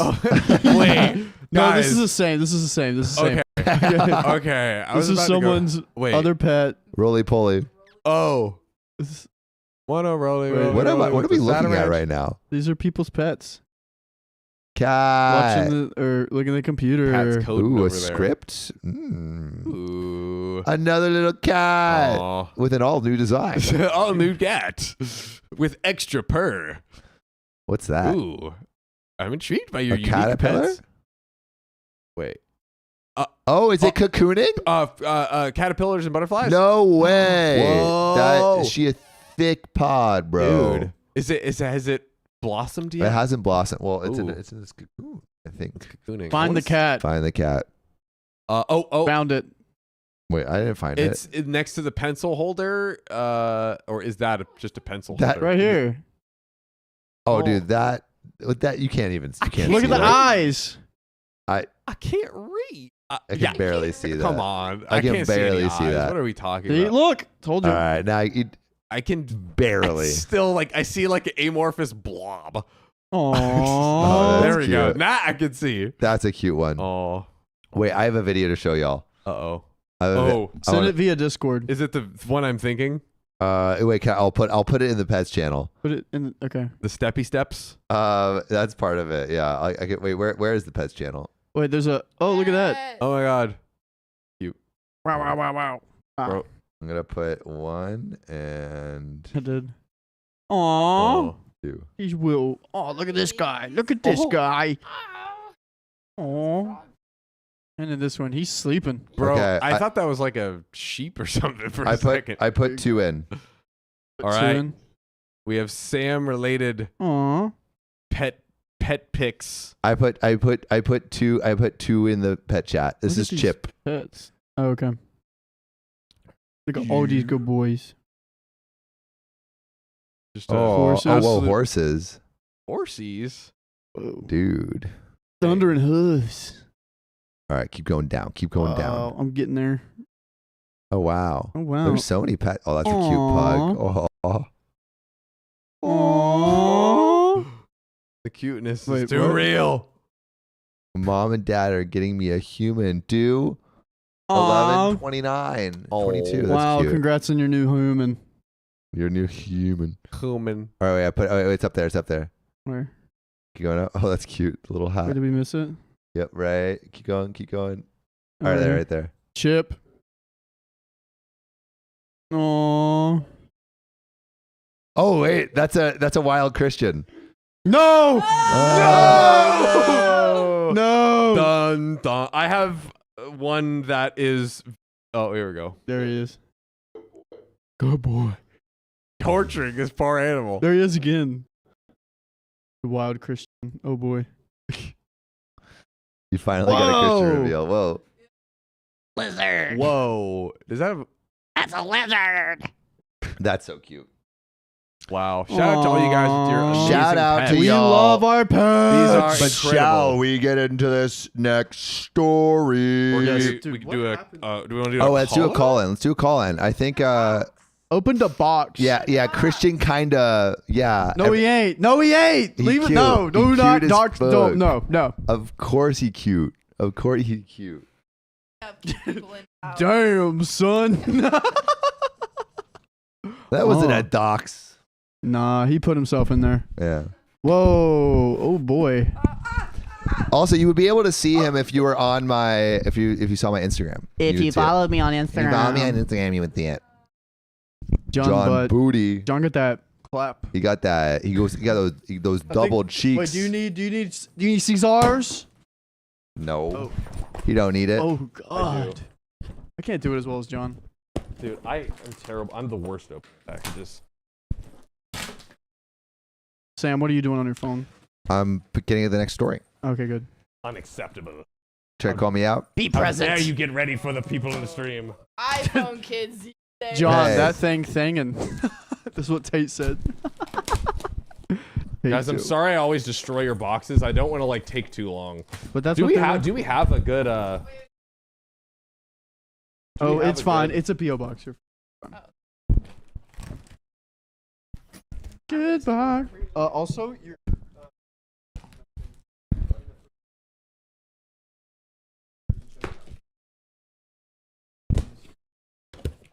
What do we got here, brother? It's Sophia. Yes. What is thank it? What you, is it? Samantha. Oh my gosh! There's so Ah! there's so many in here. Ah! Oh my god. Whoa. What the heck? Ah! Ah! Ah! There's so many. Oh my lord. Everyone gets their own Thin Mint box. This is amazing. Wait, did they got any samosas in there? No, that's we've got the other ones. They're Give me so the peanut good. butter. Give me the peanut butter. The peanut butter ones. Toss one. I'm not, Toss it. Okay. Thank you. Jesus. Toss it. Christ. All right, cookies, cookies, cookies. Thank you, Samantha E. We appreciate you. Samantha, we love you. This is insane. A unfathomable amount of Girl Scout cookies. I never thought I would see this in my whole life. All right, you can't be eating cookies on Samoas, Samoas, not Samoas. Dude, look, I'm trying my best just to pronounce words. I wasn't I'm gonna sorry. call him out on air. You weren't even gonna call me out on it? No. Wow. I almost did. I was very close. Embarrassing. I I'm think we very got a close. lot of donos. We gotta read Oh, through. let's read them out. Let's read them out while I eat these cookies. Yeah, well, you read them out, Riley. Me? Wait, did we Yeah. get this one? Oh yeah. Yeah. We had to have gotten the Maya 200 Grow, thank you for the $2. Yes. She have to go to the council. Oh yeah, Consultant. we've read these. Yeah. Okay. What about here? Pro This tip, one? Yep. We got that one. This one? Yes. This one? We got Natalie. We got Rachel. Maybe not that one. Okay, X. Rachel the Axe Hatchet. Hey. Thank you for the $10 tip. He isn't there for the employees. They are there for the company, and that could backfire quick if there are that many stinky women. Rachel the Axe Hatchet. We will only accept the next call-in only if Mama's sleepless. We've been getting a lot of messages on that, which means we are absolutely going to reach out right now. Yes. Yeah. Yes. To Big Mama Sleepless. Sleepless. We're gonna find you on Discord after these donos. That's Okay. Larissa Johnson, always watch you guys on Facebook. First time on YouTube. Welcome. Thanks for the $5. Gump Live 13 says, I love you guys. My first live from Virginia. And then Amy, sorry for blocking you earlier. John's too sexy to be a flight attendant. Ain't that right? Look at that. His hair would be Flight flowing attendants 24/7. Are fairly sexy. No? Yeah. Well, I mean, You he's tell us. too sexy to be that. Like, the sex would be too sexed. Calm down, Riley. Okay. Calm down. $4 Press tip from that back Cassie. to Thank reality you. button. I appreciate that. No, I'm not going to press. I live in this reality. Sorry, Sophia, that you don't. What? Ross have been Anywho. fired, ladies and gentlemen. Yeah. Anyways, All let's right. call Sleepless on Discord. Let's do it. God, I'm gonna eat all. Yeah, I know. Oh, God. Lord help me. Joyce let me get the Discord up. 1 second, everyone. Oh, I'm looking at all the pets again. 1 They're second. also Looking adorable. at the pets. Why isn't They're it all showing so up? adorable. Uh-oh. We're getting. Could you pull up the comments in the meantime so we can talk to the people? Let me talk to the people. All right. Oh, what's the next goal? DK Australia. What should we do? So we almost got 4,000 chats. Honestly, I want to challenge you guys on chats because well, I'm not going to do it just yet because I want to read some and they'll literally all disappear, but I'm going to give it to you in a second. Arya, thank God I bought Oreos today. Now I can eat with you guys. Cookie eating gang. We each got our own box of cookies. That's and this isn't advertisement. It's not. It's, you know, we'll all give it to the Girl Scouts. But maybe we should. Actually, we should advertise for the Girl Scouts because they're sending us so much. If anything, we're sponsored by the Girl Scouts. I don't need cold hard Thin Mints. I need cold hard dead president. Dead presidents. Dead presidents? Money. Oh. I was like, That's what dead is. Dead presidents, baby. I was like, is John all money is dead presidents. is John committing treason? Is John a terrorist? You guys What's going ready? on here? For Sleepless? Oh my gosh. Yeah. I guess I am. All right, here we go. We are calling her. Hello? That's a little Sleepless? Is it you? Is it Sleepless? Can you hear us? Yes, I can. Hey, Can you hear me? there we go. Long time no chat. Great to hear from you. The people were absolutely chanting in the shot to bring you on. So please enlighten us. What is the story or update you have for the call today? I was trying not to. I've been holding on to this since March 15th. So I feel bad, but at the same time, I did a huge Reddit story on this, and this, like I said, it happened March 15th, so it's very recent. Mm-hmm. Wow. Real quick. Yeah. Do it. So, Say it, John. I'm so sorry to cut you Sleepless, but I just had to very quickly acknowledge the incredible King Frederick, who just dropped another 200 to add another hour. Oh my gosh. Give you more time to your story. More time to listen. We only had 11 minutes left. So, anyways, Crowns in the Continue. chat. Sorry to interrupt you, Sleepless. Please continue for the people. Let me see about.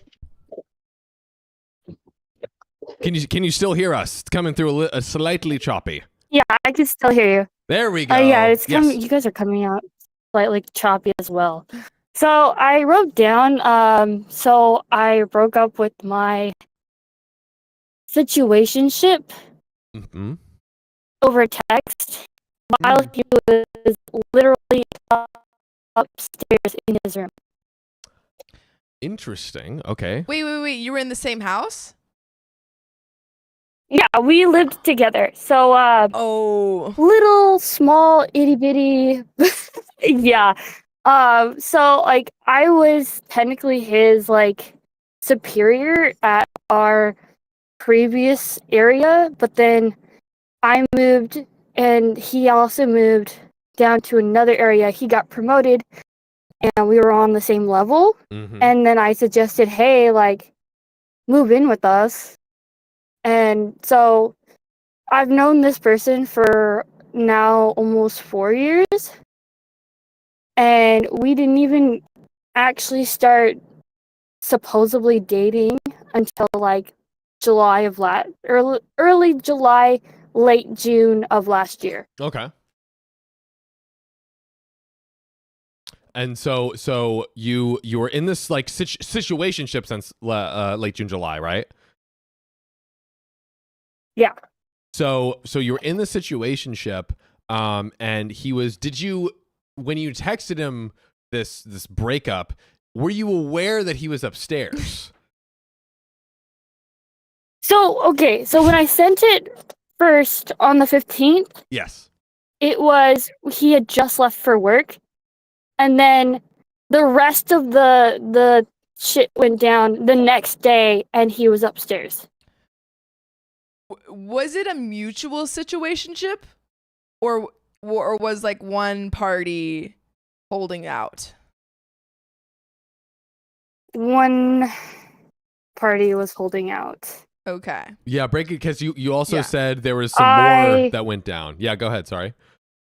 So, to put it simply, I guess he wasn't ready. Although, like, he had been broken up with his ex for almost 3 years as well, What was he but waiting still for? felt that he needed to take things slow. However, I had to put my expectations and like my needs on the back burner because I assumed that eventually things would get better. Like he was like, hey, I need a lot of time. So you're like, all right, let me give you some time. Let me, be patient and let you get there. And then you're at this point now, which is, I mean, what it was like 7-8 months from late Like, June or July. And okay, this is also the another thing. So he has a best friend, and I was close to his best friend a little bit. Okay. He even his best friend even took me to the Queen Mary because I'd always wanted to go Right. for my birthday. Yeah. And this best friend moved down to California from Arizona.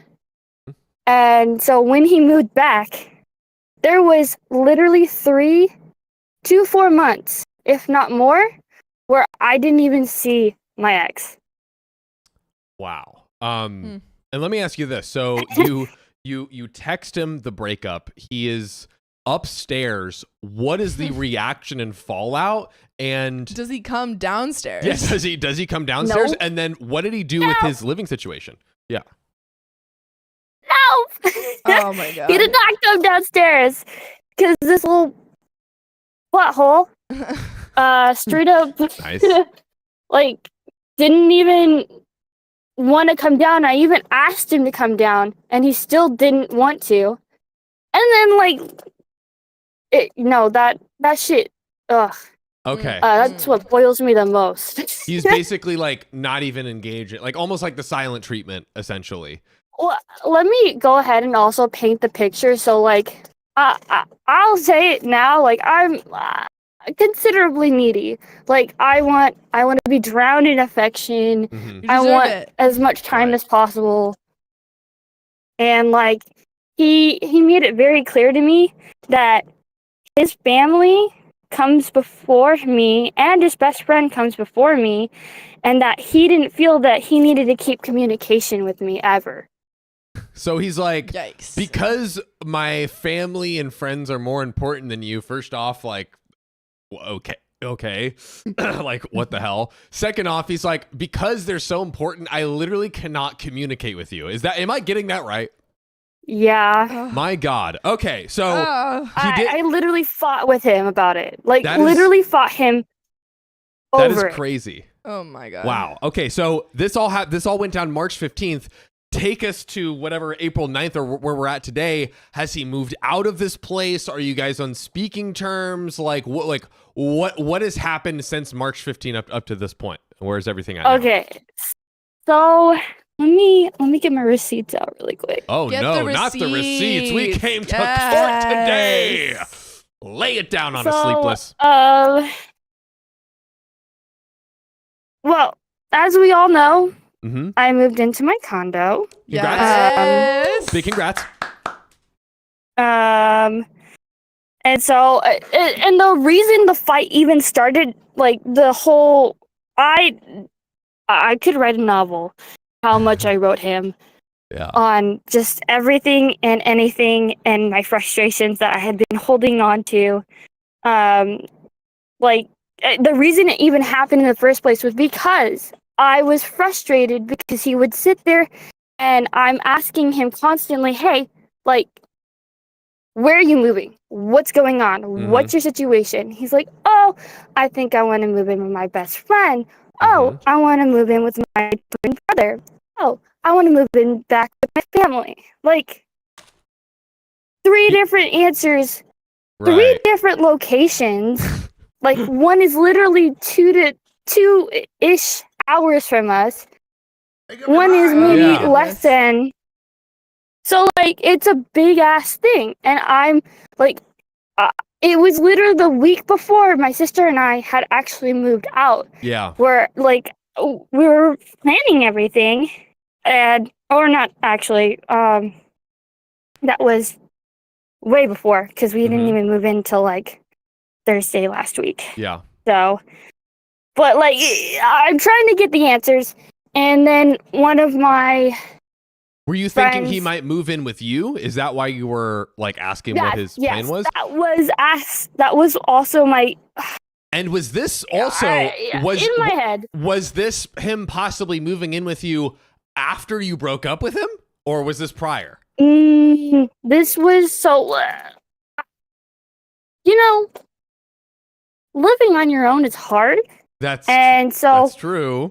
Justification in my mind was have another person there and then less money have to be thrown down. Yes. And I even like portrayed like the possibility of him and I maybe sharing a room as well. Really? Post your breakup text, Sleepless. No. Okay, this was before. Okay. Oh yeah. So, all right. Continue. But yeah, calm down.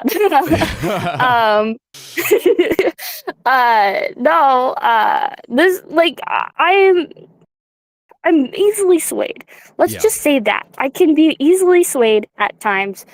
And this guy has built me up and broke me back down like 30 different times. And like I said, like I didn't even get a full-on month with him until like January, where he got my ass sick and we're like on 2 sides of the couch, like not even near each other, and I still got sick. Screw that. And he was like, he felt bad and felt that it was his fault, so he spent more time with me. Wow. So now, as of right now, is it like completely no contact? We're done, never speaking again?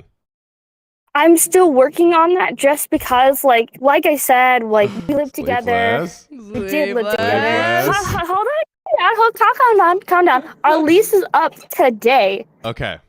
And we still have to pay the apartment back for my cats destroying the carpet. Right. So I do have to technically still keep in contact, but the moment everything is done, me and the block button are best friends. I easily block people within like 2 seconds. Perfect. This is like the first time where I'm holding myself back because of the responsibilities that we do have. Okay. Like, well, I am very smart about this. I hear you there. Let's pay out those final apartment damages, and then we're gonna lock it in and block it in. Leave his stinky man behind. You deserve so much better. And there's great roommates out there in the world. I got 4 of them. See, not too bad, right? So Sleepless, I'm sorry that you dealt with the stinky man. Glad that you're moving into your new apartment, and I look forward to you sharing in the chat when you block him. Oh yeah, no. As like I said, as soon as everything is situated, like there we go. I already have quite a few of people who are very adamant with me as well, and awesome. They will be holding me accountable. Good. Well, Sleepless, it has been an absolute pleasure to chat with you again. Stay well, and we will all see you in the chat. Bye. Yeah. Thank you guys. Bye. Thanks, Sleepless. There we go, ladies and gentlemen. Mama Sleepless, for your face holes, ladies and gentlemen. Ear holes. Yes. Absolutely glad that Sleepless is getting this stinky man. We're blocking the stink. We're plugging up our nose holes. I am so thrilled. Who's there? Oh, what's up? We got a friend in the building. What's up, Michael? We just had a pal Sam, hop in. did you see the box? The box? A box? The box? Oh my goodness. We each get our own Girl Scout cookies. I mean, each get our own. There's like Fitbits. 30 boxes of Girl Scout Is this cookies in Samantha here. E? Yes. Yes. Samantha E. Samantha E. Oh, We we appreciate you. We give it a shout. Come back. Don't throw them. All right, ladies and gentlemen. Oh, almost dropped him. Whoa. All right. Also, Riley, what were you? Riley was signaling me, but I wasn't Oh, sure. you said you have 4 roommates? You have 3, dog. John's my roommate. Aw. Sorry, John. Bite me, bro. You Also, just- if I had said 3, that would have been so mean to John. you don't sleep here though. Doesn't matter. Like, I He's never- an like, honorary- not I'm here all once- the time, though. Yeah. Yeah, but not once have I ever like caressed your hair as you fell asleep. That is When have you caressed my hair? technically true. I Yeah, can't. come I'm not on. gonna do that, Sophia. Okay, but it seems like you're making that out to be like, we're not roommates until I caress your hair as you sleep. I need some hair caressing action before It's I for can the freaking bros. lock it in, bro. Rude. Okay, Wow. fine. I don't know. I'll sing you a lullaby. Okay, I'll take it. There we Okay, go. there That you go. sounds good. But Sophia, could you sing me another story? 427. Yes. I stole your pillow That's from my you. pillow. It was an accident. Keep it. What do we keep it. do?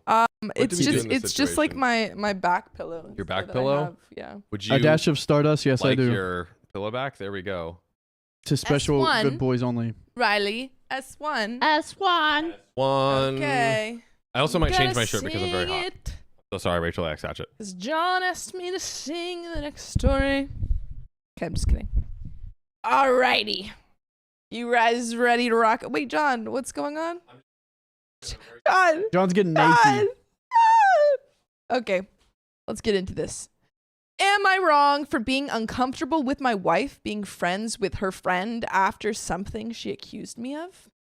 It's a confusing title. Am I wrong for feeling a feeling that My might be a friend's statement friend on opinions? Accuse me of something? Am I the a-hole? That's what we know. Let's do it. Let's find We out. know what we know. We only know what we know. So, Motorod 7435 says, my wife and I have this mutual friend, ex-friend for me. Let's call her Kate, who we both know independently and introduced us. Over the years, Kate and I drifted apart, but still talked frequently. She's always been more of my wife's friend than me, best friend from childhood, etc. So it's never really bothered me. A few years ago, someone tangentially, part of our friend group that I only semi-knew, confided in Kate that I solicited her for nudes. Oh my. This person I had only talked to maybe once or twice, and it was only ever about art. What type of art? Yeah, come on. I mean, they say the naked body is art, so it's like, hey there, I would love to see your art. Yeah. Yep, I got a great art. Get out of here. Shut up, Riley.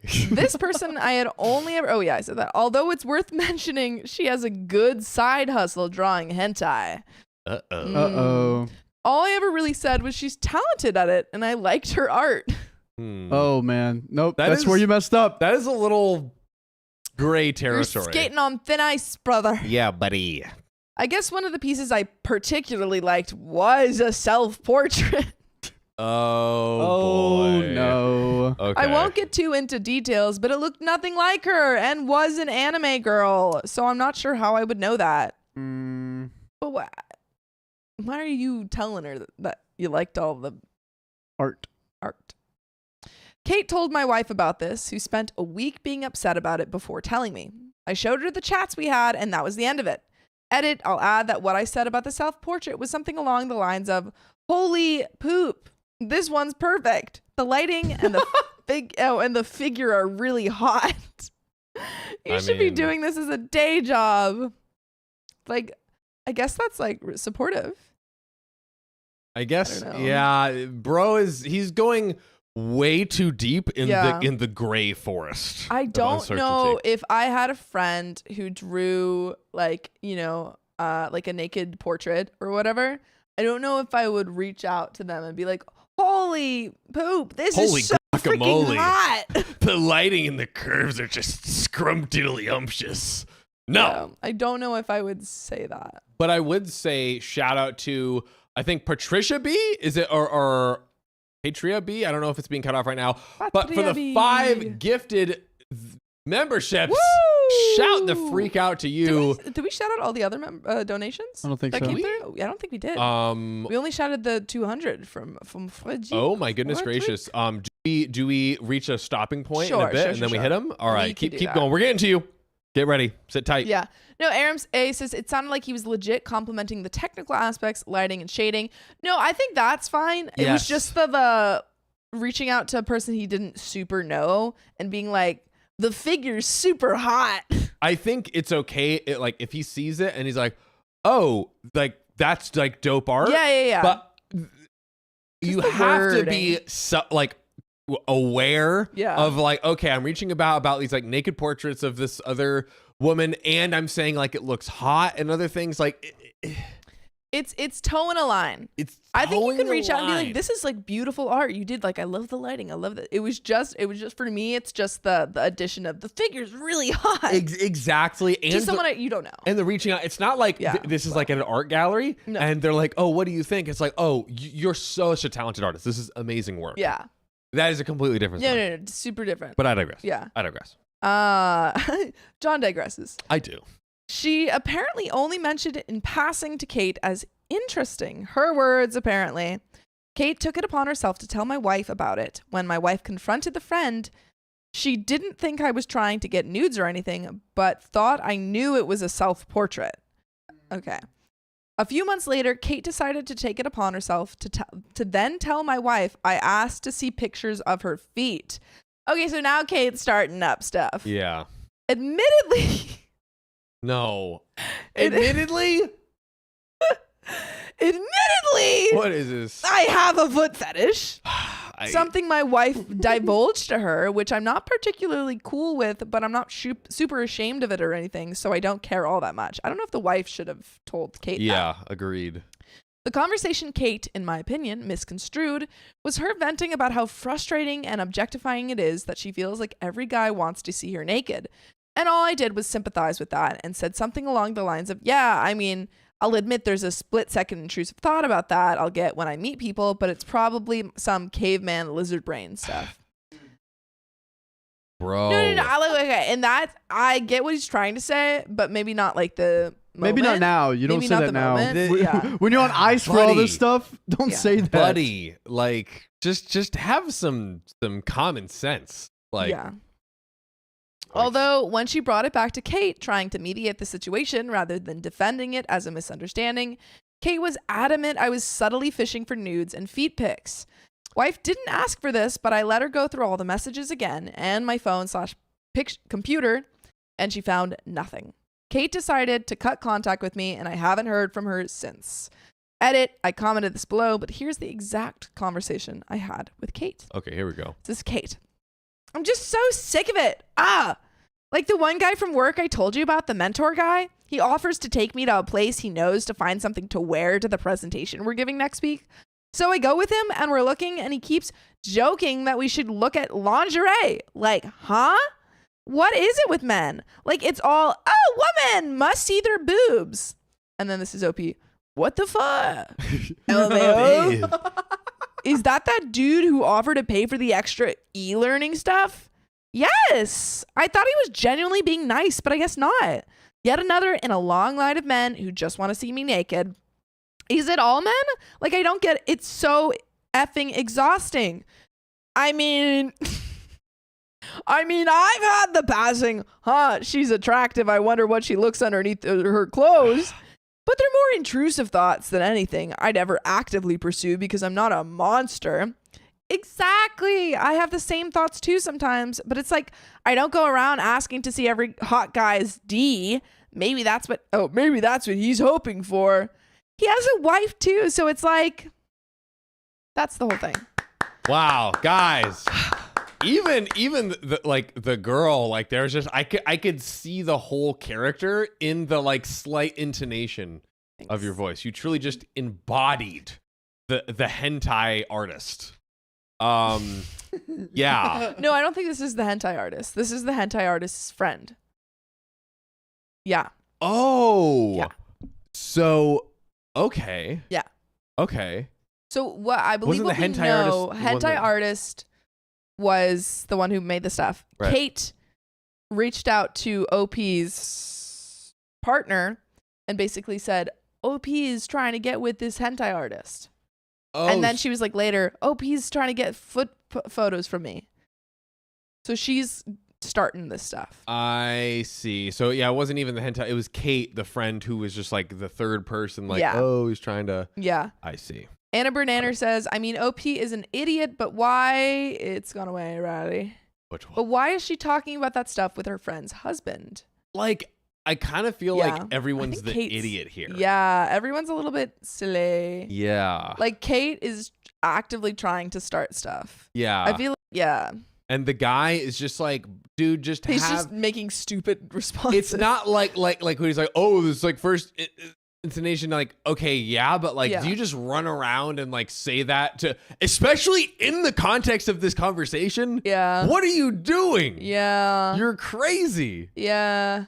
No, like it obviously it doesn't in the context of the conversation, like Kate's response and everything, it doesn't seem like she was offended in the conversation by Yeah. it. But I don't know if I would respond that way. No. Yeah. Yeah, Aram A No. says Opie is not the a-hole, but needs some common sense. LOL. I agree. For real. Yeah. Desperate But there's a little need. bit more to this story. Uh-oh. I'll see Kate from time to time. Wife will have her over or they'll be talking on Discord. I'll be polite and say hello, but she'll turn her back from me or very blatantly ignore me, which is fine if that's what she wants to do, then so be it. But there was one time that particularly pissed me off. They were sitting out back and I had come through to bring in groceries and put some stuff away in her shed. She had sandals on. And when she saw me, she asked my wife if she could borrow a pair of socks, which my wife obliged. Because he has a foot fetish. Right. Okay, Kate. Okay, Kate. Also, Heidi Browning and someone else I missed. Kate wants a D pic. MJ Grow. Kate's fishing. People are saying that Kate is like, I think, plotting to end. It feels like it. Right? It feels like she's putting all of these things out there.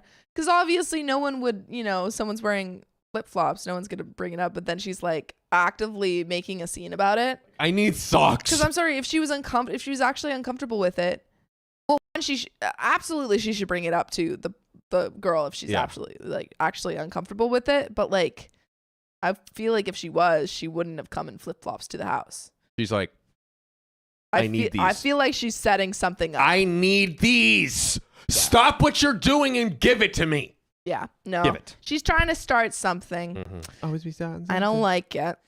Putting it bluntly, I'm uncomfortable with her being friends with Kate. My wife doesn't have many friends, though, as she suffers from some pretty bad mental health issues and doesn't get out much. I don't want to be some controlling a-hole telling her who she can and can't be friends with. I just hate feeling like I have to be on guard when she's around. And I particularly hate that my wife, who agreed it was a misunderstanding on Kate's part and probably poor wording on mine, didn't defend me. I haven't told her to stop being friends with Kate, but I have mentioned that maybe she shouldn't invite Kate around if I'm home.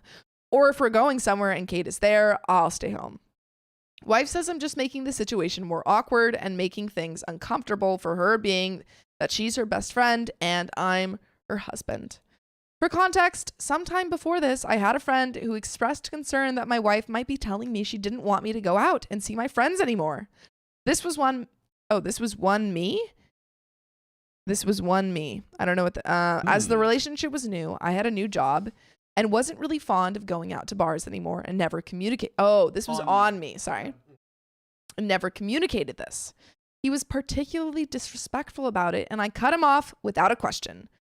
I didn't expect her to cut her off, but I would, at a minimum, appreciate her telling Kate off when she does particularly disrespectful things. Am I wrong here? And there are some comments, but what do you think, John? Yeah, I think like I think OP should go to his wife, right? Yes. And say, hey, like, just to be clear, like, here's like kind of like the timeline of what's happened with Kate.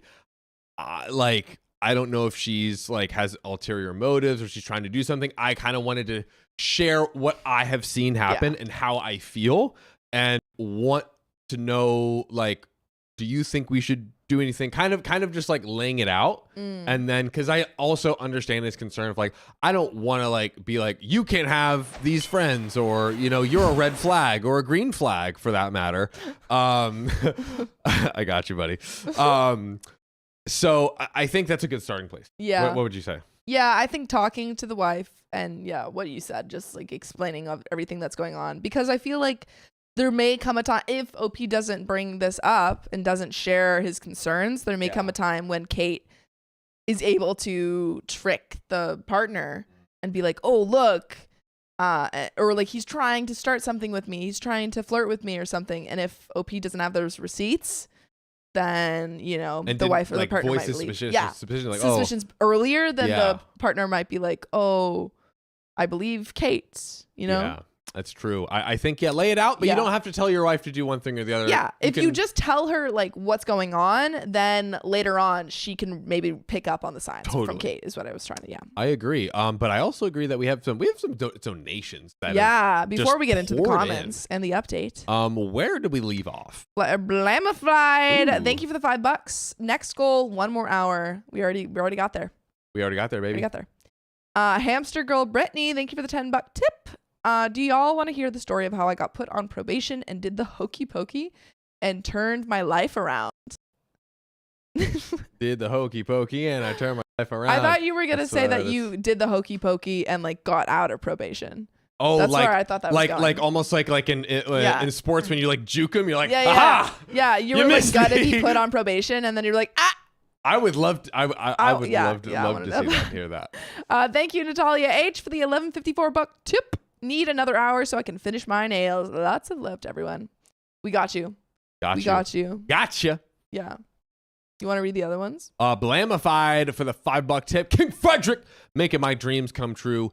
Absolutely Blamified. I couldn't have said it better myself. Marcia Von Wormer with the $4 donation link tip, by the way.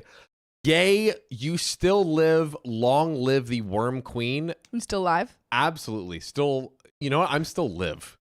Okay, Sophia. I'm still live. I'm still live. I'm still live. Put it on a sweater, make it an inspirational quote. I'm still live. Listen, I might not know what an adjective is, but I know what a live is. Yeah. Because I live. I live. I live. I live 4 times a week. That's right. I'm not alive. I'm alive. That's right. And shout out to Reba for the $5 tip on the donation link. Thanks, guys, for using the donation link. Absolutely incredible. Back to back. Love you guys. Missed my previous. Lol, you guys missed my previous dono about my cats and scripts. No. Crimes are had. Reba, can you please just like tell us what you said share, in it? maybe share the comment in the comments, and me, Sophia Riley, will all be looking out for it. You in the chats, repost it until we read it, because our eyeballs deserve to appreciate it. Jocelyn for the $5 tip. Just got home for a long day at cosmetology school, eating pizza, and watching my favorite show ever. Stop. OKOP. Stop. You warm my heart. You worm my heart. You worm my heart. You wormed your way into my heart. You worm my heart. You're a worm in my heart. That's right. My heart has a hole and it's worm shaped. That's right. And you're in it. Oh man. Shout out to you. Oh, did we Patria? Hopefully I said that right. I know we shouted you out earlier. Maybe? Patria. Shout out again for the 5 gifted donations. Absolutely incredible. Shout out Martika Waterman for the $1 tip. Oh, I forgot, Sophia. Your pies will be ready and shipped in May. Also for John, Sam, and Riley. Thank you for just being genuine people and making fun contact. And you guys are the best podcast in YouTube history. Wow. May will be Pie Month for the OKOP. Martika, thank you for being the awesomest person in OKOP history by being awesome. You're amazing. How's about that? Spiffy Tiffy for the $10 donation on the tip link. Thank you. I absolutely love watching your community grow. This is by far the best community on earth. Love you guys. Do you want me to cry right now? Is that what you're trying to make me do? Because by the way, Spiffy Tiffy is literally like in our new channel, OK Rap. She's watching everything. She's commenting everything. Like, I believe Spiffy Tiffy is also a mod. A mod in our Discord. On the Discord. Spiffy Tiffy is absolutely everywhere, putting in the work, and is amazing. And let me say this, Spiffy Tiffy. Maybe people like you are the reason why our community is so great. I think so. How about that? I agree. There you have it, folks. Well, I think that is all the tips. It is. You would be correct. But it's not the end of the story. Comments. Your name doesn't matter. Doesn't matter. You also have to add that it's his wife's fault for telling Kate he has a foot fetish. Like, why would you tell about your significant other's kinks, sexual likes, and stuff? That's such weird behavior. Yeah, that is weird. Mel W14 says, anyone commenting needs to look at the text chain that OP posted with Kate. Kate is absolutely the problem here, and she's the type of girl that all other girls hate. Not a girl's girl. Not a girl's girl. Mockingbird82 says, yeah, I think she's mad because she was planting the seed in Opie's head of how hot she is, but he didn't quite bite. When she thought he was trying it on with another woman, that angered her. And there is an update. Oh my gosh. Sweet Potato Mama said, y'all skipped my tip. Sweet Potato Mama, I am so I don't know. I don't know what's going on. It's possible that some of the tips aren't making it in our tip feed. Yeah, we are scrolling through everything right now. I am so sorry, Sweet Potato Mama. Yeah, if you guys... There's also a chance it hasn't showed up yet. Yes, it is possible. Is it Gabby B? Gabby B? So sorry about that. There are a few tips skipped. Insatia, thank you for letting us know. Yeah, and actually, your tip was skipped, come forth. If anyone was had their tip skipped or knows all the tips that were skipped, if you could put it in a little comment so we could read them out or something like that, we would definitely want to give the shout outs. But shout out to Sweet Potato Mama for the tips. So sorry. That's not showing up for us for some reason. Apologies. But let's get into this update while we wait on those tips. Let's get it. So I ended up showing my wife the original post because we had an argument about Kate. She read through it in some of the comments. I think she had a bit of a coming to Jesus moment as she came and sat down and agreed that Kate has been acting weird about this whole situation. We talked it out and I admitted I wasn't comfortable with Kate anymore and wouldn't stand in the way of them being friends, but I don't want her coming around the house anymore. So she agreed she would, 1, not bring Kate here anymore, and 2, have a talk with Kate about what her problem is. Over the long weekend, we decided to forego our usual tradition of going to one of our parents for a big meal and just stayed in and ordered takeout. Wife and Kate made plans to hang out too, which was fine as I had some personal hobby stuff I wanted to log some time on. Kate apparently did not take being told she can't come over when I'm home very well, because she sent me a long message about how I'm controlling and abusive. Wife snapped and called her. They argued on the phone for a while. I didn't listen or anything, but wife told me she set Kate straight and basically told her she needs to cut that stuff out. Get it out of here. And apologize to me or she'll cut Kate out. Boom. After midnight on Sunday, I got my apology from Kate. It seemed pretty heartfelt and sincere, but I just said, thank you for the apology. Please understand I'm fine with you and wife being friends, but I would prefer to continue just being pleasant with each other. She didn't respond right away, and I went to sleep. I woke up in the middle of the night to pee and saw she had responded. What? And this is where it got a bit odd. She sent a photo of her legs with her feet in the frame in front of the mirror, so I was sure to see all of her feet. It seemed intentional to me, honestly. One foot had a heel on the other, and the other was bare. She accompanied this with the message, "What do you think, OP?" I woke up my wife to show her because I didn't want this to be too blown out of context by her. Wife took a minute to comprehend what was happening and concluded she probably meant to send that to her since they could get each other's opinions on outfits and shoes. Bit weird to do at 1 a.m., but made sense. I replied, sorry, did you mean to send that to me? In the morning, she had unsent the photo and message and said nothing else. That's very suspicious. What is like? It says, what do you think your name? Which implies that she specifically said OP's name. Right. So how could they think that it was for the wife? What? I don't This understand. Makes no sense. Later in the day, she called my wife and said she accidentally sent me a picture of her new shoes and her feet were in them and wanted my wife to confirm I didn't save it to use later. No. She's so messy. Messy. Oh. I think this is where my wife started piecing together what some of the comments were saying about Kate being a stirrer. Put the phone on speaker and flat out asked if Kate did it on purpose. Kate got angry and asked how my wife could think that. Wife just said, because you know he has a foot fetish, and sent him a foot guy's equivalent of a full body nude. She started demanding she check my phone because she was having a panic attack over the thought of me jerking off to her feet. This is Kate saying that. Goodness gracious. My wife rarely gets angry or petty. It's just not who she is. But my wife basically replied to that with, Kate, you should have said that sooner. I thought it was an apology photo for him, so I already jerked him off while he looked at it. Yeah. Kate is a maniac, right? Wait, no, that was OP's wife. That was OP's wife responding back, saying, "Oh, Kate, you should have said something sooner. He's already jerked off to him." I think to be petty. Oh, right. Yeah, to be petty. It wasn't true. Okay, Yeah. okay. John's like, I was just thrown for a loop. Conspiracy theory. Talk What? to me. It's all made up, and he's lying, and he made this Reddit story to like back himself up.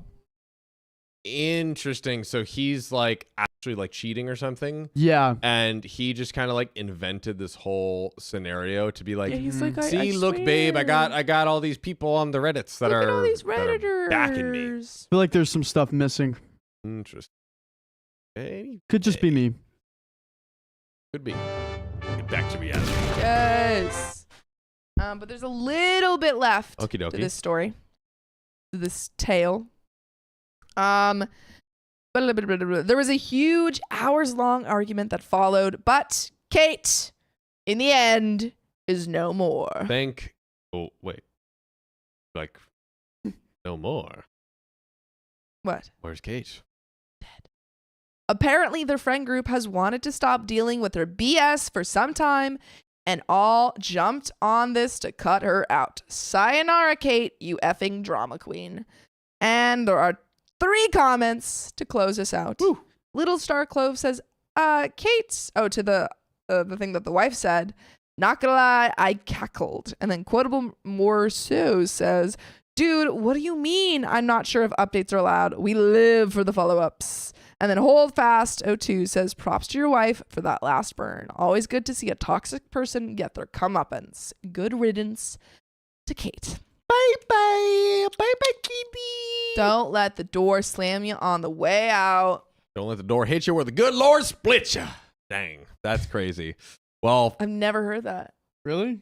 Never once heard that in my life. Wow. there you go. You're welcome. Wow. Well, I mean, kind of all's well that ends well. Kate got exposed for being an absolute complete maniac. True. It seems. OP's wife didn't get caught up in like, because it seemed like it was like, oh, can we get OP trapped? Yeah. And like have the wife hate him and all these things and da da da da. And she didn't believe it. But She the didn't wife fall for was it. she was Yeah. too smart. She was Yeah. too smart. And Kate got a little too bold in her schemes. way too insanely bold. Yeah. My God. Yikes. Well, all's well that ends well, I guess. And we got Yeah. some donos that rolled in. Donos. Let's read them real quick.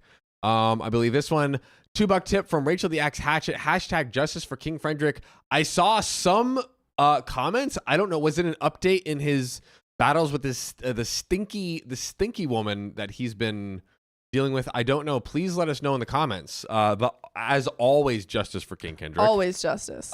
King Frederick. I'm sorry, I keep doing that. Next one we got $1 tip, Martika. Sorry, my last donation. My kids are sleeping. But if the why? Oh, but if they are awake, my daughter Bella Boo will say hello and give you all guys warm hugs. Aw. And my son Zeke is willing to share his favorite pies for you, John, since he said you're cool enough. Oh, my heart. So sweet. Oh, shout out. It's giving Zeke. out. Yes. Silly Goose. Why is it giving out? I'm curious. What would make my heart give out? There's so many things So that many can things, make a heart, you know, like not having a healthy diet. I don't have a healthy diet. Okay. What else? What else is there? Age. Okay. Lack Interesting. of exercise.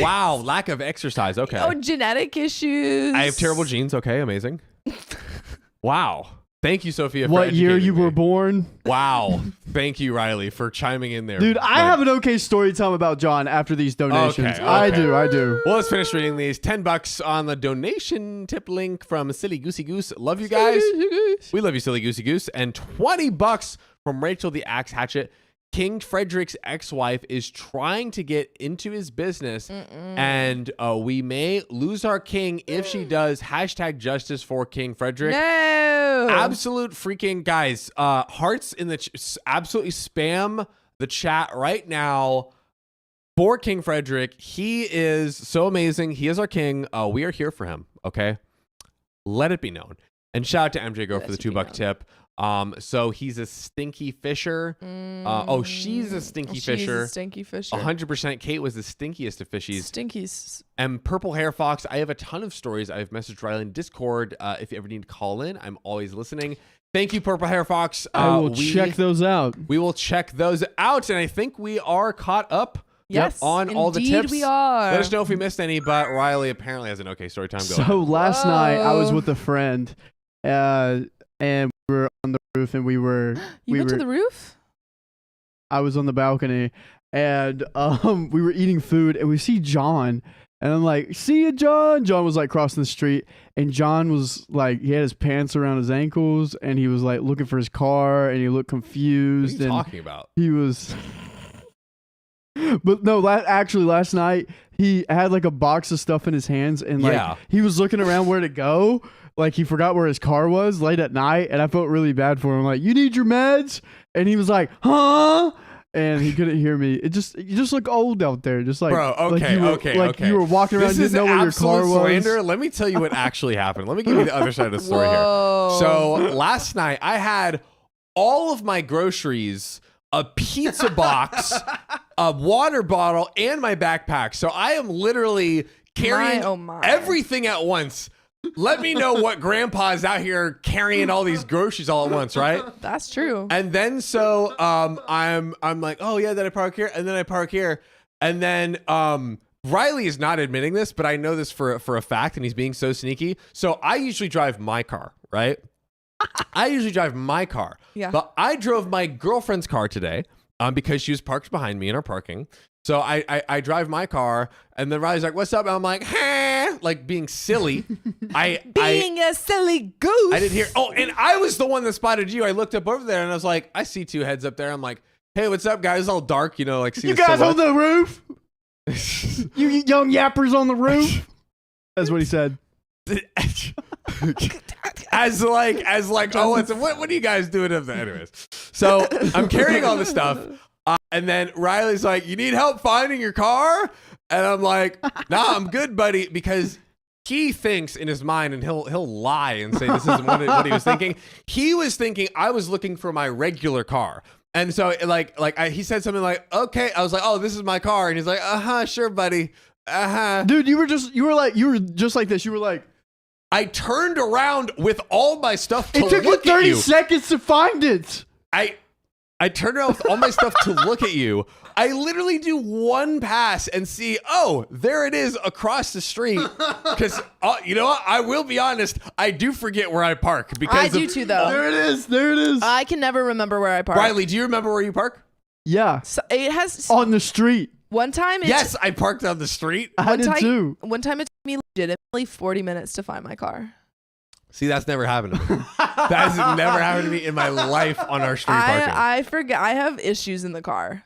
I will admit I'm terrible at directions. I'm terrible at directions. I forget where I forget where my car. Like I park the my mall car. parking lot. Forget about it. It's gone. Absolutely forget about it. It's gone. So Riley is out here spewing absolute libel and slander while I was literally carrying all this stuff. I was turning around. I was calling out to them.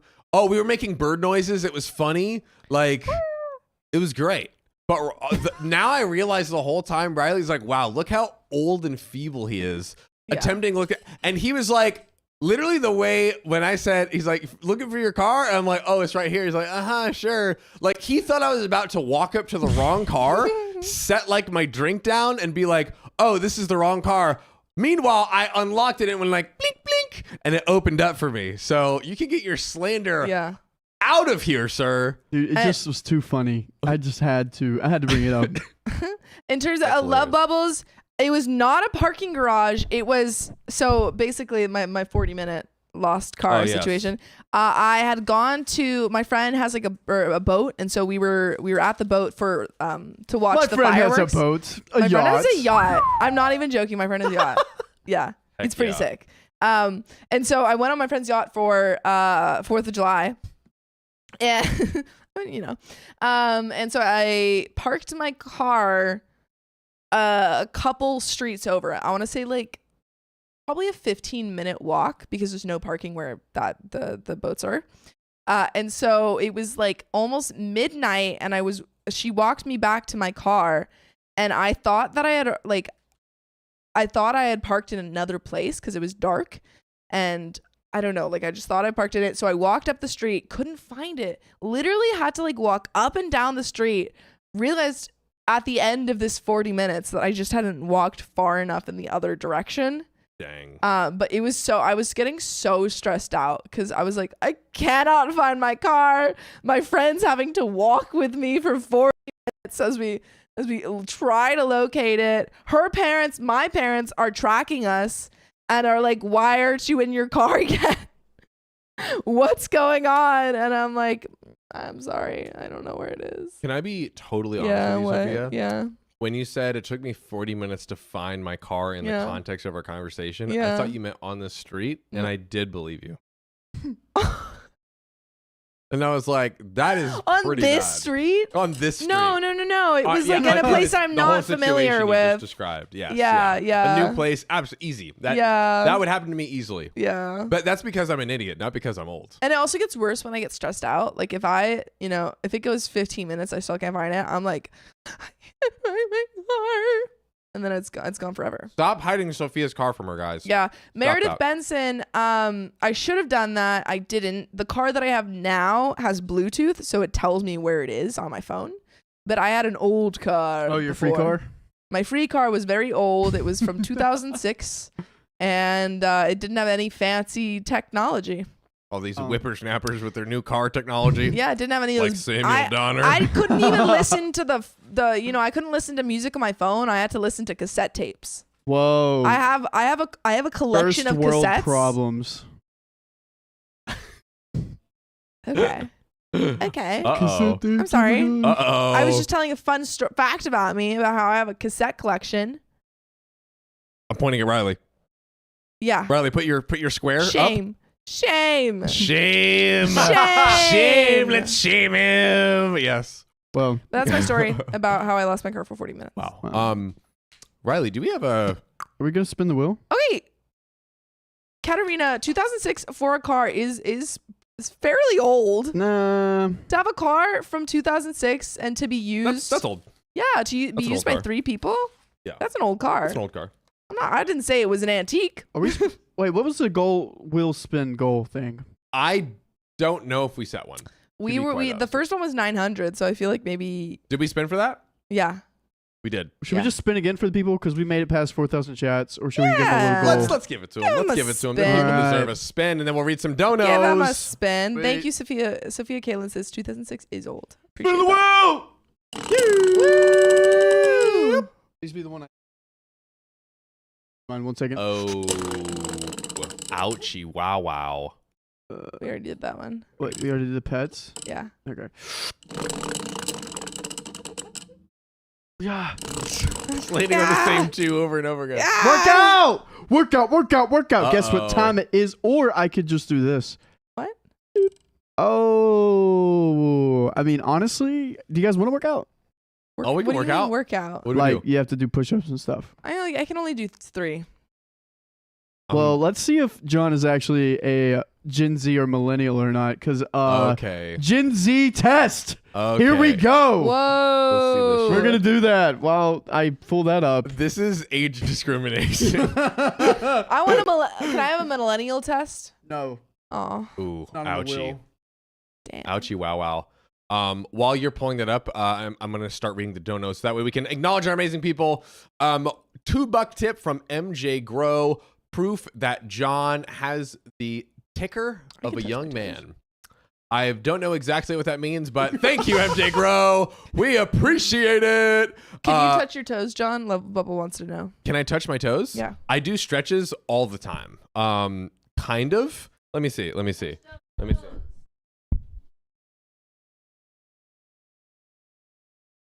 Touching them, folks. I touched them. Touch them. I do big stretches in my dance class on Saturdays. I really want to go back to a dance class, man. Come to mind. Sure. Fire. I'm more of a ballet person, but I'd still do it. Probably have ballet over there. Yeah. All right. Can we quickly read through the donos real quick? And then we Yes. can hop into the test. Yes. We have the Gen Z test coming up, but we just read. Who did we just read? MJ Grow. Did we get those two? Yeah, here we can start where. Sweet potato mama, get off my lawn. Thank you for the tip. Hair Fox. Asian Persuasion, is that the first one? Yeah. So. Asian Persuasion with the 291 tip. Even gang, absolutely. And then Asian Persuasion 208. I'm bad at math. Gotta love it.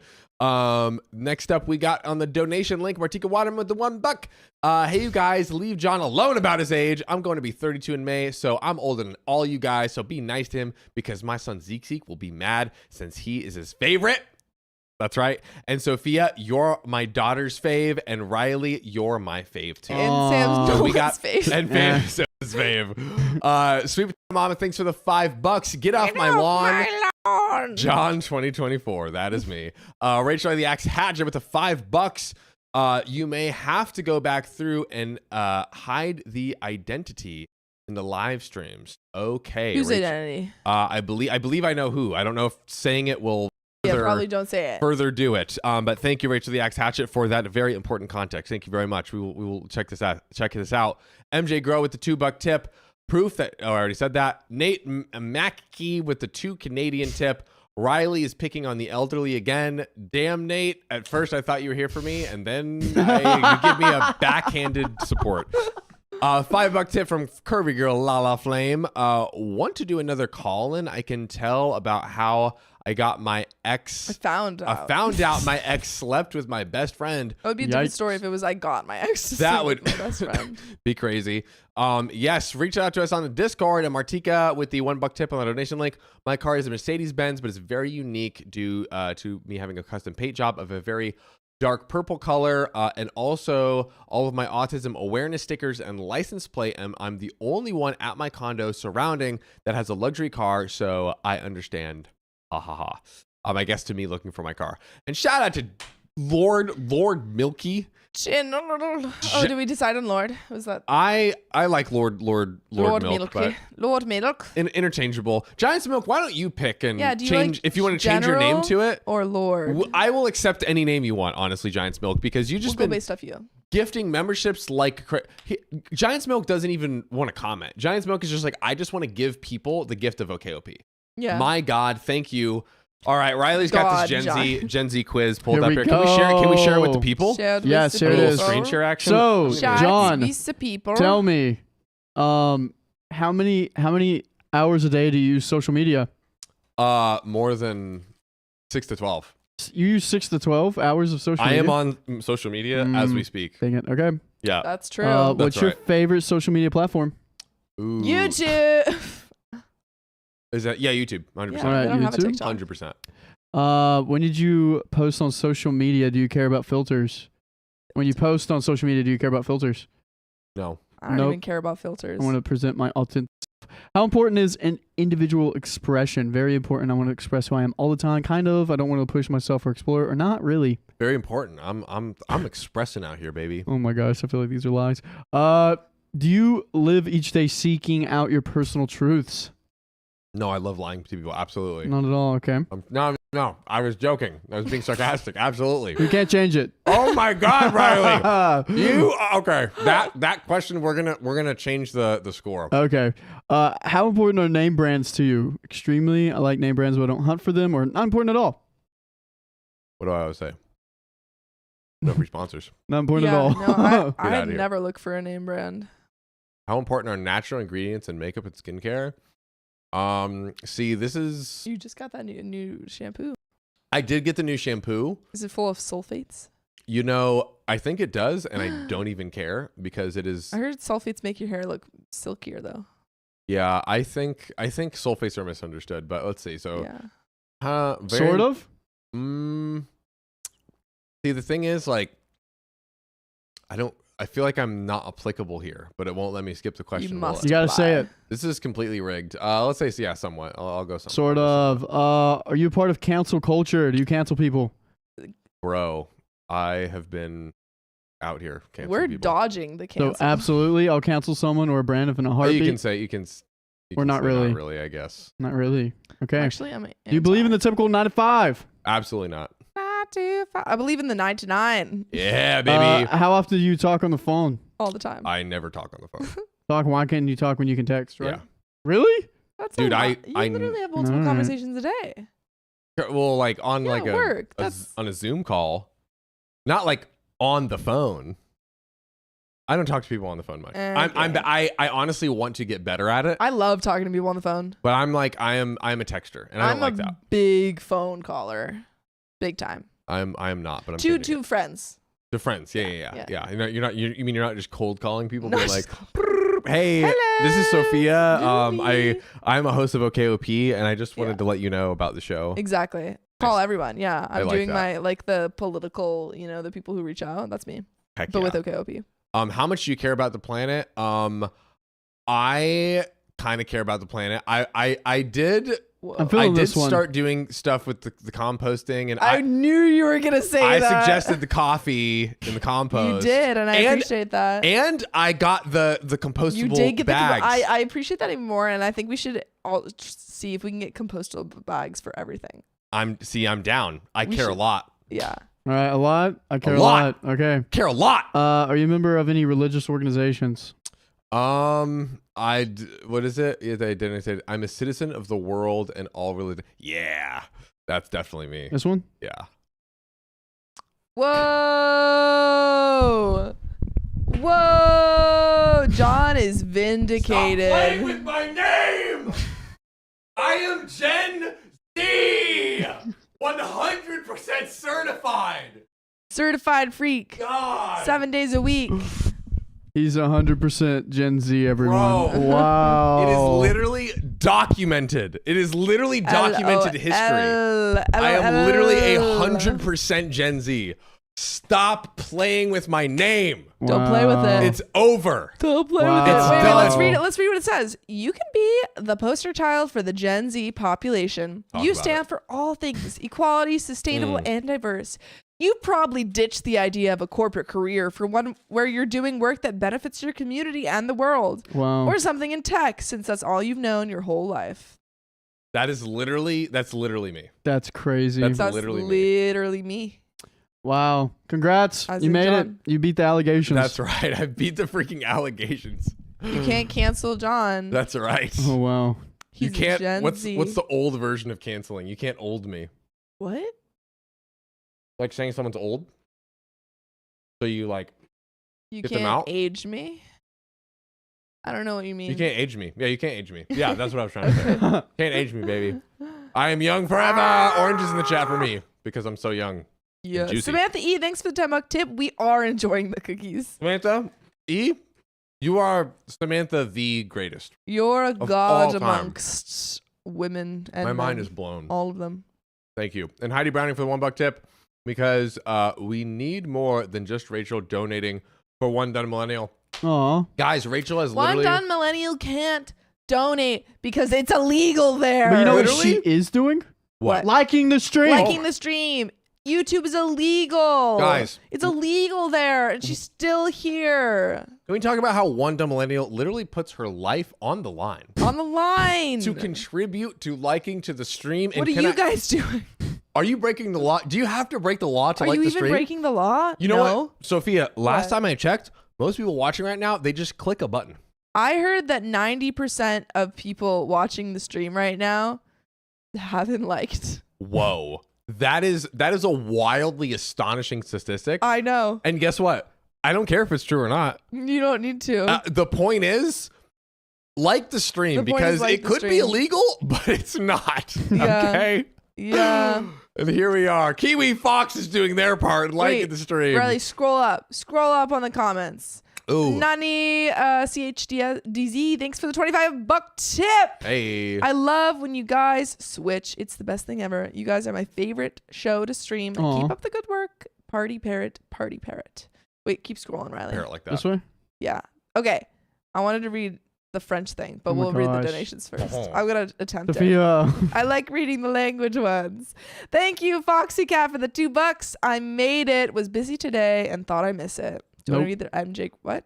Oh, you didn't miss it. Nope. You didn't miss nope. it. Ah. Do you want to read the MJ girl one? And MJ Grow for the $2 tip. That you are carrying. Oh, wait. We are carrying all the groceries. Yeah, because you were carrying all the groceries. She's like, good job. MJ always got my back. Big shout out, MJ. Big up, MJ. Rachel the Axe Hatchet with a $10 tip. One dumb millennial won't tell me how much she wants to dono, so Heidi Brownling and I are doing what we want. We love you, one dumb millennial. Ladies and gentlemen, We that love is a you. classic example of the incredible love that happens in this community. It's true. I see it every day. Heidi, Rachel, one dumb millennial, we see you all. I see you. It is beautiful. We absolutely love it. The Foxy Cat for the $2 tip. Sophia, I love the braids. Thank you. Here. Beer, beer, beer, beer, beer. Uh-oh. Braid check. Beer, beer, beer, beer, beer, beer, What do beer. they look like from the back? But now Do we they know. look okay? Who knows? Let us know in the comments. Not me. Ethereal for the $2 tip on the donation link. I'm so excited to make my first live. Welcome. I love listening to you guys while I clean every day. Well, welcome, Ethereal. God have you. Baby Godzilla, of course. With the $5 tip coming at me. Florida is a retirement state. John, you gotta come back. Listen. Whoa. Listen. Whoa. Baby G, you know I love you. Whoa. You know I love you. That was I think the most brutal thing That was a said to you. headshot. That was a straight headshot. Whoa. You gotta go back home to your retirement state. Guess what? Guess Whoa. what? I bring the meeting age, like Down. the elf when he's like, you bring the choir down a whole octave. That is me bringing down the age in Florida. Really, can you scroll back down the Bring it comments? down a Sorry. whole octave. Thanks. Thank you, Blamified, for the $5 tip. This one's for One Done Millennial. We appreciate it. And thank you, Lucid Love, for the $5 tip. Send some love to the worm Harmony. The Wemini Harmony. The With your queen Worminy to me. Harmony. Oh, Sophia es la... Wait, go back up. Okay, I'm going to read these. Wait, no. Oh, my God. Es la... Sophia es la reine de todos los terrain. Sophia good. es la mejor. Siempre me diva... Wait, I can't see it, Riley. Right there. I want to No, interpret that one. it's blocked. What do you mean it's blocked? blocked. This one? No, the other one. Yeah. Siempre me divierto escuchando sus historias. Okay, wait. Which I can means- interpret Oh, you want... Okay. Sophia's. Sophia's Okay, best. Always... of all of the earth. No. That I one was reading is the the French queen of one. all the... Yeah. Sorry, I Yes. wasn't reading that one. I was Wow. translating Spanish. Dang. Sophia's Too the good. best. Always fun, I think, to listen to the stories. Heck yeah. I think. I think that's what that says. But good job. Did you take French? Un petit peu. I don't know what that means. Oh! Un petit peu. Contextually, a small bit. Is that what it means? A little bit. Basically. A little bit. A little bit. Well, ladies and gentlemen. Conkling, are you talking about me reading the French? What? I think she I know is. it's not racist, but Lord, it hurts. I'm God. sorry, I don't know French. I can't do all the languages. Or you can. I'll work on it. You must. But you know what we must do? What's that? Read the story. Get to this next story, and I think it's me, right? Yeah. It's- Read. Read. What am I reading? What do Uh, my eyeballs? 427 S2. Guys, my eyeballs are about to travel data to my neurons that will then convert to energy S2. Yep. To read you this story, am I the a-hole for telling my wife she embarrassed me when she confronted my family? Oh Lord, this comes from Early Experience 4910, who says, my wife and I have a 5-year-old son who was unfortunately born on my mom's birthday. Unfortunately, I had the same question. Excuse me. We both really hoped it would come after it would come a day after or a day before, so they could both have their own special days. But it wasn't in the cards, Sophia. No. This tends to mean that my family isn't around when my wife wants to celebrate his birthday. They are usually doing something for my mom. It bothers my wife to see him treated as an afterthought, and while I fully understand, I also feel when someone shows you who they are, believe them. And my family is showing us that their priority is my mom. On his birthday? On his birthday. Or... No.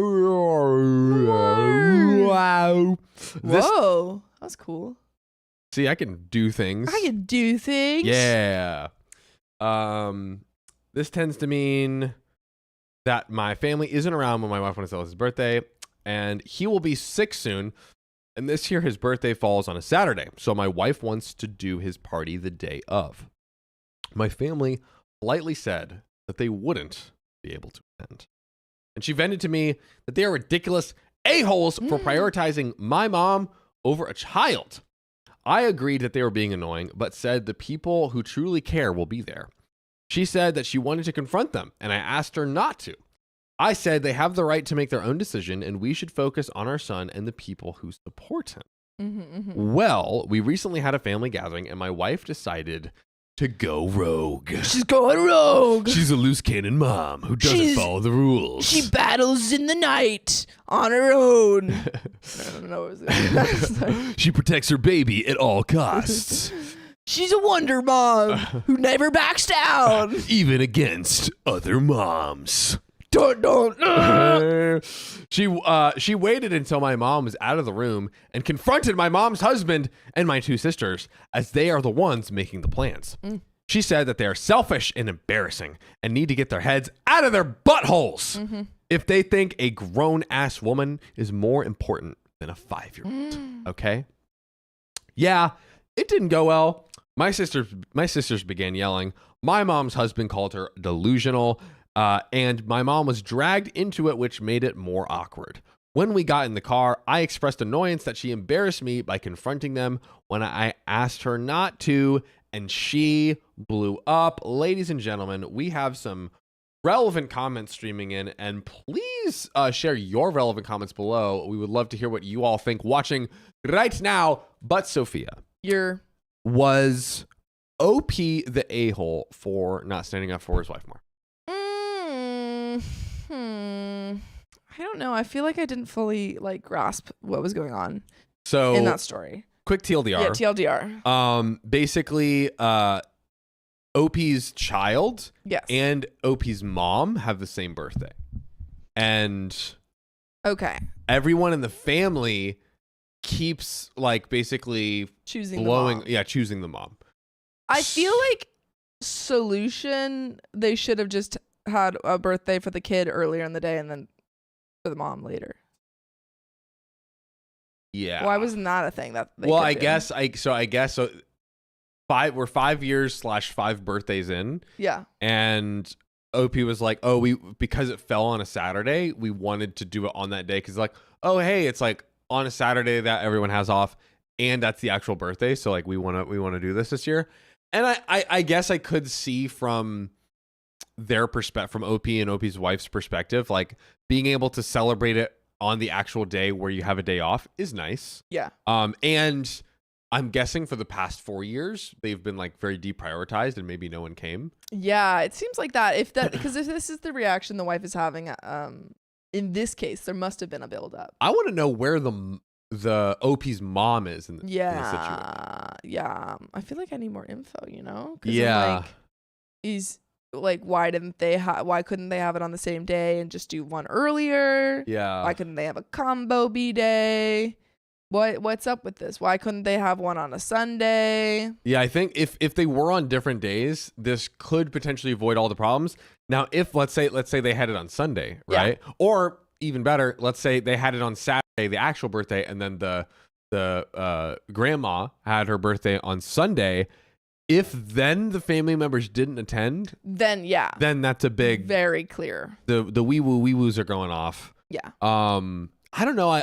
I'm kind of right now feeling like everyone's a little bit the a-hole. I think everyone's a little bit the a-hole. I think everyone's a little bit because I think maybe the wife had a little bit of a shouldn't have, or not an overreaction per se, but like because the husband said specifically, hey, don't bring it up. Yeah. Like, I don't know. And then on the other side, the family should have, there's an easy solution for this. Totally. I think. Yeah. There's an easy solution. Yeah. Like, I think we're making a mountain out of a molehill when it doesn't have to be that. Yes, I agree. And I think the wife is like really holding on to the fact that we ran out of time. She's holding on to it. Guys, my goodness gracious. Well, what a stream. What a stream. Happy birthday to Sarah and JC, by the way. Thank you, Caro, for shouting that out. Let's read our final donos real quick if we could, Riley. Where do we? Jasmine Lee for the $5 tip. Wow, you guys are still on. Greetings from Germany. It's 5 a.m. here, and I just got up for work. Jasmine Lee, shout out to you. 1357 Patria B, Odd Squad, heck yes. Sleepless Nights with the $2 tip. Again, thank you everyone for all the sweetness I got about the Sleepless Army, and I will never do that again. Heck yeah, we love to hear it. And Purple Hair Fox, I was born on my mom and grandma's birthday. It was such a blessing. We shared such a special bond, and it makes me sad to hear this story. Oh. Wow. Well, ladies and gentlemen, what makes us never sad is you. Thank you all for showing up. And if you love us, make sure to subscribe. We love you. And see you tomorrow.